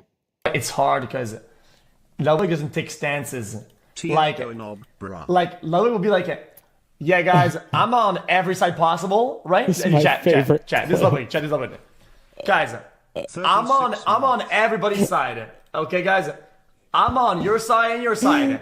And then people come and say, hey, yo, lad, you need to take one side. It's now we need to make a decision. And Ludwig just goes like this. And he just disappears. You know project. I just want to put that, like, have a channel point reward for pick a side. Make a decision. And Lubber just goes like this. And just have this part. Channel point reward for pick a side. And just have...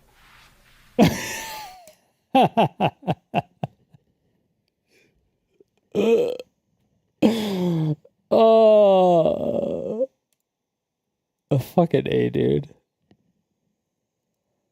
Oh. Of tweets under it in regards I'm to this never whole gonna thing. get through. And in This all is these words, all this mumbo jumbo, not once does he say he was wrong about anything. In fact, he just continues to double down, even proudly stating he is once tweets under. I didn't even fucking finish this. One message. Every video with Pirate Software ends up being, this is a fucking 14-minute video. We haven't even fucking finished it. And it's 10 fucking 40. All right. Sorry. Okay. It's just because I have like a little bit more knowledge about a lot of this stuff than most. That I have nuanced information that nobody else has brought up about some of this stuff, it seems. And then nobody is still going to hear it because I have no audience in this space. To further the games we're publishing are all playable offline anyway, because their gameplay loops are not only based on interplayer interaction. Not all games are like this, and not all games can be like this. You hear it, but you don't know what any of it means? Yeah. It's like...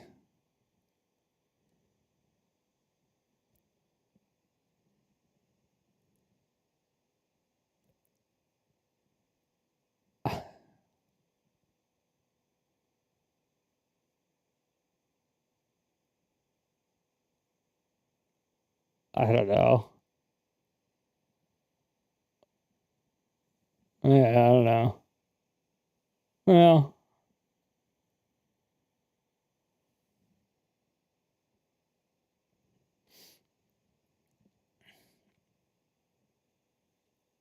not all games are like this, not all games can be like this. Wait. Hold on. Further, the games we're publishing are all playable offline anyways, because their gameplay loops are not only based on interplayer interaction. So, like, they're not peer-to-peer, or they're not, like, peer-to-server to peer. Like, they don't require a server connection. Not all games are like this, and all games can be like this. No, I have not been running away from discourse on this. You talked about it for around 8 hours on stream yesterday. I never took my videos down. You have deleted some of the streams that you've talked about it on, though. And then you lied about that, and then people pointed out, and you haven't said anything about it. And then you... Anyway. I've not discussed the initiative in 10 months. Liar. Since I've released the videos. Liar. My internet has also died mid-broadcast, so I've had to go live again 30 minutes later. Thanks, ISP.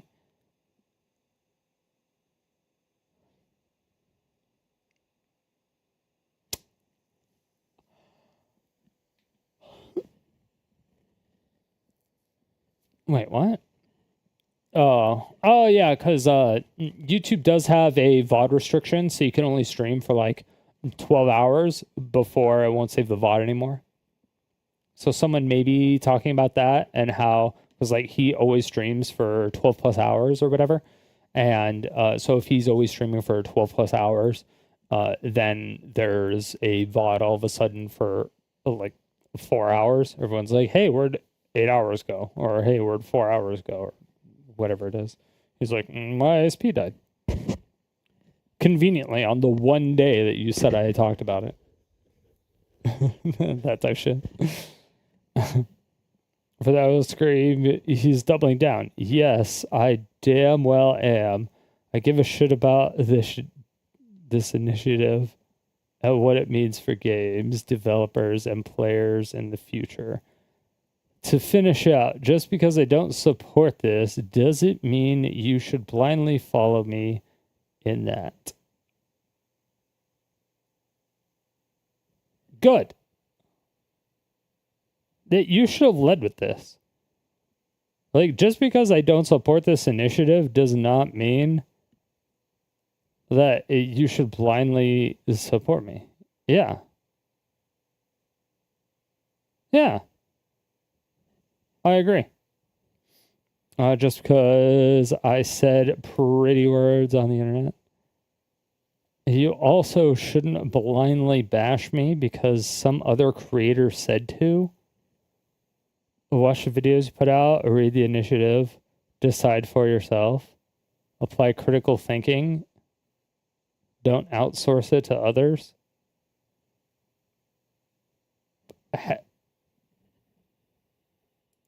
In regard to this whole thing. And in all these words, all this mumbo jumbo. Oh my God, there was another fucking tweet after that? Tweets under it in regard to this whole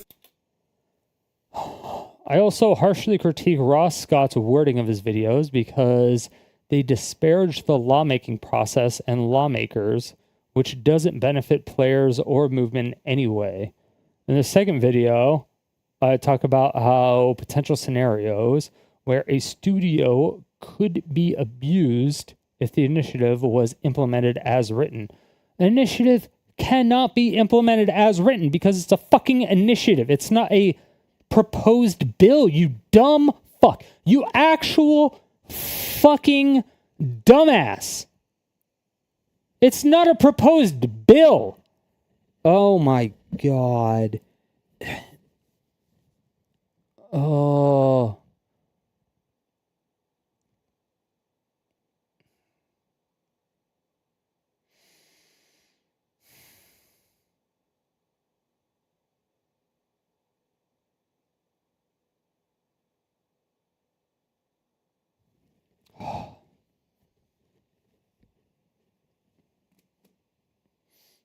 This guy needs to get them made in Canada. Okay. Then I explained that very few people... Okay, hold on. Okay.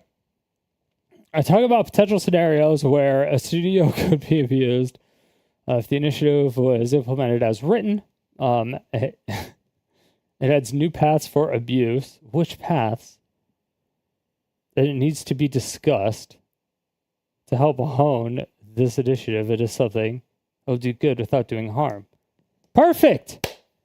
Okay, so when he came out with his first video, and then you watched the video, and the only thing you did was call him a greasy car salesman, you said it was dog shit, you said it was stupid, you insulted him, you insulted the movement, you said you were going to go out of your way and to tell people not to support it and all that shit. And then Ross reached out to you to ask you that he thinks you're misunderstanding what it is, and he wanted to clarify it with you. You refused to have a conversation with him. But what you could have done is you could have been like, okay, there's a lot of glaring problems. There's a lot of potential scenarios in here where studios could abuse it if this initiative is implemented as written, which is already fucking stupid. And then he's saying it's adding new paths for abuse and it would need to be discussed. And then if Ross says, oh,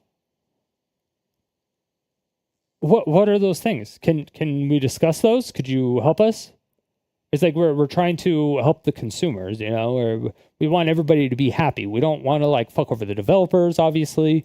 We don't want to fuck over the consumers because we want awesome, fun, happy developers. But we also want awesome, fun, happy gamers and consumers. And we also want to be able to have archived video games. Like, what if Tetris was a live service game?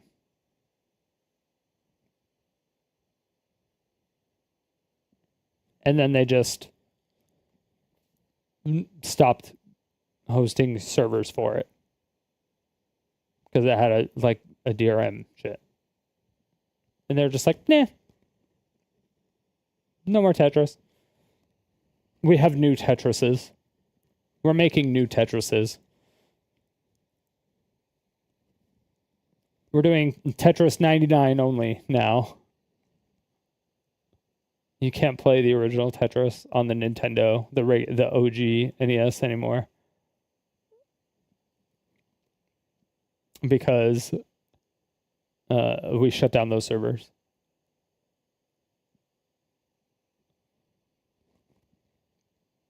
No, you also can't play Mario 1.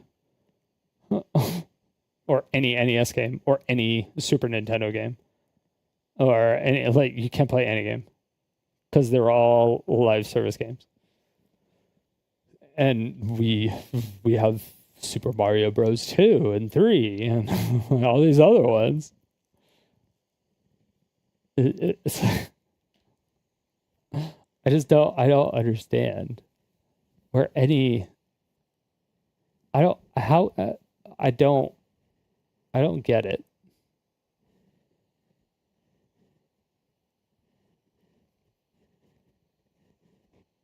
I don't get it. I just don't get it. How?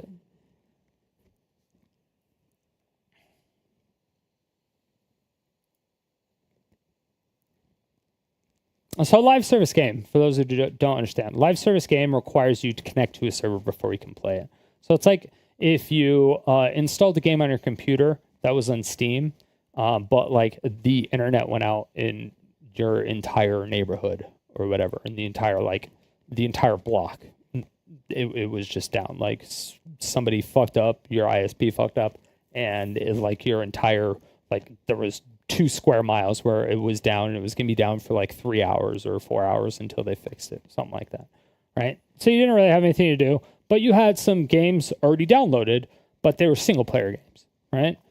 Or they were multiplayer games that had single player modes. They're like, all right, whatever, sure. I'll just play some of those games because whatever, I already have them downloaded, installed, whatever, blah, blah, blah. So you try to play a single player game, and it won't let you. You have Steam in offline mode, and you're like, what? Why can't I play this game? It's like, oh, you can't connect to the server. You're like, why do I need to connect to a server to play a single player game? Well, that doesn't make any sense. And that's basically what this is. I mean, it does make sense to an extent, but in a consumer stance, it doesn't make sense to the average consumer. It does not make sense.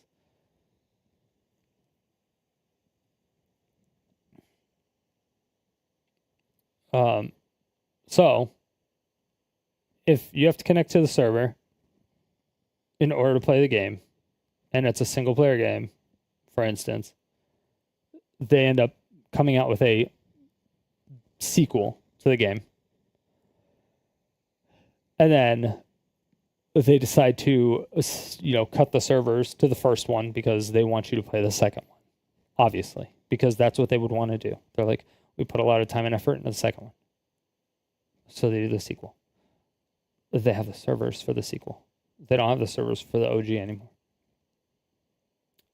But you don't have money to pay for the second one. You have the first one, and you like the first one. You don't like the sequel, maybe. So you just want to play the first one. But they made it to where the single player for the first one, you have to be connected to their servers, but they shut down the servers. Or maybe you're a speedrunner. Maybe you're speedrunning games. Yeah, people still speedrun GoldenEye on the N64. I mean, people are speedrunning Mario 1 still. People speedrun fucking so many older games. If they were live service games that people are speedrunning and then the servers got cut off, you can't beat the record anymore. You're like, oh, well, no more world records. I have the permanent world record. Sorry, everybody.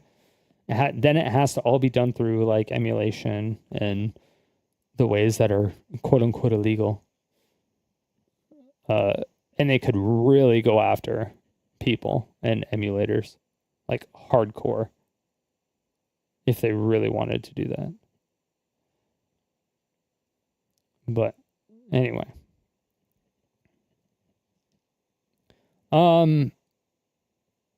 Like if every game and every company did live service shit, they could hardcore do some stuff. They could easily hardcore fuck some shit up. Anyway, I talked about possible scenarios where a studio could be abused. Yeah. I don't understand why he didn't. Okay, that I explained. Maybe he does in the video. I'd have to watch the video. I'll watch the video. I'll give him the benefit of the doubt. Maybe there are reasons.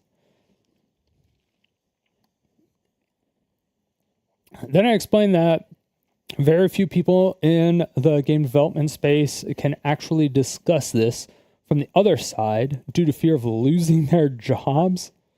Studio is much safer in a silent dissent than they're discussing the drawbacks of your ideals. The recent attacks on our games is obvious evidence of this. There's no attack on your games. What do you say, our games? You hate AAA games. You're not a AAA game dev. You are a wannabe indie game dev that programs like shit, that has promised stuff for 10 years, that hasn't delivered anything. You're just bad. You're just a horrible, you're a horrible person.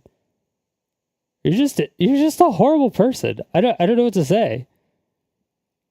To recap, my main issue with this initiative is that it is broad in its approach to change the industry and the exact language of the initiative, not the FAQ.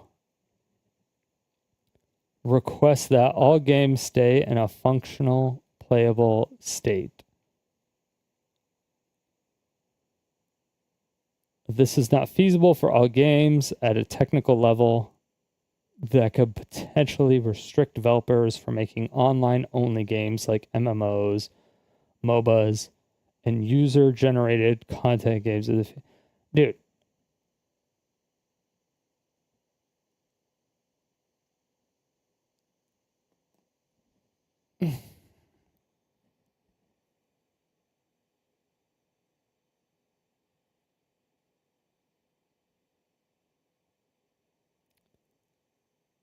Warcraft 3 had a story mode, right?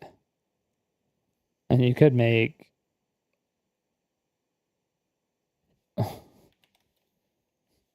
Hold on. I don't know anything about it. Could you play Dota 1 offline?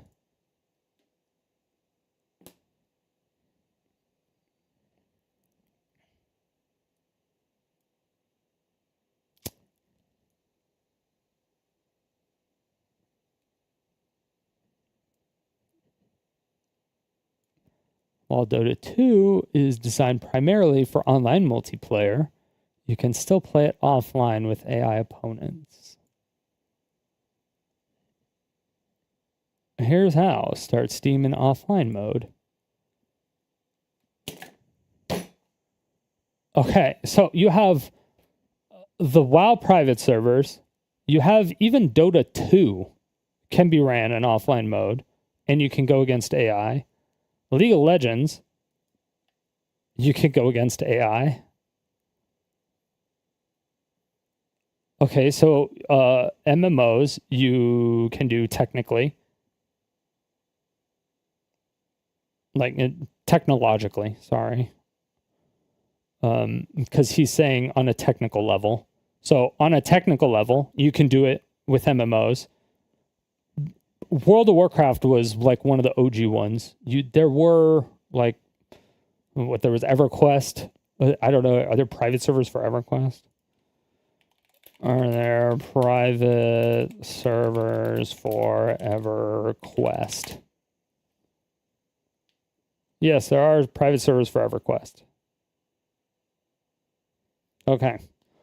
Okay, so there are for basically the first MMO. There are offline modes for the first MOBAs and the current two largest MOBAs. And the...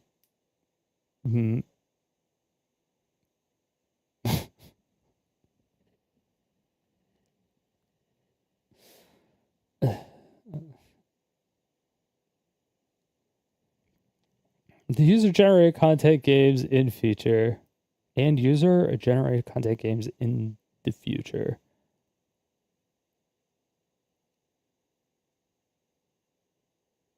Wait, that list is not exhaustive and does it matter? If you do or do not like these kinds of games... Wait, hold on. This is not feasible for all games at a technical level and could potentially restrict developers from making online-only games like MMOs,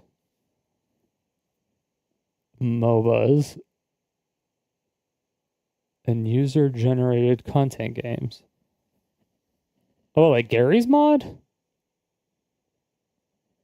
Or like RPG Maker? Or user-generated content games, like if anybody just makes a game, they can just release the source code. But if it's not like an incorporated company, if they make it, they wouldn't have to do it. Because they're specifically talking about like companies.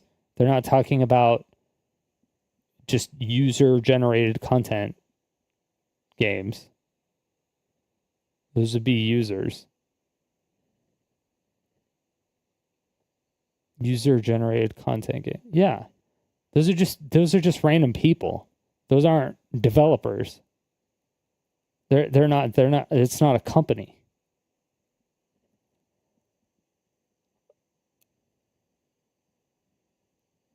Okay, so all of this is just incorrect by proven, like I literally just proved it. It's just so fucking stupid. And yes, MMOs, you can make raid bosses soloable. Imagine having skill, but, Pirate Software has no skill. So, especially in MMOs, because he's manage him. Because he's a fucking... But, so he doesn't think that you could ever... If you release source code, there's no way anybody could code, like... a raid boss that would be soloable if you had actual skill and could play a game properly. All right. There's just no way. There hasn't been any games that have done that before,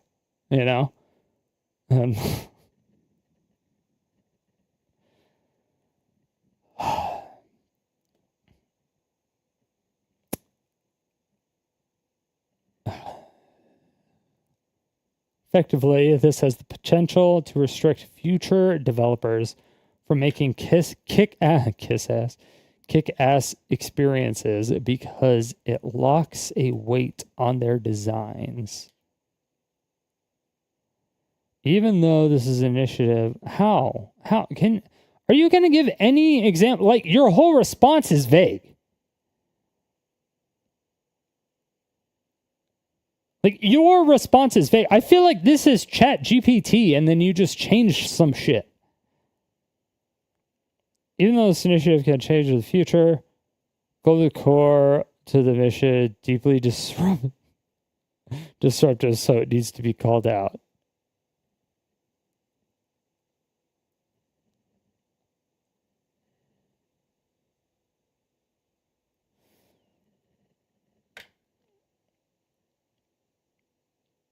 Effectively, this has the potential to restrict future developers from making kick-ass experiences because it locks a weight on their designs. What does that mean? I don't know what that means. What does that mean? What does that mean?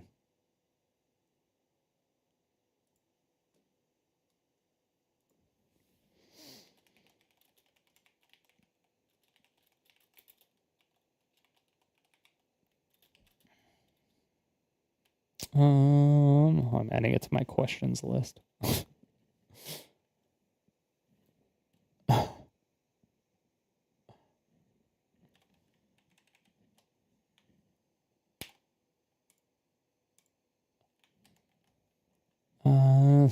do you say?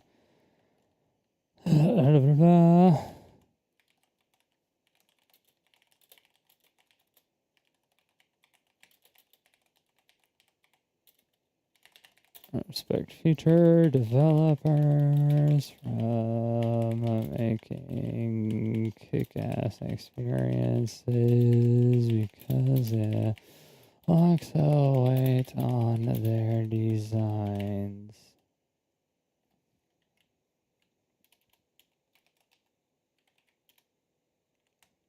I don't get that.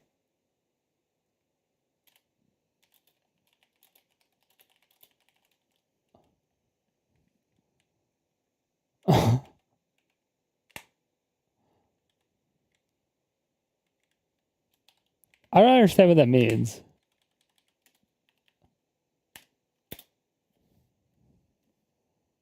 On what designs? On whose designs? What the...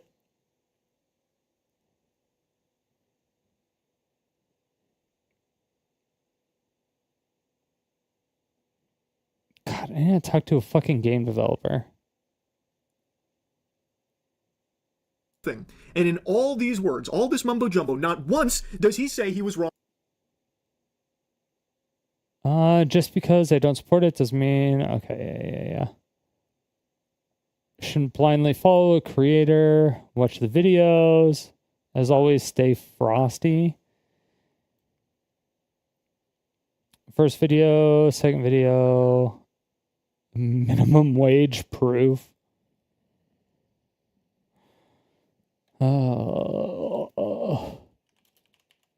Is off-brand games publicly traded? No, it's a co-op.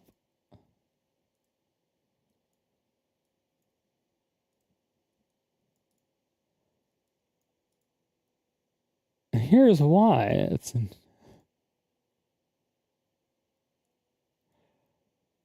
Its ownership is stock there, not available for purchase on public exchange. Wait. Private ownership. Obviously, Off-Brand is a private company, meaning ownership and stock are not available for purchase on public stock exchanges. Yes, but if you're within the company, you get phantom shares or phantom stocks, and they, like, the longer you work there, the more they vest, they still vest interest, and then if they end up selling the company, and then that company goes public because you sell it to like a VC company or something like that, then you still have a shit ton of stock because you have a shit ton of stock. Off-Brand has transitioned into a worker co-op where full-time employees have a say in operations and share in profits. Have a say in operations and share in profits. They have a say in it, but, you know, you don't have to follow it. Focus on indie games. The company focuses on publishing indie games.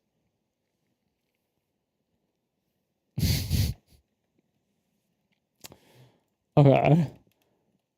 Does off-brand games have Phantom stocks?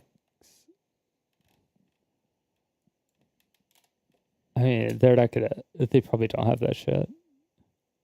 Seems to be some confusion or question about off-brand games and Phantom stock based on search results. Seems to be referring to off-brand, which is the name of the company, and Phantom stock.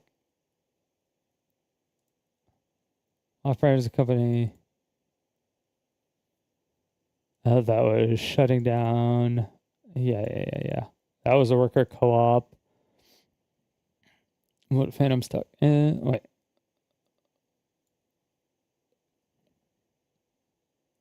Whoa. Hold on. Yeah, it's a type of employee compensation plan. Yeah.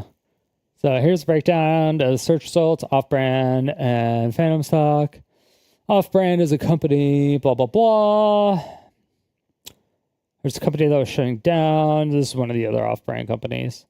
But they're probably ran the same.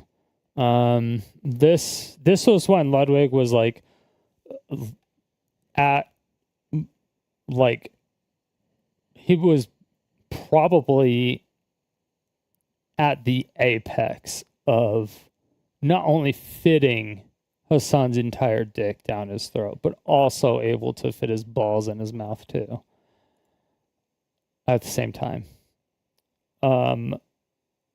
So we converted his companies to co-op, and then it like failed immediately.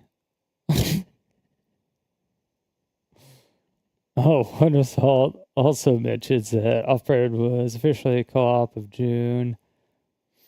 There's Phantom stock. Phantom stock is also known as a shadow stock or virtual shares, the type of compensation plan given to employees.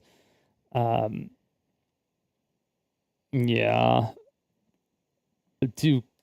Whether Off-Brand has Phantom stock plan, search results do not explicitly state Off-Brand has Phantom stock plan. However, the information about Off-Brand being a worker, a co-op, details about common compensation practices in startups and private companies suggest Phantom stock is a possibility. Are there Phantom? Do co-ops have Phantom stocks normally?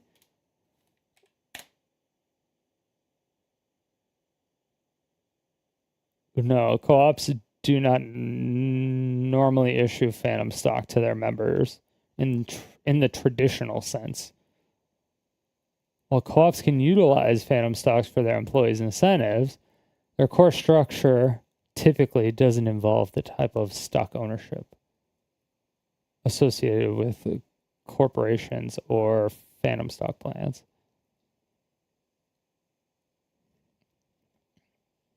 Equally allocation in co-ops.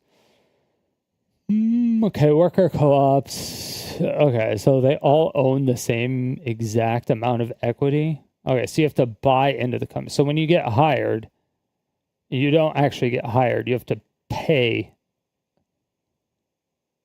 You have to pay to join the company. And then if you get fired, they have to pay your shares to leave the company.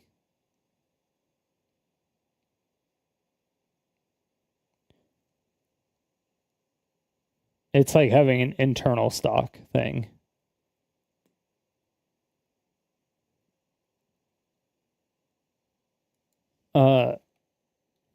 But wait, because you can convert a co-op to a non-co-op, and you can sell a co-op and they can convert it. So some people, well, yeah, I guess if you sell it, then everybody would have the same amount. But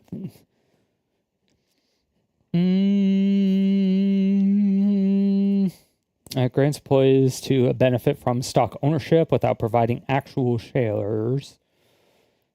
It's primarily used to incentivize key employees in companies seeking to attract and retain talent without diluting ownership or issuing real stock.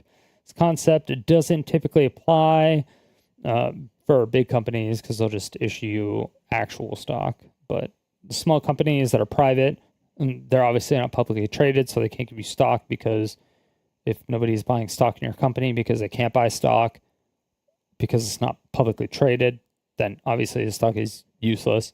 But if you have phantom stock or phantom shares, whatever you want to call it, you own shares, and then over time, like every year or whatever, you'll get more and more shares, quote unquote shares of the company. You'll get more. It'll vest interest over like 7 years or whatever it is, however long it is. And then after that, whatever, if it ends up going public, somebody buys it, whatever ends up on the stock market, you have all these shares of the company that was private. They're no longer phantom shares. You actually own the stock. That's what that is. So you actually own that percentage or whatever of the company. And that's when you can just sell the stock. But most time before they sell it, they say, hey, do you want to sell some of your phantom shares back to us before we sell to the company? Because I think the taxes selling it internally, like, or selling quote unquote your phantom shares internally to the company before it's purchased, instead of afterwards, after the new company purchases it, you'll get taxed less, I believe, but you'll get paid more per share, possibly. I don't know all that. That part I don't know about.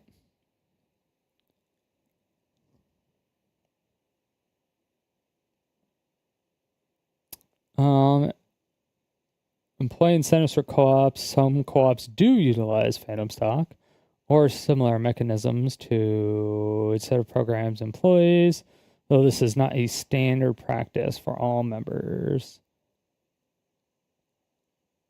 Wait, for all members or all companies? I'm super interested. Is it possible to get stock options at a company that is set up as a co-op?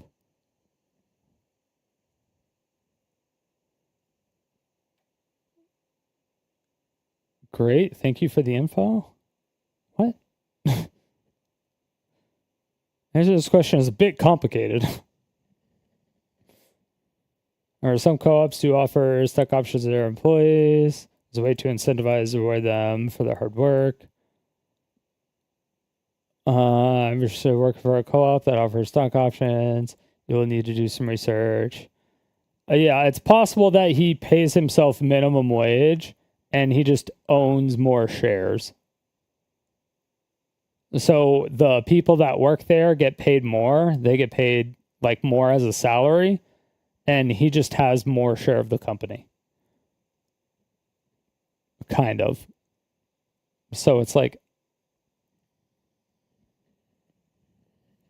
kind of a co-op.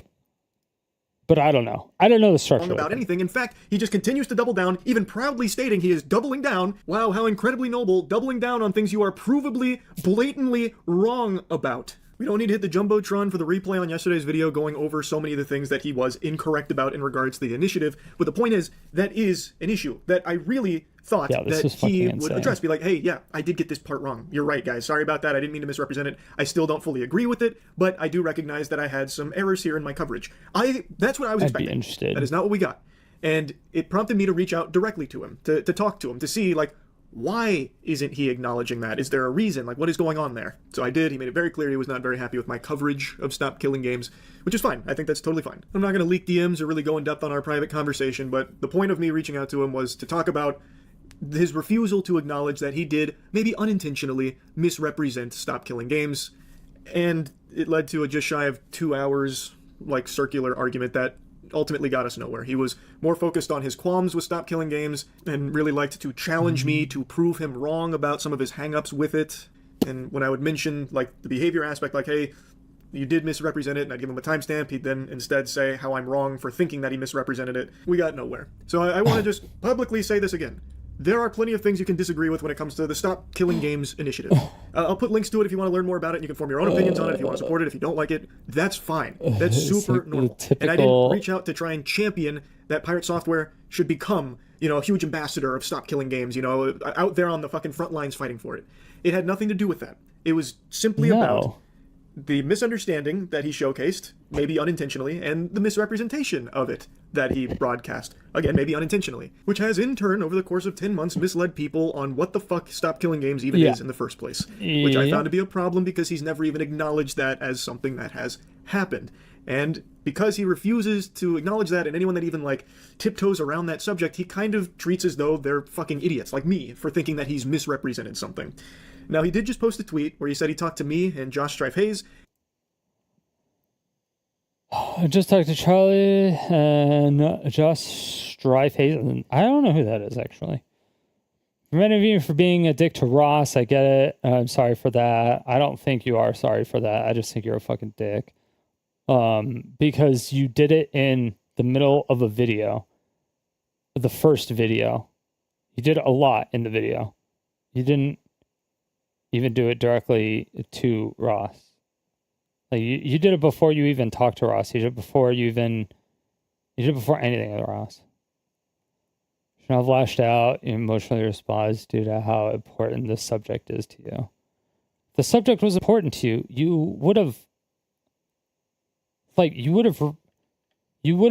talked to Ross like immediately and been like, yo, this is fucked, this is fucked, this is fucked, this is fucked.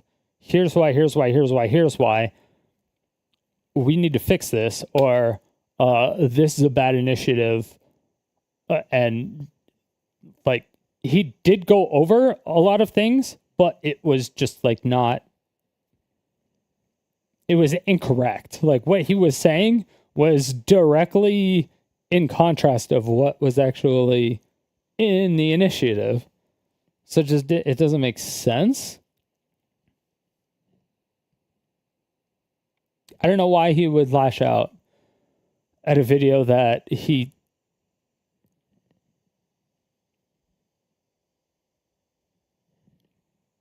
video and the website where it has all the information, and he was just like misunderstanding it and misreading it and everythinging it. I don't know. On the developer side, he didn't even say on the Blizzard developer side. I've been in a constant battle with people online for nearly a decade, trying to inform them how difficult it is to make and release video games.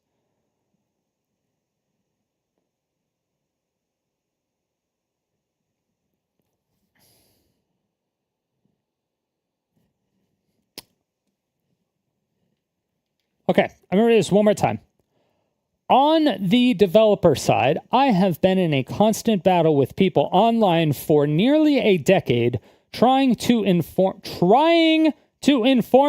them how difficult it is to make and release video games. The idea that any of these technical hurdles are easy to overcome and would be simple to implement is the exact kind of thing I have been fighting. All right.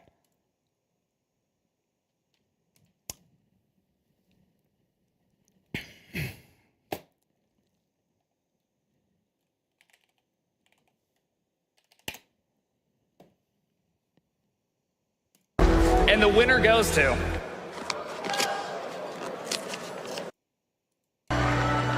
Pirate Software. Oh. God. Yeah, no, this actually is really heavy. Holy shit. So it's honestly amazing to me that we even have a category now. Like, the software and game development category is incredible. You guys should definitely check it out. There's many more creators than just me in there. It's definitely not just me. So it's incredible to me that you guys have voted for me for this, because a year ago, many people didn't even know I existed. And it's This has been one of the most amazing years I have ever had in my life, so thank you all very, very much. Seriously. And for those of you out there that want to make games, you have a home for that now on Twitch. You have this category for you to do that. And it doesn't mean you have to make an amazing game. You just have to make your game. Make it bad. It's okay. And then make a better one. And just keep doing it. So, I can't wait to play what you guys make. And thank you all very much.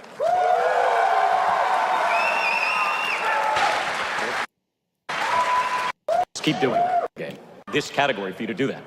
And it doesn't mean you have to make an amazing game. You just have to make your game. Make it bad. It's okay. And then make a better one. And just keep doing it.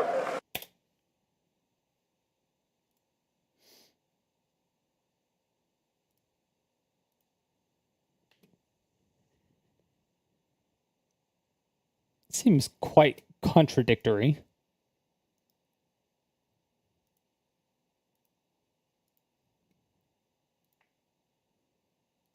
This category is for creators who do things on stream that no one else can.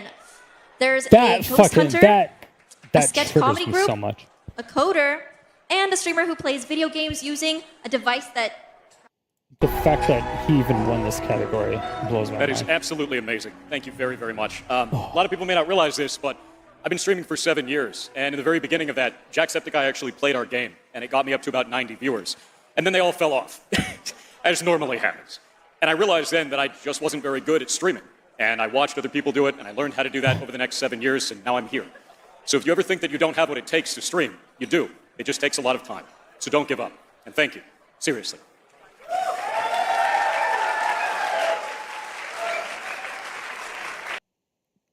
Okay, he didn't say anything about it there. On that one. So his first acceptance speech, he says, just make a game. Make it bad. And then make a better one. And then make a better one.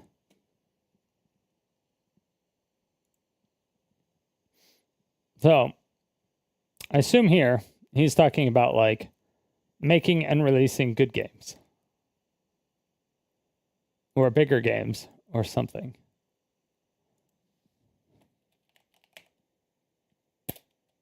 What was that? Steam.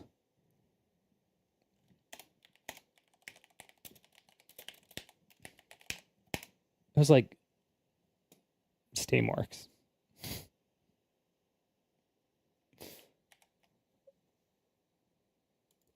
How long does it take to release a game on Steamworks? At least a month, potentially longer due to a card waiting period and review process. You need to count for 30 days for waiting period after paying the app fee. So Steam will distribute it for you. You don't even need anybody to do it. They take 30%, where most other companies take roughly 50%. So, I mean, you make a game and you literally just put it on Steamworks. And you just fucking wait for it to be done.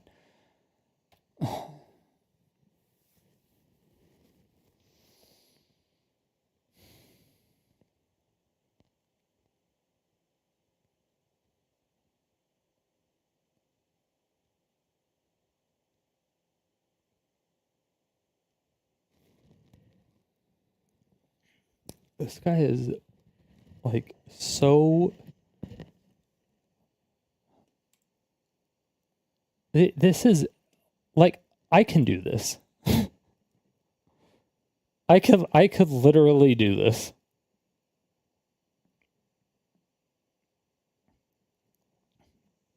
I could do this.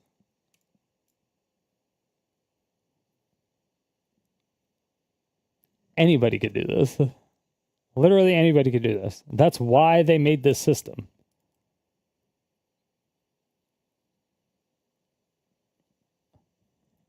That's so fucking stupid. And he knows this. Because he talks about it on stream. He talks about how much easier it is. He talks about how Steam is great because you could just do it that way, and how they only take like 30%, and how it cuts out the greedy publishers.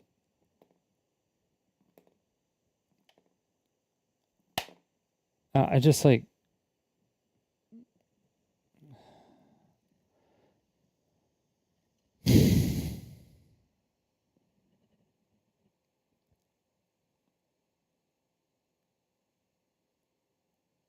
how can you like just say shit so stupidly after you've already said other shit so stupidly? Oh my god, I was supposed to get through like almost all of these videos tonight, and I haven't even got through the first fucking one.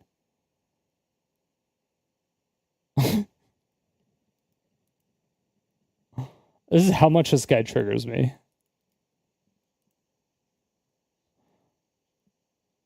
The fact that like even his tweets explaining why he's being a dick, or saying sorry for being a dick or whatever,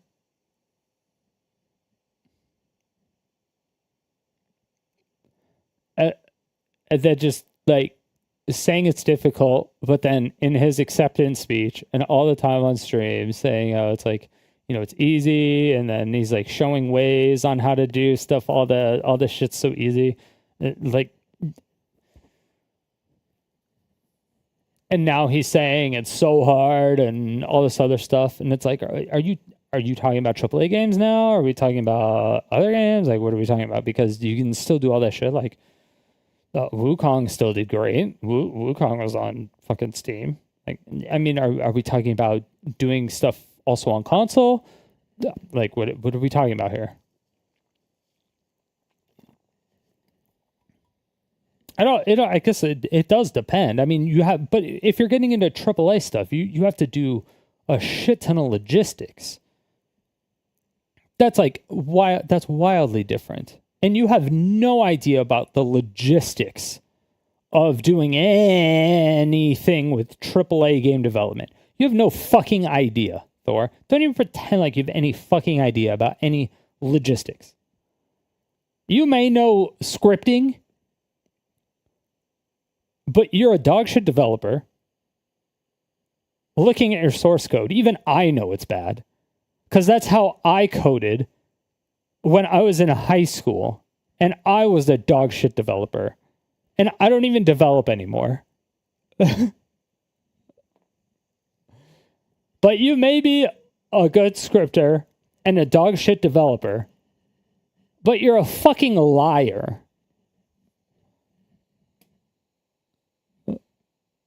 It's just so...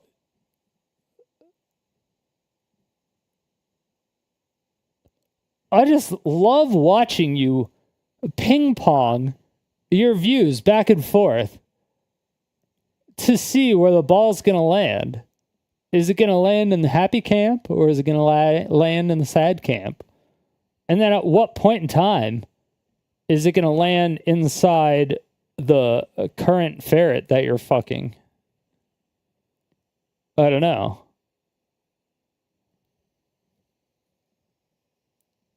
Yeah.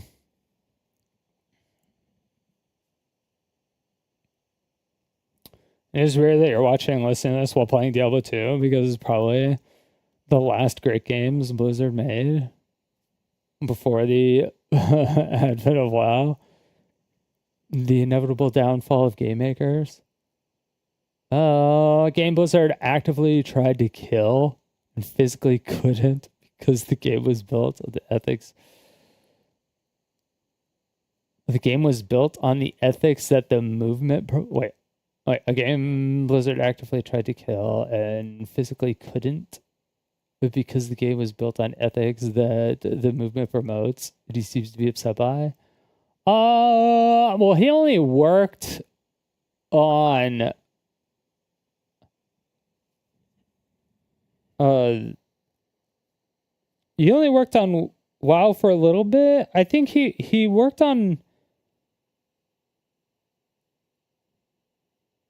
He worked on Warcraft 3 for a little bit, was it? Did he work on Diablo 2?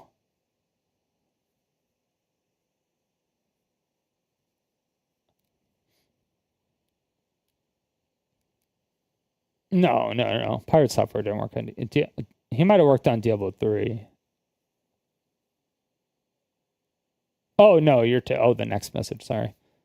Also, one of your favorite games of all time is now basically completely unplayable. Even though you paid a ton of money to get it early. I got the collector's edition. Diablo 2. Well, there's like private servers and stuff, right?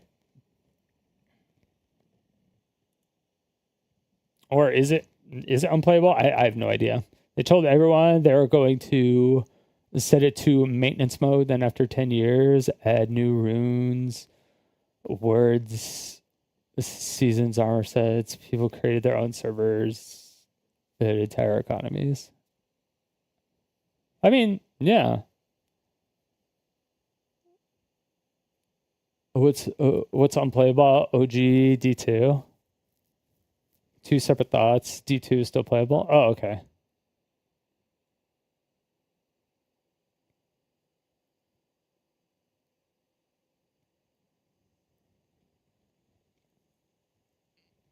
I didn't even know they were still managing D2.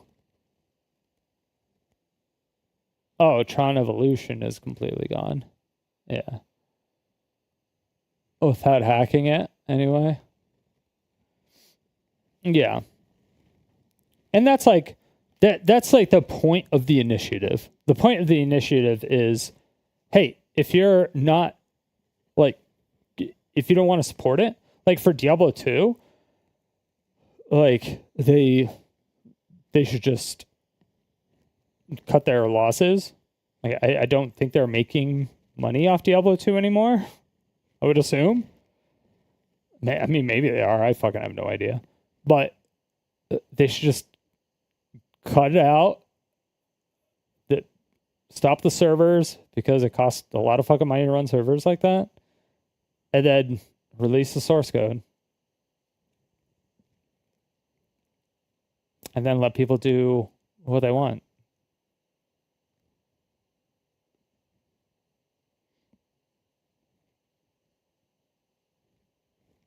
Oh, that's right. There was a big resurgence of like a D2 hardcore mode, I think. But I was like, that sounds terrible.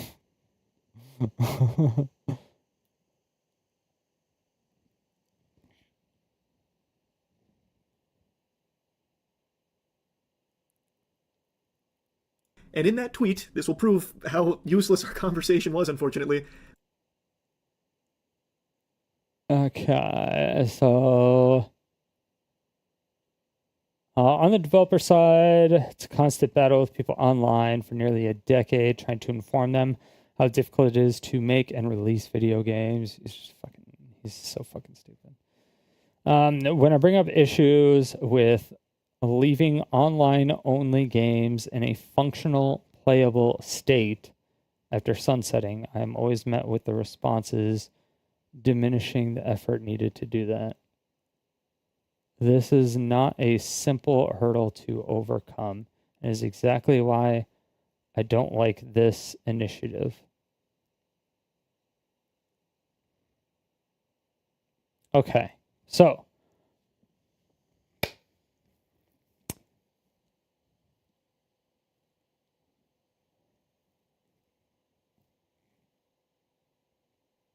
when we're talking about future games, and there's like a law that's like, hey, you need to make it to where you either need to define an end of life date for everybody so that they know that there's going to be an end of life date, or you need to say, like, you're going to release the code after you're not going to support online servers if it's going to have DRM or whatever, if it's going to require some online specific functionality. But like you're gonna have to do something like that. And if there's microservices, I mean, all that shit's done through an API, so it's that shit's like irrelevant. It's actually irrelevant. That part I never understood. That's why I want to talk to some of these developers, some of these game devs. I'm like, what is so special about these APIs that is like breaking this entire initiative? They're like, but the microservices, the microservices. I'm like, you mean the shopping cart app that just uses an API? Is that what you're talking about? Or we're actually just talking about a fucking like checkout app?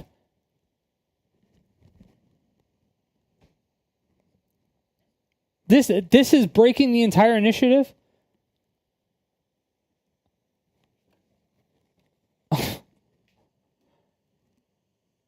And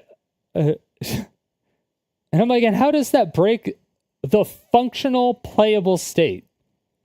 A functional playable state is not buying something. Because it also says no monetary gain in the initiative. So you couldn't even have that microservice anyway.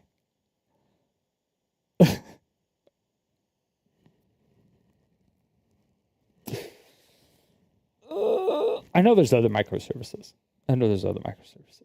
But I need to know like what microservices types is he talking about that have APIs that are just like, oh, once we remove this microservice, it breaks the game. And there's no way for anybody else to come in with the same third-party microservice and connect an API to it.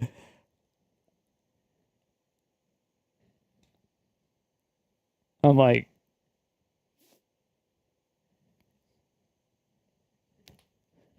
that part I don't understand because that's what I do. But I do it for like B2B software. I don't do it for this shit. I don't do it for video games. But I don't know what the differences are. It's like maybe there's something special in video games that is like completely different from B2B software that I'm not familiar enough with. I just have absolutely no idea. I have literally no idea. Literally no. Yeah, and then those communities get split up into private servers.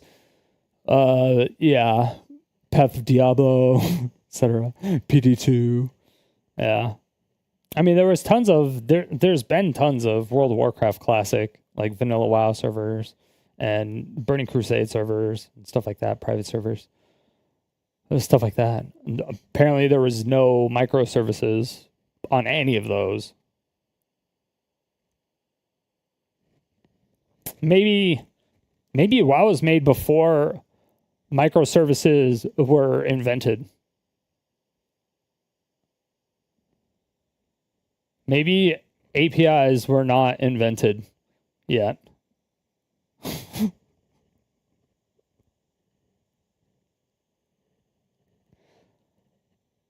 There's not a single peep about misrepresenting what Stop Killing Games was about. It's more so about how the public just doesn't understand game development, and it kind of reads to me like we're all just too stupid to understand it from his side of things. That is exactly what he's doing. That is exactly what he's doing.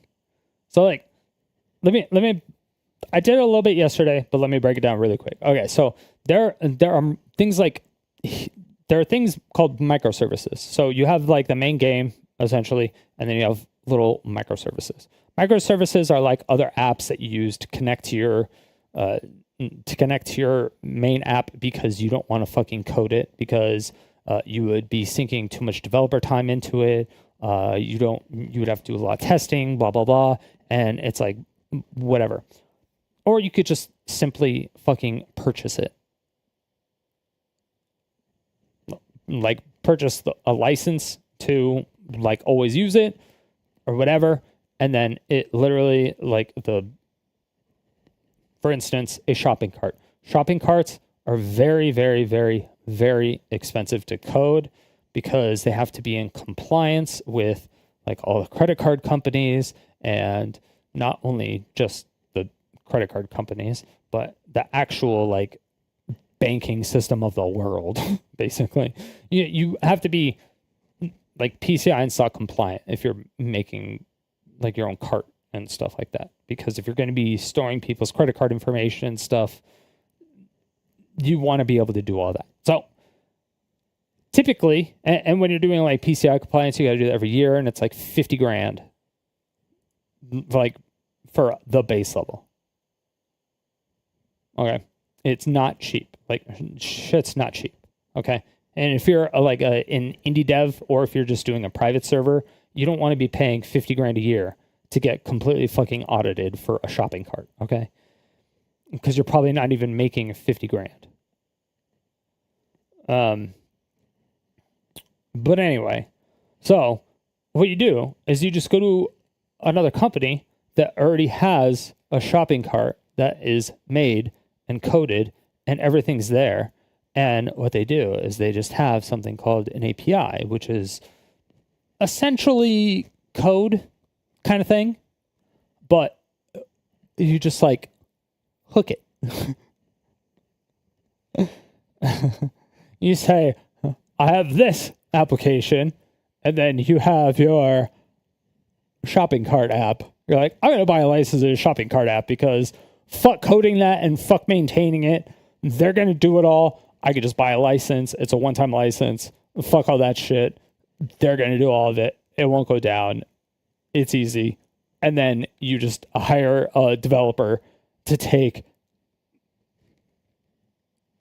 what?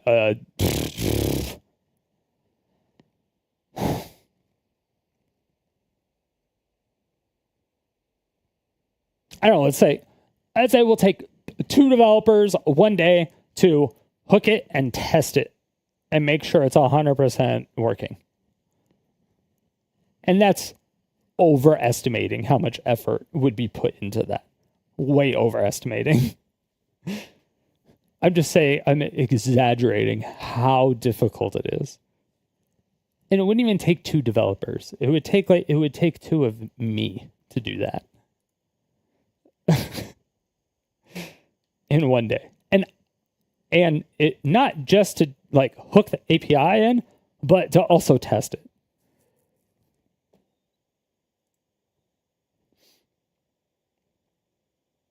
And I have maybe 5 brain cells, possibly 69. But it's just so ridiculous. But one of Pirate Software's arguments is that there's all these these microservices that these games are using that they'll break if it's out. So a lot of it can be like login services.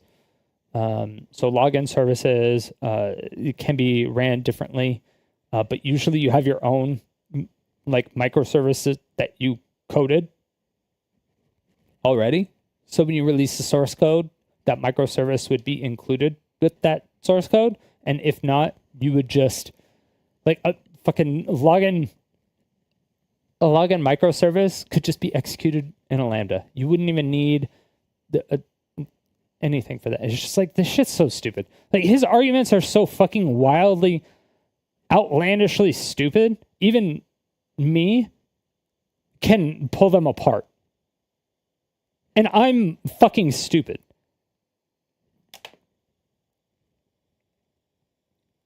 Like, I know.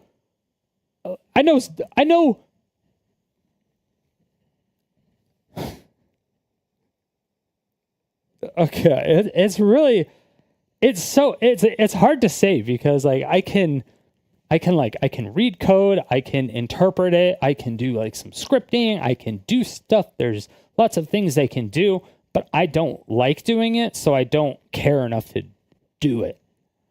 But for my job, there are some things that I do actually have to do. I do have to do some scripting. I do have to do like a little bit. I never do coding unless I absolutely have to, but it's not for like our software or anything. It's like I'll do like some NetSec stuff, but the vast majority of that is based off scripting. And even then, now, most of the NetSec stuff is all UI based. Like you're almost never even scripting anything anymore.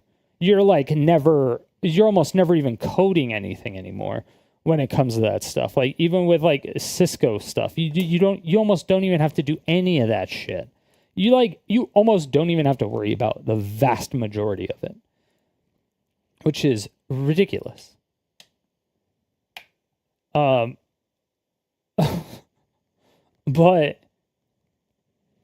yeah, a lot of it is just like, okay, I'm just gonna buy this AI tool, this microservice, and I'm gonna hook it in, and boom, done. And you don't have to worry about it anymore because they fucking update it for you. And you're like, yeah, fuck hiring a team of 20 NetSec people and paying them $200K a year when I can just buy a microservice for whatever, like what, maybe 5K a year, 10K a year max, depending on the size of the company. If it's an indie company, like 5K a year, 10K a year, that does all that shit, and it updates automatically because it's all like ML based, and it has some AI with it, and it is also hooked up to the service. So the service itself is also hooked into all the other people that are using the service. So if anything else is recognized by any of the other services, it's added to a database, which will also preemptively, which helps with the AI, obviously, the training with the ML and stuff. So that's what helps with all the machine learning. The machine learning is like how many customers they have. So if it's a really big company, machine learning, but all that shit. But like that's stuff I do. But like all of that is done. Like it's all like UI based now, almost. You barely ever have to code any of that shit anymore. Barely. So going forward, if somebody's making a game and it's an indie game and you have like 3 developers, there's no fucking way you're going to have a developer coding a shopping cart for you. There's no fucking way. There's no fucking way you're going to waste so much money. That's such a fucking waste of money to build a shopping cart for. That's such a fucking waste of money.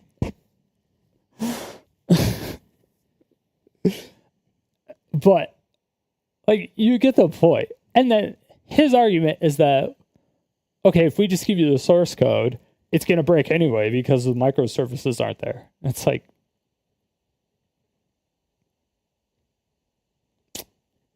which microservices are going to break the game? That's my question. But he never has actual examples.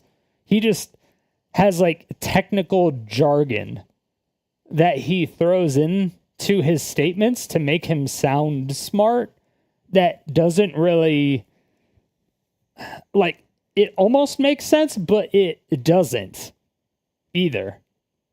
And then you look at his code and you're like, why does this look weird?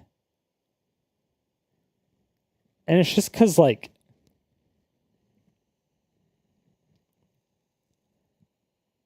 it's not like, in my opinion, it's just not formatted properly. Like when I actually looked at his code in GitHub, because you can actually just look at his code. Was it like Heartbound?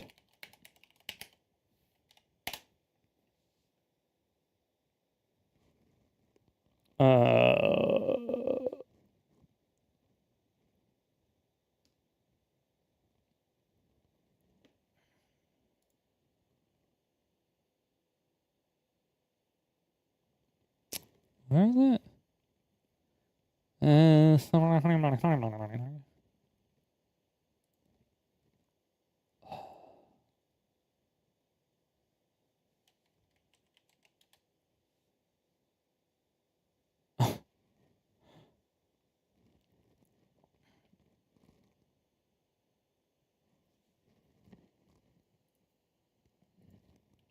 Heartbound GitHub.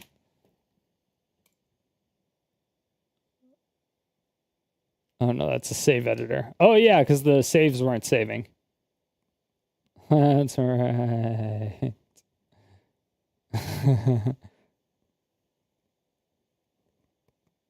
Yeah. Even after 5 years of coding.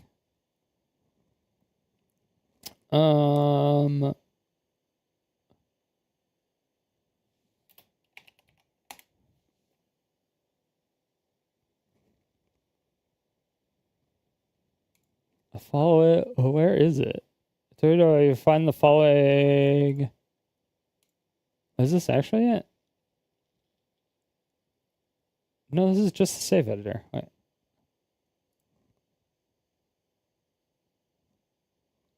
Who, Megalol? Okay, yeah, he just made a save editor. Did he just make this program allows you to change everything on the save file? Like where you are and what you did or didn't do? Oh, because he made his game quote unquote hack proof? That's right. Hey, actually I have that. We're going to pull up a game called Space War. This is a game that's in all of your libraries. It's hidden. It's a secret game. Everyone has this. In order to play a pirated game on Steam without breaking the DRM, you actually have to set it up so that the game is in that person's library. This game is in everyone's library, so you can just do it, right? As long as you change the app ID to 480. You can't get any of the achievements or anything, but everything else functions normally. So the thing that's really funny about this is all that's tracked by Steam. All these people are pirating games. If you really want to protest, just don't buy the skin. We're going to pull up... That wasn't the one I was thinking of. But, Heartbound Unhackable.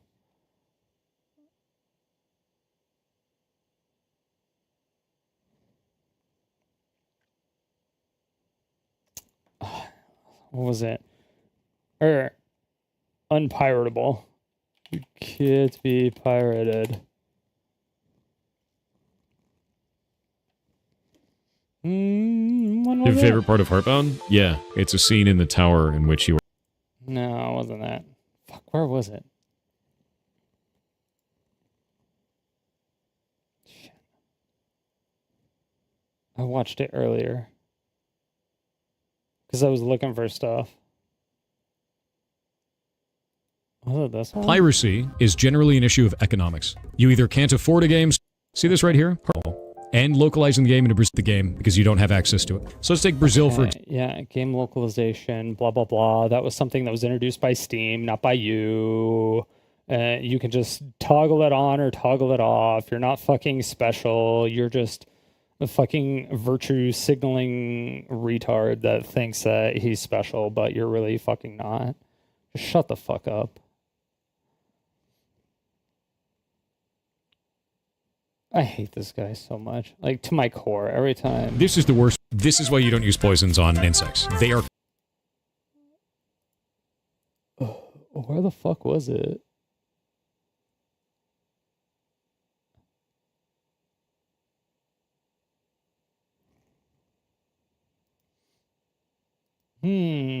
If you really want to protest, just don't buy the skin. That's not effective either, those types of things, especially like inside of League communities. So like, no, not just buying it is not going to be a big deal. The thing that matters is if you see a company that is treating you badly as a player, stop playing their game. And I don't understand why people don't put 2 and 2 together to realize that's the option. If you don't like the way the company is treating you as a player, stop being a player for that company.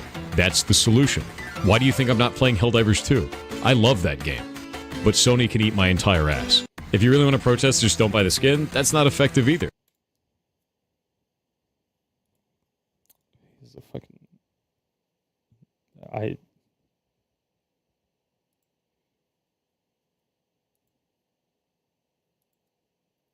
Where was it?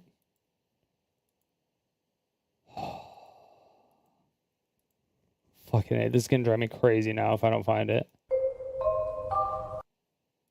This is gonna actually drive me crazy.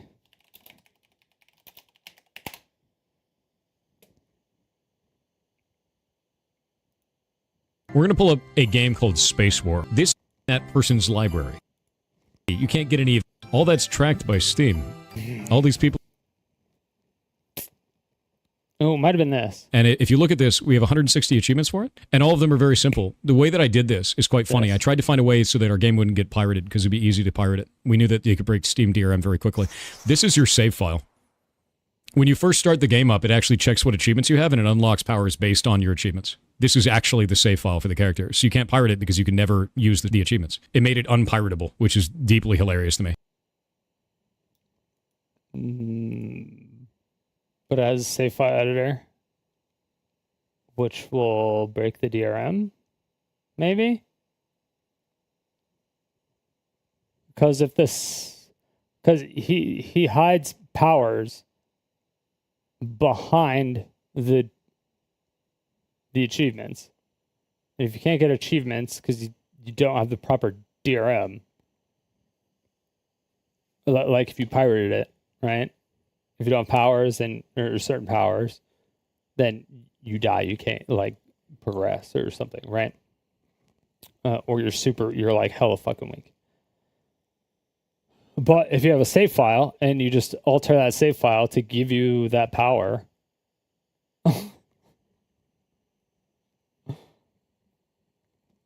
then it's like fucking okay, we're able to pirate your game now.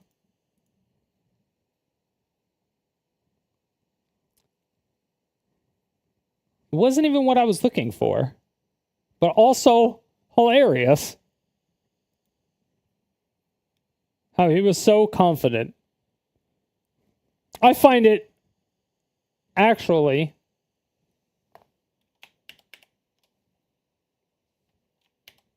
And if you look at this, we have 160, which is deeply hilarious to me.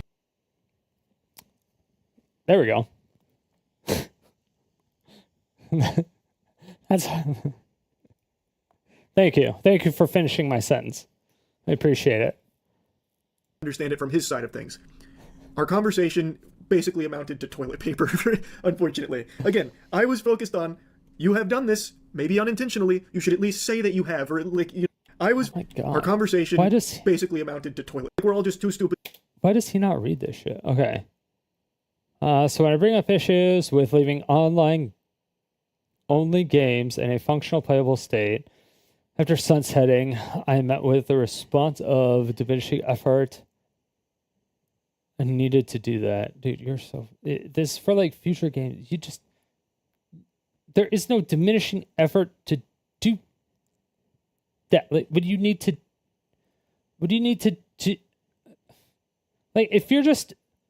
If you're an actual game dev or an actual developer, you just code your game so that it does that. So that when it inevitably gets sunsetted, it does that. It's really fucking simple. What is the roadblock? I don't understand. Tell me what the roadblock is.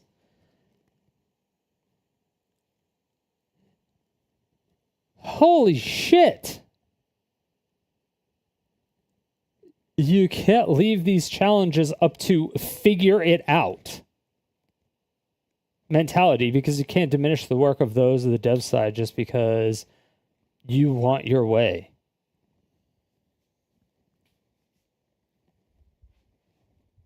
Why have so many people already done it then?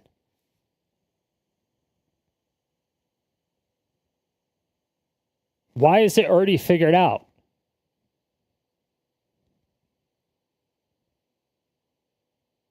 It seems like only you haven't figured it out because you don't know how to develop. Because you are not a game developer. You are a grifter. You're a hobbyist. You're a streamer. You're an entertainer. You're a liar. You are someone who uses ferrets as fleshlights. You are a ferret sanctuary person that isn't even saving the endangered ferrets species.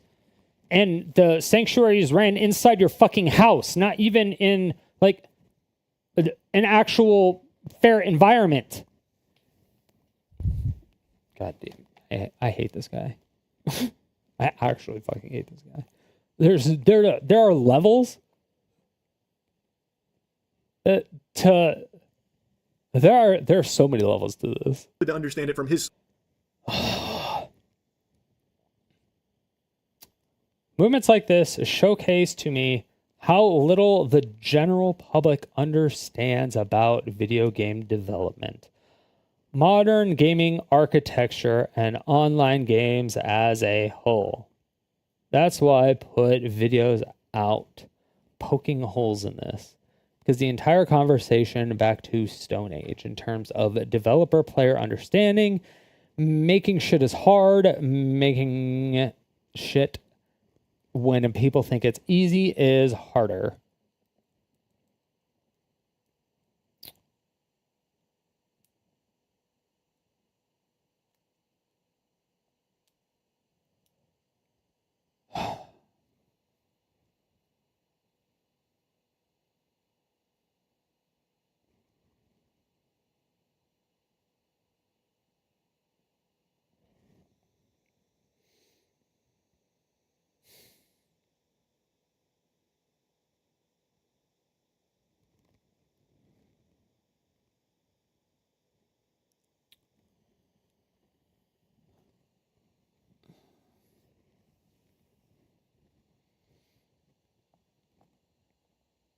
Okay, let me wrap my head around this. I'm trying to be as unbiased as possible. I'm just trying to read the statement as like a developer point of view.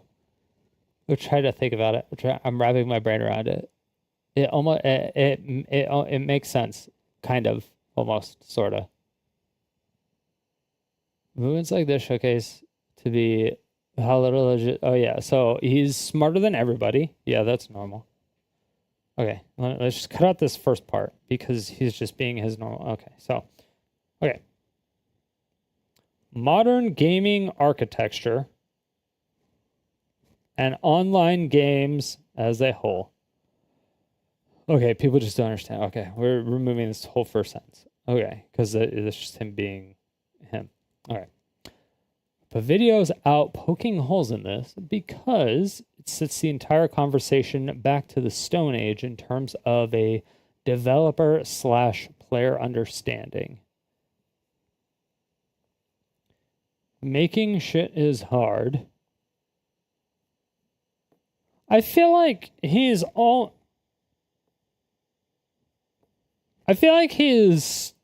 making an excuse for him not releasing his game now.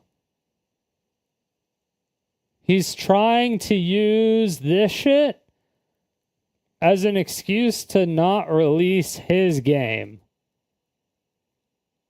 Or of why he's so slow in doing anything on his game. Making shit what people thinks it's easy is harder. No, because when people were attacking you for not doing anything on your game and not making any progress, you made a public statement on your Discord server that said, all these people yelling at me for not making my game makes me not want to develop my game. That is what you said. It's not making shit when people think is easy is harder. That's a statement from you. That's a you thing. That's not an industry thing. That's a you thing. This is actually disgusting. This is you. Fuck, I wish I had that screenshot.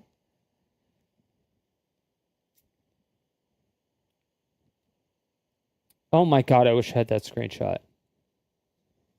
Pirate Software doesn't want to work on his game anymore. Images. Is there a Discord?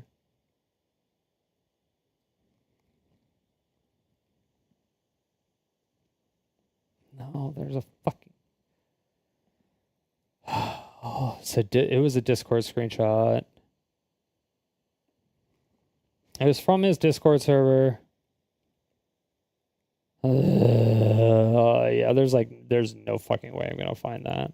It's deep in a video from I don't even know when, and I don't. Or it was in a VOD from I don't know when.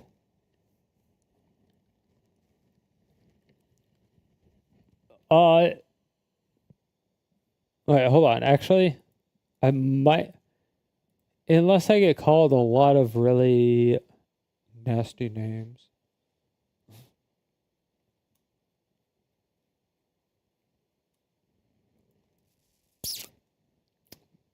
Please ensure you follow all the rules.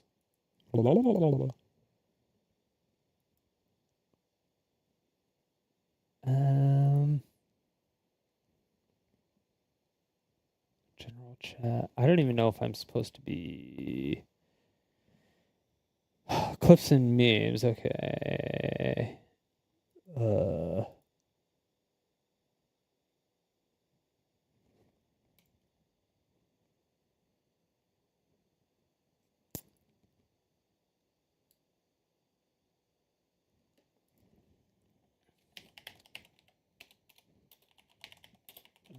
And have a screenshot or VOD where shows the Discord DM of pirate software not wanting to work on his game anymore because of the harassment. I think it was back around the end of the WoW drama, but I don't recall exactly.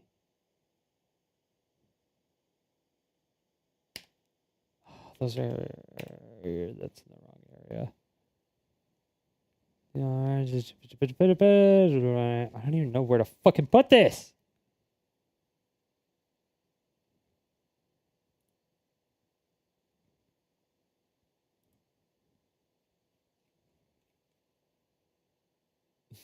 Current affairs.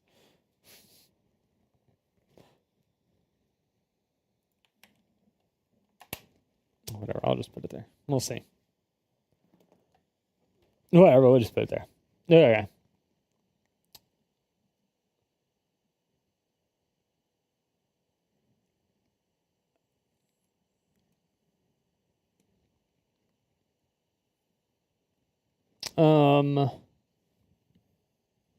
But yeah, movements like this showcase how the general. Yeah, this, I swear to God, this paragraph is all in relation to the conversation of him hating developing his own game from all the like harassment or whatever that he got. I swear to God, that's what it fucking is. I bet you. Side of things. Our conversation, and it kind of... if you want all games to be left in a functional playable state, then you need to listen to people when they talk about how infeasible that will be in a lot of situations.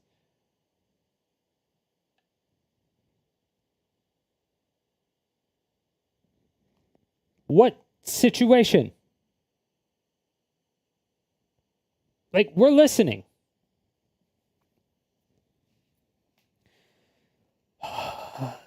Such as the primary goal listed on the ECI page. It's kind of important to resolve that. Reads to me like we're all just too stupid to understand it. Well, I mean,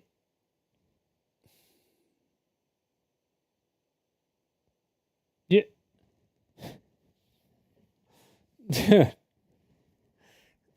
Like, you resolve that when you're drafting the bill. You don't resolve that through an initiative. You resolve that because you identified a problem and you're trying to get signatures to resolve the fucking problem. But you need to make, like, your congressman or your government or whoever aware that there is a problem and there's a lot of support to resolve the issue. So once you get it in front of the people, and then they're like, oh, there's a problem and a lot of people care about it. How do we go about doing this? And then they talk to experts, who is not you. From his side of things, our conversation basically amounted to toilet paper, unfortunately. Again, I was focused on, you have done this, maybe unintentionally, you should at least say that you have, or like, you know, are you aware that you did this? And then it became more of like, nope, I didn't. You're wrong. And then he uses our conversation at the start of this for something that was not even the focus. I was not there to try and convince him to be part of Stop Killing Games. I don't think we made any ground on, like, his perspective versus mine on Stop Killing Games. He has some qualms about how difficult it would be in certain cases. I agree with that, for sure. I still think overall Stop Killing Games is a net positive for the gaming industry where something desperately needs to change with a lot of these awful practices. But for the 10 millionth time in the last 2.5 hours, it was just about him having this awareness that his coverage did mislead people, and that he, maybe not maliciously or anything, misunderstood or misrepresented Stop Killing Games in numerous instances. And the way that he talked about Ross was unacceptable. That at least made it into the tweet there about the way he talked about Ross being like a fucking used car salesman type deal and like calling everything about it ass. He at least recognized that that was too harsh. So he gave a quick I'm sorry for that, which is good. I do appreciate that, and I'm sure Ross will appreciate that as well, I imagine. But I still wanted to make this video after the conversation because I just really do not understand, I truly cannot wrap my head around why he fights tooth and nail coming for throats for anyone that tries to mention that there was misrepresentation in his coverage of the Stop Killing Games initiative. He is so hell-bent on proving he's right and everyone else is wrong that's saying these things. I just don't get it. He's just treating it like he's got the mega mind, once in a generation galaxy brain that no one can possibly understand. All us plebeians are beneath him, and we're lucky that he even graces us with streams, and we're stupid for thinking that he did anything wrong here in regards to his coverage of Stop Killing Games and what it's actually about. I'm just a simple plebeian. So odd to me. Because if he would just come out and be like, yeah, you know what? Looking back on it, really reflecting, hearing what you guys are saying, I can see why this was so misleading for so many people. I didn't mean for it to be, and yeah, maybe I misunderstood some of these things. This would not have been nearly as big of a deal as it has turned into. And I went back and looked at some of his previous dramas, I suppose, and that is a common thread with Pirate Software. Like in World of Warcraft, he made a mistake, but he completely refused to acknowledge the mistake, and it made it a much bigger snowball into an avalanche for him, which led to a ton of other problems. He just has this inability to, like, accept that he can make mistakes. Like, he does things wrong sometimes. And he needs to recognize that it's okay to be like, yeah, I did do that wrong. You're right. I was incorrect in this. And it would save so much of a headache. But he just comes across as a narcissist. He really does, unfortunately. Like, I'm not an armchair Reddit psychologist here going to diagnose him as a narcissist or anything, but like, that's what it comes across as. He just refuses to admit that he ever does anything incorrectly. It admits no faults of his own, ever. Except, I suppose, to Ross here, which maybe this is the beginning of a big character development for Pirate Software. He did apologize to Ross for how he treated him and what he said about him. I think that's great. Would love to really common thread with Pirate Software.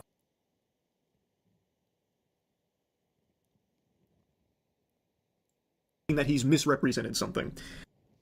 Subject, he kind of treats as though they're fucking idiots, like me, for thinking that he's misrepresented something. On that subject, kind of posted to a conversation where he said it was unfortunate. Remind me about being a dick to Ross, I get it, and I'm sorry for that.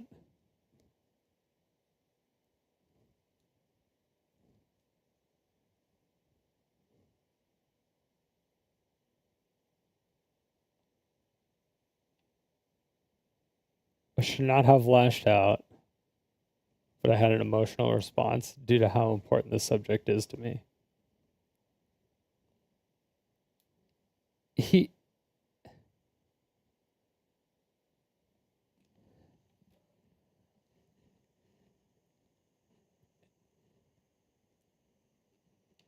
That's not even like an apology to Ross. He's like, if you're mad at me about being a dick to Ross, I'm sorry that, you know, you feel that. I'm sorry that you're mad. I shouldn't have lashed out, but I just had an emotional response, you know. The subject's just really important to me. You know, as a game dev and ex-Blizzard employee, you know.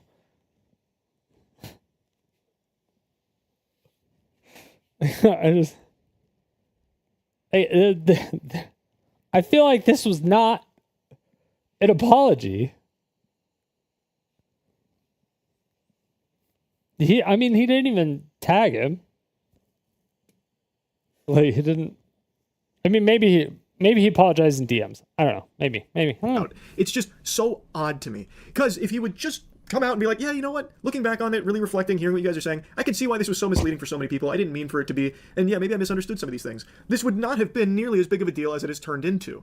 And I went back and looked at some of his previous dramas, I suppose, and that is a common unfortunately. Like, I'm not an armchair Reddit psychologist here going to diagnose him as a narcissist or anything, but like, that's what it comes across as. He just refuses to admit that he ever does anything incorrectly. Admits no faults of his own, ever. Except, I suppose, to Ross here, which maybe this is the beginning of a big character development for Pirate Software. He did apologize to Ross for how he treated him and what he said about him. I think that's great.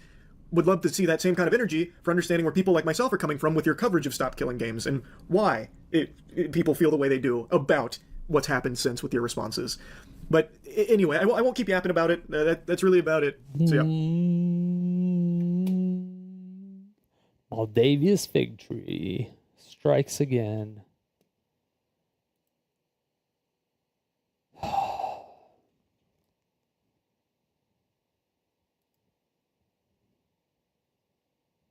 I don't know what to tell y'all. Yeah, truthfully, I don't know why I'm by taking on this AI to keep humanity safe.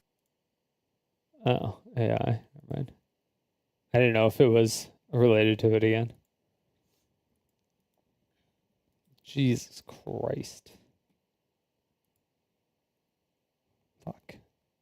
I got through like no videos.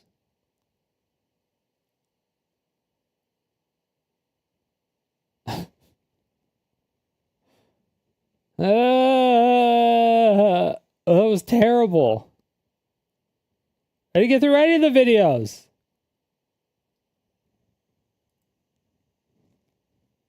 Chat keeps distracting me. Damn it, chat.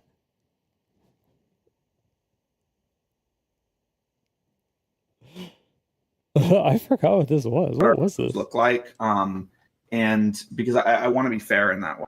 So I think it ends up being it ends up being sort of standard. Now there is every time we do a deal, a developer has unique concerns, like something they want in the contract. Usually some way they don't want to be screwed, to be perfectly honest. Like they've heard about someone getting screwed in this way and that way. And usually our contract actually is already protective of that, but they want an extra assurance, like a split clause saying this will not happen. And so usually every developer has a couple of things they want added that are basically of the sense of this will not happen. It's something that they want guaranteed because they specifically want to just make absolutely sure it doesn't happen to them. And then it's no problem to add it because it's never something that would happen. We do. So we always allow developers to it's never a take it or leave it kind of contract. It's like, hey, if you're concerned about anything, let's add something to make sure you don't need to be concerned.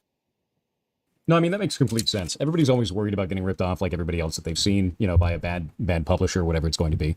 So I get that. I 100% get that, of having those types of fears. I do have to say, I love wearing this helmet, but I also wear headphones. However, I've realized that when you wear the headphones like this, the voice actually resonates through the helmet, and it's like you're standing inside of a speaker. Oh, wow. It's actually amazing.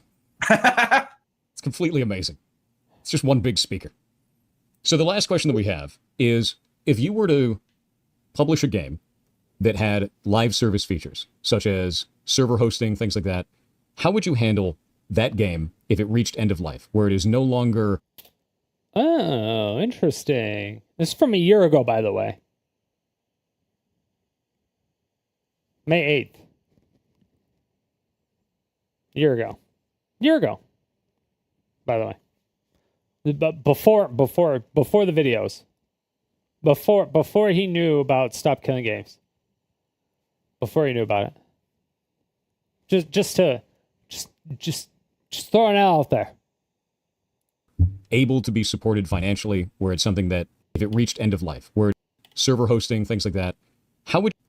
So the last question that we have is, if you were to publish a game that had live service features, such as server hosting, things like that, how would you handle that game if it reached end of life, where it is no longer able to be supported financially, where it's something that you don't feel should still be on the market because the cost of those services is just too high? Fair question. I mean, the thing is, I love game preservation. I love old games so much that I feel like as long as it was affordable, I'd keep it even after it was losing money, because it's just, as long as I was making, as long as we were able to do that and it wasn't that much. If it wasn't that much compared to the total amount that we're making. So it's not impacting our ability to make sure that we can, take care of our, the people who work for us and, give them good treatment and have nice, a sustainable company and offer developers the late funding they need. If all of that is secure and is not in danger, then I would probably keep it going. I would probably analyze it not against like, oh, well, right now it's not making me additional money to have it going. I'd probably ask, well, how much did that player base originally make us, right? Because that's the thing is like, if in the first like X years of its life, it, did, like the players put in, they paid for it and they did well, I think they deserve to have it continue to be support and available if at all possible, rather than just analyzing like, oh, well, going forward. I mean, like, that's the thing. It's kind of like, it's losing a sense of gratitude to what they helped build and what they gave you in the past. And so as long as it wasn't like significant and cost towards the total amount the company was making, we just keep it going. That's good. I like that. Yeah. So I think the biggest thing that we just keep it going. That's good. I like that. Oh, interesting. He does like that. It's weird that he likes the fact that he wants the developer to like infinitely support it and infinitely maintain it, which would cost the developer money, as to where this initiative would prevent that from happening. And it wouldn't cost the developer or the studio any money.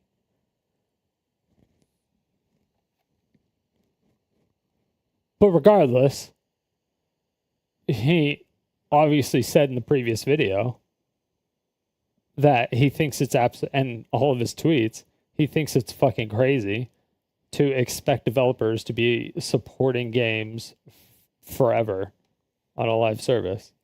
And it's unreasonable. Yeah, so I think the biggest thing that people are wondering is if you couldn't, in the extreme circumstance that you couldn't, okay. Would you ever have a situation like that where you would want to release that into the public so that they can continue on with it? But I mean, definitely. It's, personally, I've gone and played Ultima Online on like fan servers that continue to exist. I played Ultima Online as a kid and, I wanted to show it actually to my wife. So the two of us went and we joined a fan server and played it. And, I think that's wonderful. Yeah, absolutely. Give it to the community. And I don't think it's either or, you can do both. Like let the community host the servers is wonderful and should be something that's done regardless, I think. Yeah. Hell yeah. One of us. One of us. One of us? Huh. Interesting.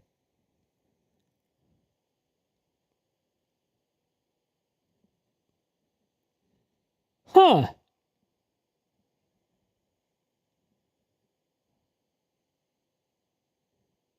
I don't know, maybe he says something else. That's great, man. That's really good.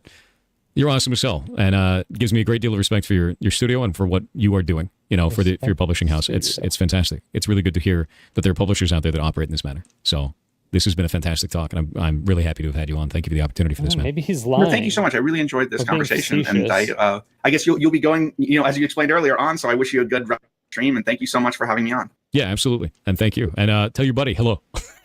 Will do. All right, bye. I'll see you later. Oh, maybe that was a threat. Maybe he is actually pissed off at this guy. And he's like, tell your buddy I said hello. Maybe that was a threat. It could have been that. We'll see. That was fantastic. I'm really impressed. It's always hit or miss talking to a publisher, and he kicked complete ass. Like 100%. Yeah. Really, really awesome. And I love what they're doing, man.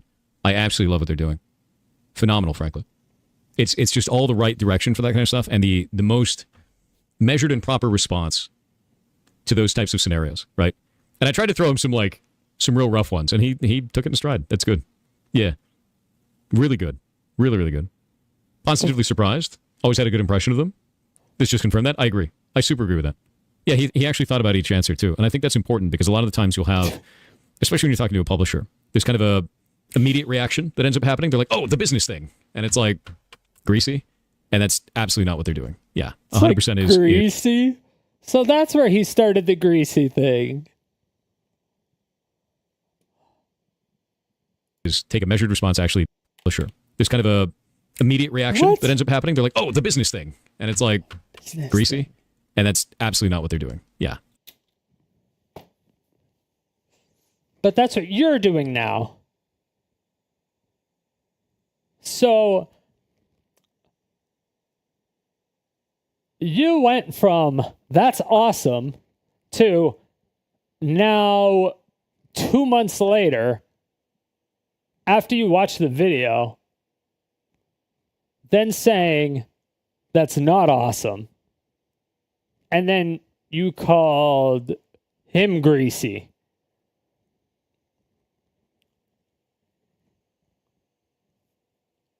Huh. Interesting.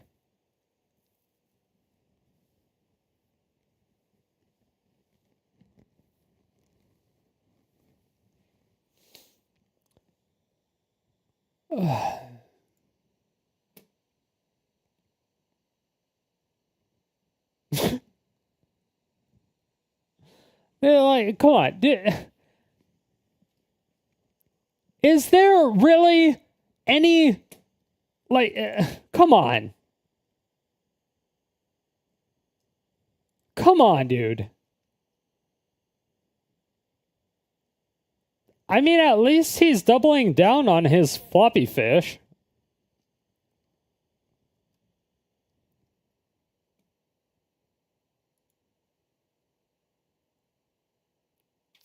Damn. I wish I, like...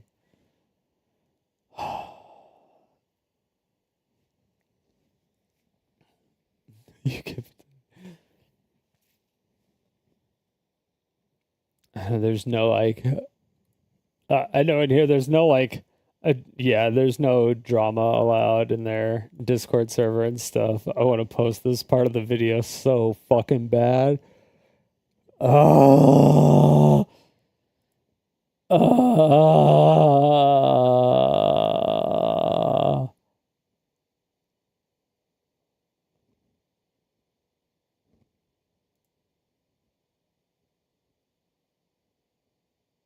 I started watching it a few weeks ago. I just started the second season. Wait, what?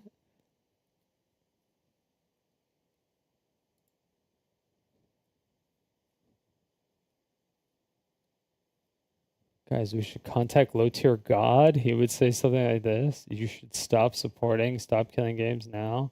All you EU citizens should sign now. Should make low tier God meme like that. He does have a following that would listen.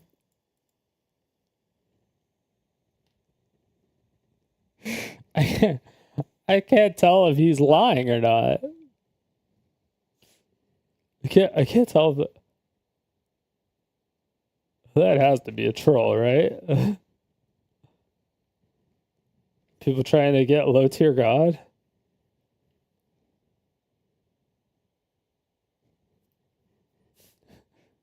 You should...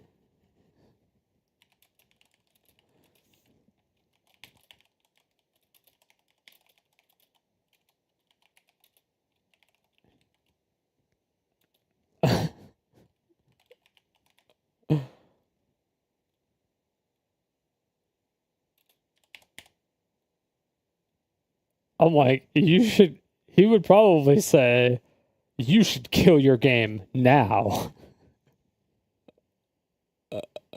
And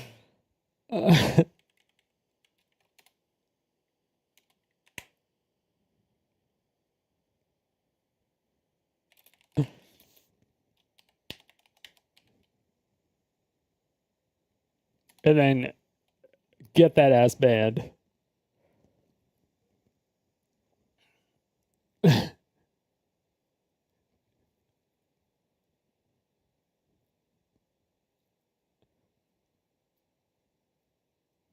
Yeah.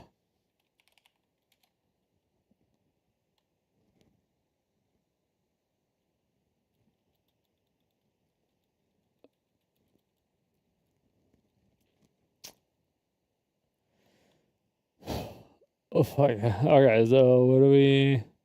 There was...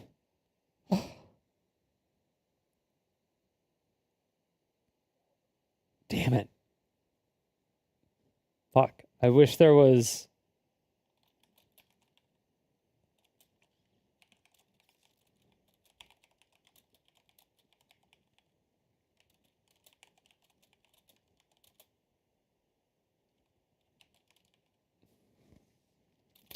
I wish there was a channel for like drama or something that I could, but it's irrelevant. It's irrelevant to them. It's so fucking hypocritical. It's so irrelevant.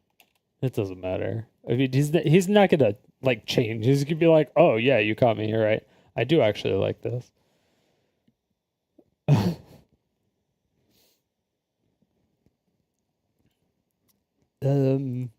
It's not even like it would be like you would have to show Pirate Software this actual video and this timestamp and be like, hey, this is you 1 year ago. What changed in the development industry to where this is 100% not feasible? Is it just because it's not feasible for all games, or what exactly? Because at the end you said one of us, kind of like how it's one of us, but you said it's not able technologically, but it is. I don't know. This shit's so fucking stupid. Dude, there's so many other videos. Fuck. I gotta stop pausing. I gotta watch the first two Pirate Software ones. I didn't see these. These are short though. We'll have to do those. We'll have to do those tomorrow. And then I'll also have to look at this too. Fuck me, dude. There's so much. We'll take a look at that. There's so much on this. I'll probably have to skim through, because a lot of this stuff is going to be redundant. So I'll probably skip through a lot of it. I might take a look at the Tectone stuff and show that he was being stupid too. Because he was being stupid. But yes. Okay. I have not eaten in over 24 hours, so I am going to eat and then I'm going to go to bed. And, I'm going to eat and then do a little bit of stuff with the videos. I'm gonna try to do something. I'm gonna figure something out. I gotta do something. I gotta actually like put some videos up on YouTube like soon. I gotta figure out how to do video editing. Like actual video editing. So that's fucking annoying. Well, yes. I'll see you all tomorrow morning. Good night. Love you guys. Bye. Stay salty.